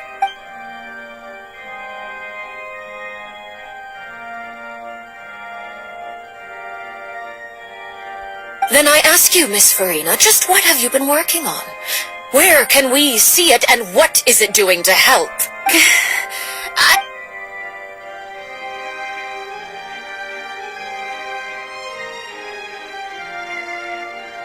My machinations are just like the prophecy itself. They will only reveal themselves at the fated time. It is just that beings like yourselves are unable to perceive them as of yet. I see. As a god, the proof of your labor always lies beyond prying mortal eyes. Allow me to be so bold as to ask another way. Would it be possible for you to tell us the parts of your plan that are not confidential? Such as your emergency response plan for the impending disaster? An emergency response plan? Oh, that look in your eyes. Have you not even prepared one of those? The emergency response plan is also strictly confidential. Then allow me to jog your memory. Miss Farina, what is the purpose of your Oratrice Mécanique d'Analyse Cardinal? And what do you plan to do with the massive amounts of indemnitium that has accumulated over the years? The Oratrice? It's just like it appears to be. So you also have no idea. If I'm not mistaken, someone's using it to prepare for something. But unfortunately, it would seem that someone is not you, Miss Farina. I first caught wind of this when Linny tried to investigate the Oratrice in the Opera House. You see, even just getting close to the core contaminated him with an extremely large amount of indemnitium. But even if that had nothing to do with you, then what could you possibly be working on, oh great Hydro Archon? Oh, right. I almost forgot. Udex Nouvillette is not at the tea party with us today. Miss Farina, I suppose you must have ordered him away to take care of some troublesome business. Yes, that's exactly right. Please keep it a secret for me. Of course I will. Although, I must say, Miss Farina, you seem quite insecure without the Udex by your side. Oh, very well. Let's stop that conversation here. There are still a few slices of cake left, so please, help yourselves, everyone.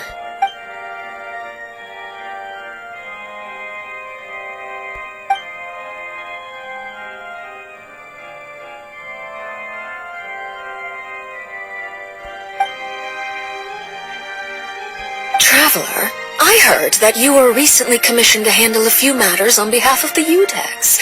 Why don't you take an extra slice of cake? Those who work hard deserve gratitude and praise. You too, Paimon. Thank you. Paimon will take you up on that offer.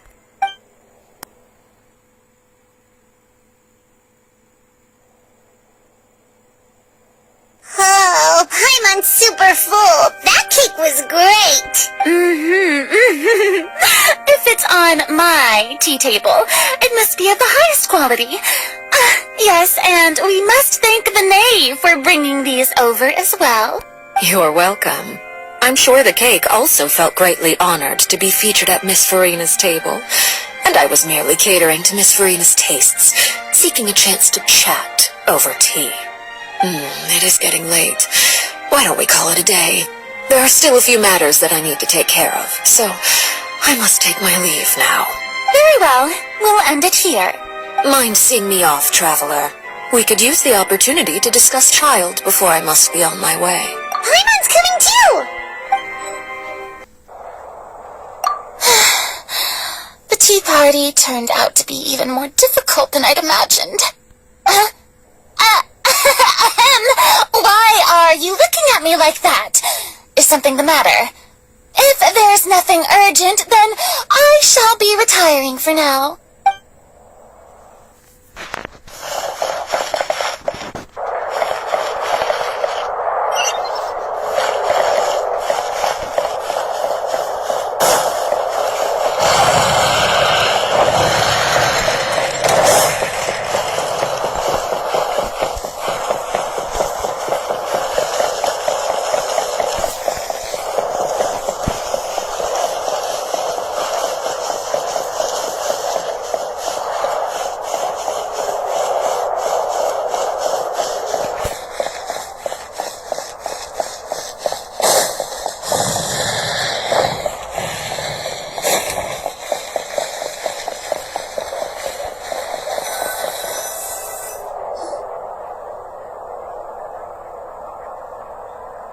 I'm glad that you were willing to come with me.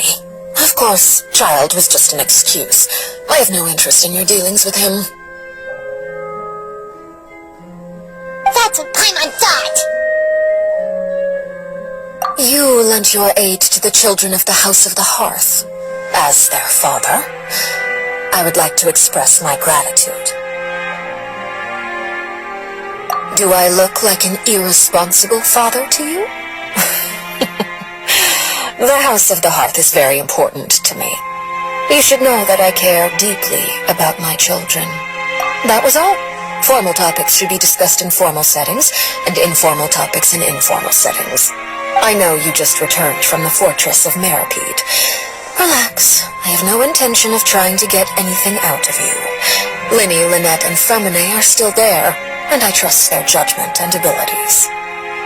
They've all been working very hard and have always done all they can to fight back against anyone who tried to stop them, especially Linny. You mean Wriothesley. He's a tricky one to deal with. It's unfortunate that Linny's so eager to prove himself that he can't learn to rely on others, including me. By the way, and you can just consider this a bit of idle gossip, but what's your impression of Farina? You are outside of our disputes, and the freest person in all of Fontaine, able to move around most easily. Allow me to share my perspective with you. And that's everything that happened during the trial. Master Child was declared guilty and immediately transported to the fortress of Meripede. Didn't he say he was coming here on vacation? Does he not feel an ounce of shame for all the trouble he has caused? I Forget it. He did give us an opportunity. I will be meeting someone shortly. Do you require help with any preparations? No need. I will take care of it myself. I need to meet with Farina, the Hydro Archon. She is at the heart of Fontaine. But what's fascinating about her is that she often seems more like a celebrity than a working Archon. Oh? Come over here, you little critter, you! You dare to run from me? Stop right this instant! My goal is just to discover the location of the Gnosis. But I didn't expect the chance to approach Farina to be handed to me on a silver platter. This is so easy, it's actually making me a bit suspicious.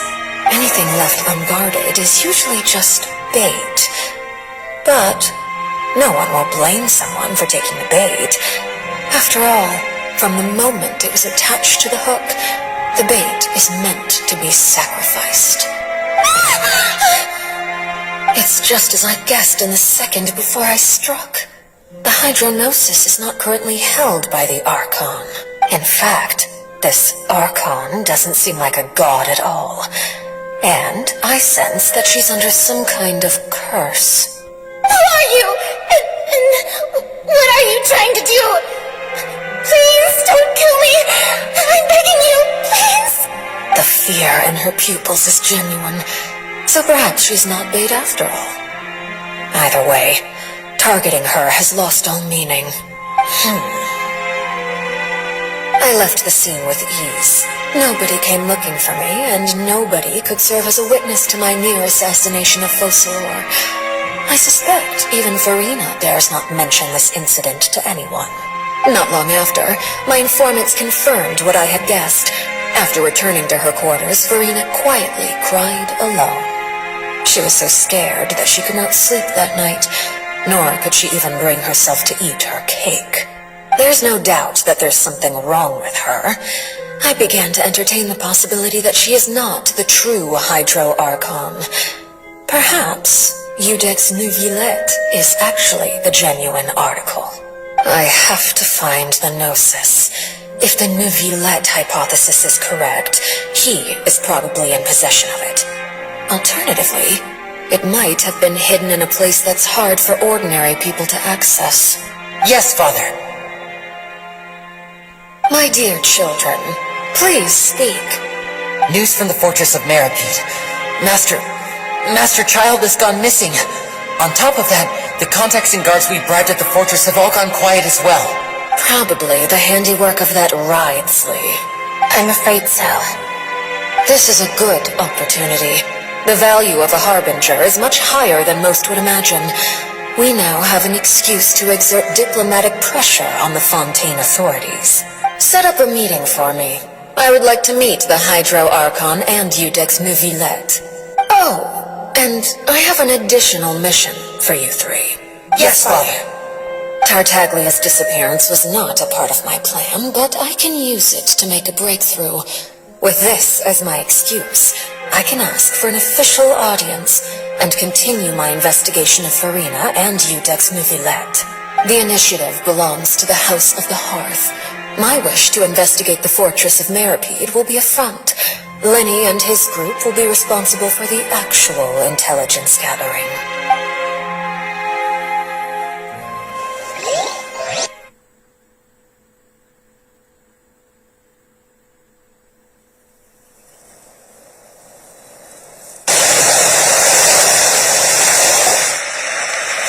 You should know the rest.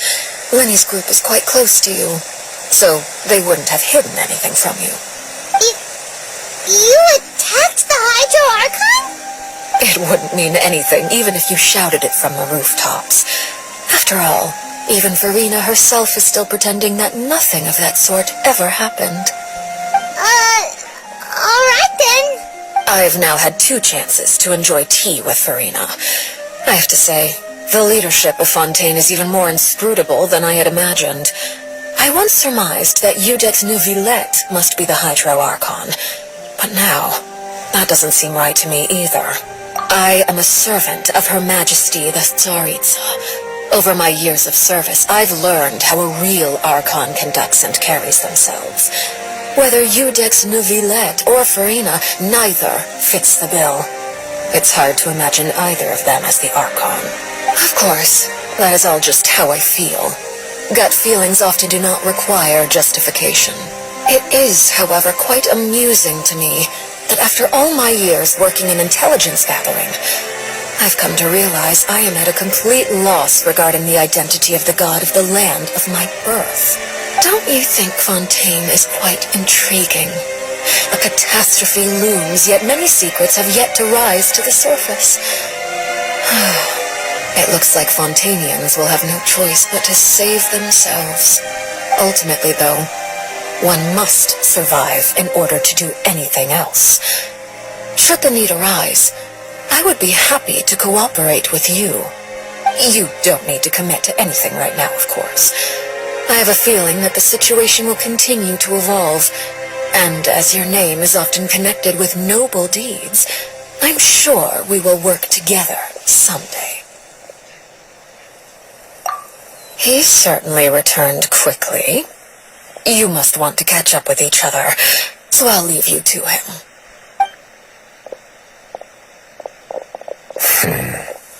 Neuvillette, is it over? For now, yes. But this issue will prove quite thorny in the long term.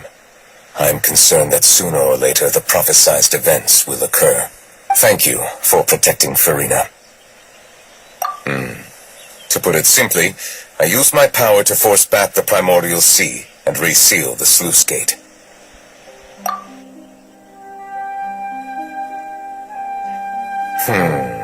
So as expected, the knave has turned up the pressure on Farina. She's trying to feel her out, though I'm still unsure as to her motives. Permission granted.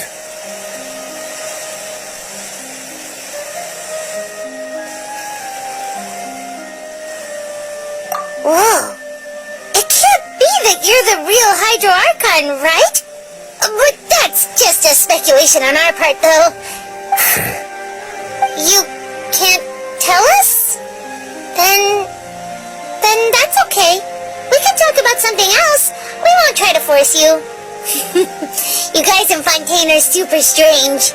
If by the phrase, you guys, you are referring to Farina and I, then although I'm not sure just what you are trying to imply, I must clarify that I do not share her positions on a multitude of topics. I believe so. The fortress has a long and complex history. It has seen much grief and suffering. And now, another catastrophe will soon be upon us. I mourn this turn of events. Huh? Why is it raining all of a sudden?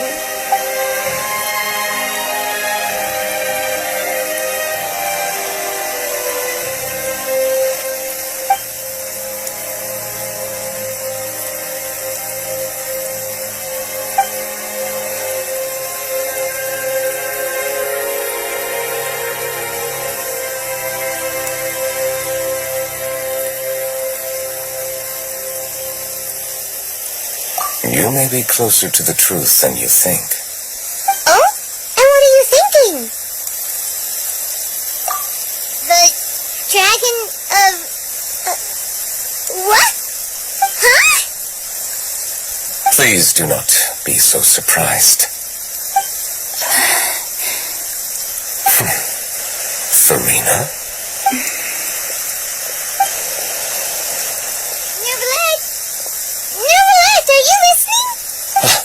My apologies. We were just guessing randomly. We didn't guess right, did we? You're not actually the dragon sovereign of water, right? Well, if you don't want to confirm or deny... You guessed correctly.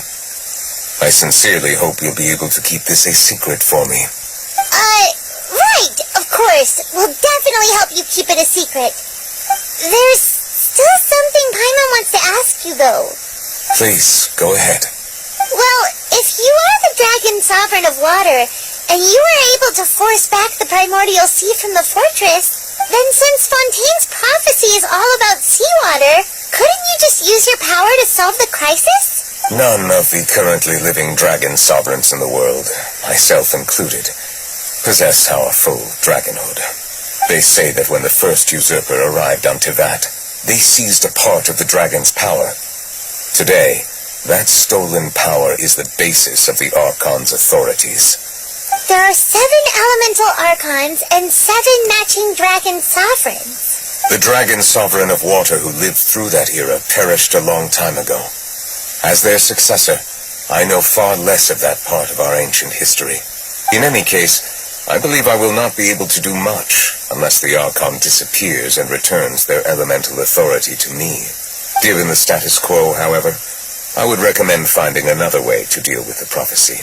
Oh, so even you can't solve it. I still have some urgent matters to attend to at my office. If you have any more questions regarding ancient history, you are welcome to discuss them with me at a later time. Please go right ahead. There's a place that Paimon wants to go too. Traveler, why don't we pay another visit to the Fortress of Meripede? Paimon is a little worried. We'll see you another time. Take care.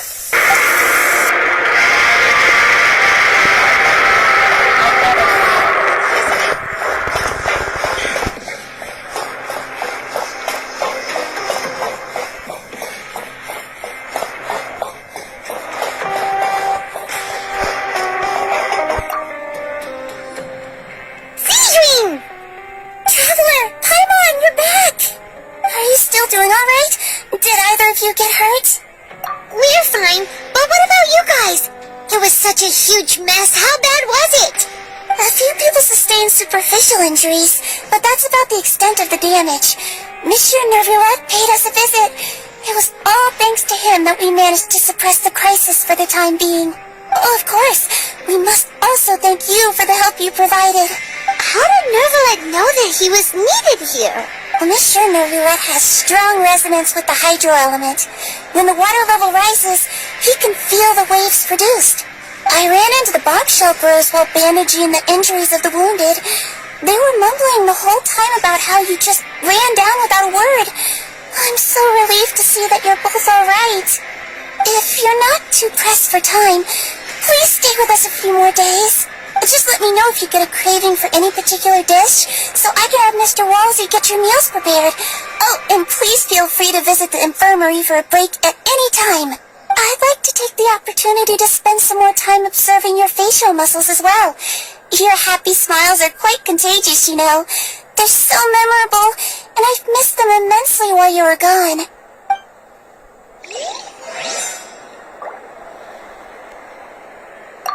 If you can find the time, please stay at the fortress for just a while longer.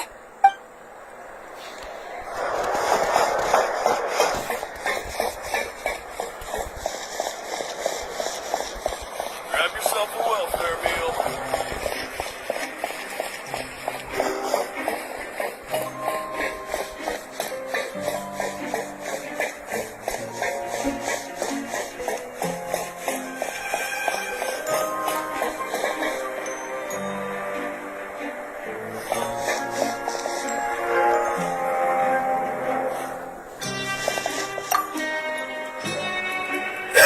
You guys are back?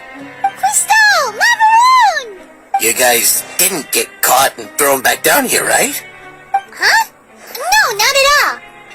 And here I thought you'd managed to escape from jail during all the commotion.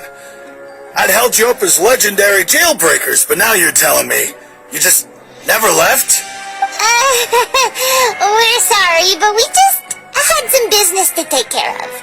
All right. There's no need to get caught up in the details. We're just relieved to see you. He was super worried about you, you know.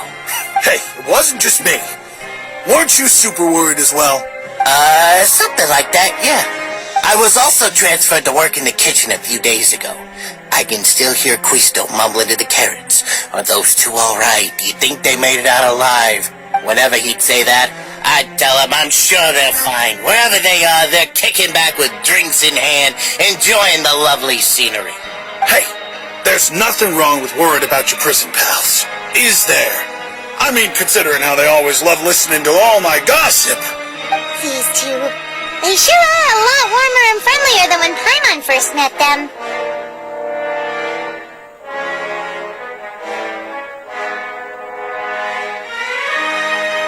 Oh, well, if you say so. I'll be watching you to make sure you finish every last bite.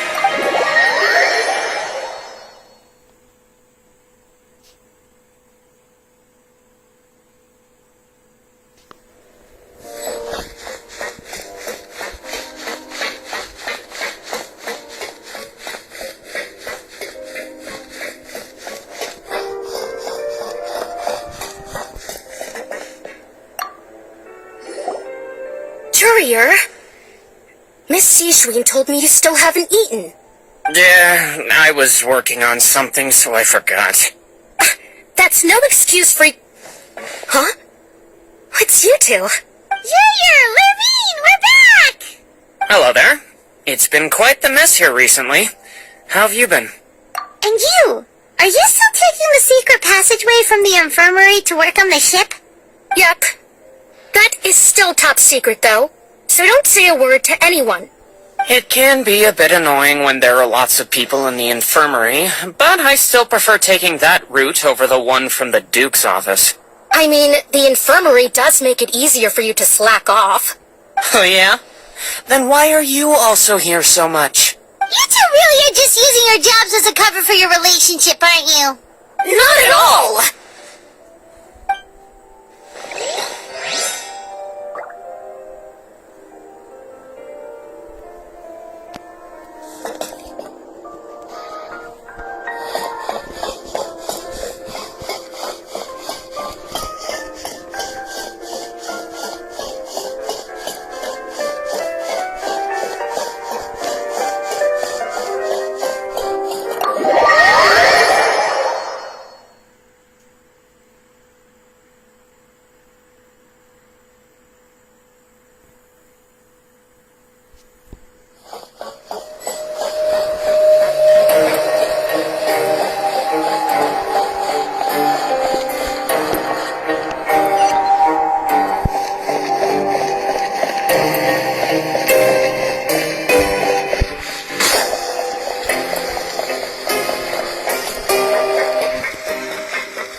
Now guess, what suit will this next card be?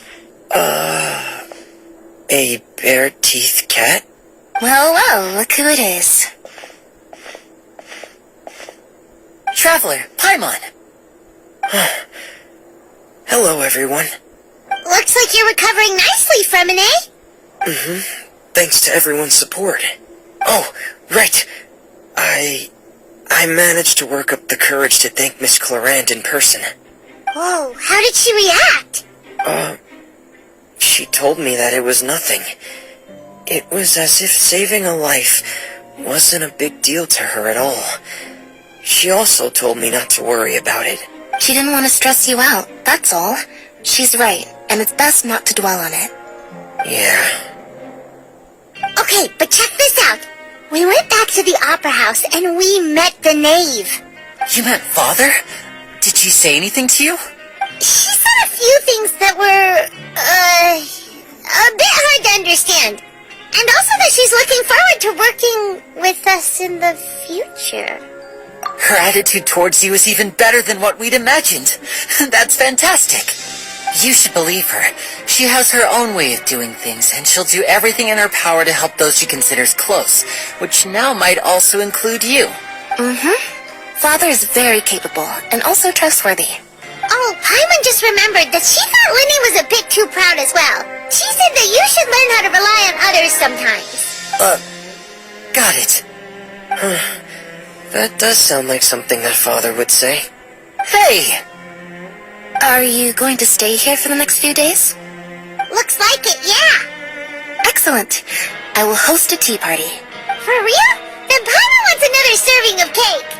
Another implies that you were already served some delicious cake while you were up there. How lovely. Well, next time, you're going to have tea and snacks with us.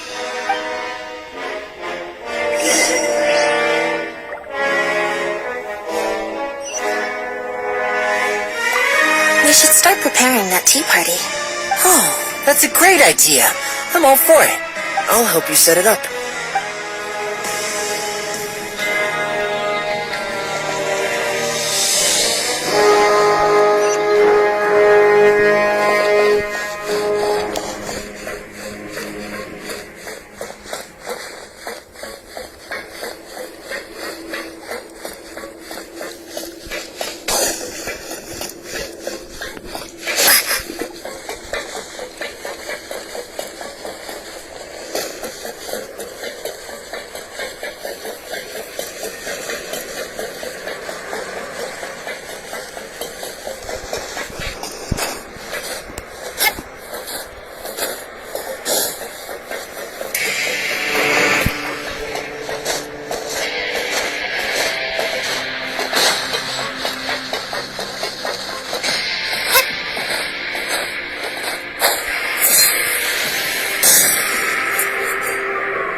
Do my eyes deceive me, or did I just see two inmates come back after making it to the surface?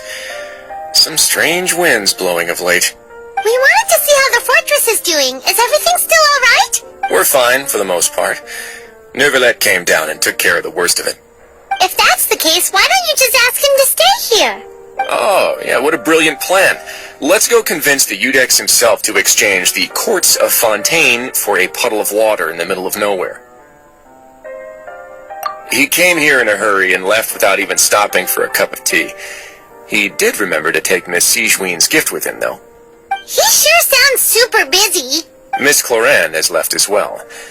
She also took her gift from Miss Sigewinne. Were the gifts milkshakes? Neuvillette got the milkshake. Clorinde received lipstick instead. Those aren't even remotely alike. Well, it's Neuvillette's own fault for making Sigewinne worried about his health by working so much. But besides that, our head nurse is still pretty fond of picking out beauty products for the ladies. Oh, and I have some gifts here for you as well. Are these from Sigewinne too? Nope, they're from yours truly. You've already wrapped up your work at the fortress, so you can return to the surface at any time. You haven't yet served your full prison term, however, so you may continue to use your cell until your term is up. For real? Then we could stay here for a really long time? You may access the cafeteria for free. Hooray! Just remember to come complete your paperwork once it's time for your release.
so it really doesn't feel the same. Sure feels that way. But the truth is, we never did anything bad to begin with, so I'm not sure why we put so much pressure on ourselves. Huh? How did you know? Hey, that's not true! Alright. Okay, Paimon just wanted to say that we really are an amazing duo after all. It's like, we've now gone to so many places together and become friends with so many people. We've never stopped traveling or stopped meeting new friends. There are so many bad things in the world, and we're just two people, but we've still been solving problems no matter where we go. Isn't that pretty cool? You're counting Paimon today? Aren't you the only adventurer here? Then let's ask Catherine to give Paimon an adventurer handbook as well. Paimon will also be an adventurer from today forward. Just the thoughts making Paimon giddy. Paimon's gonna crash, so you sleep soon too. The last time we fell asleep here, we woke up to a whole mess outside our cell. The primordial seawater nearly rose up. That was so scary. We should be safe now, right? Alright then, good night to you, traveler.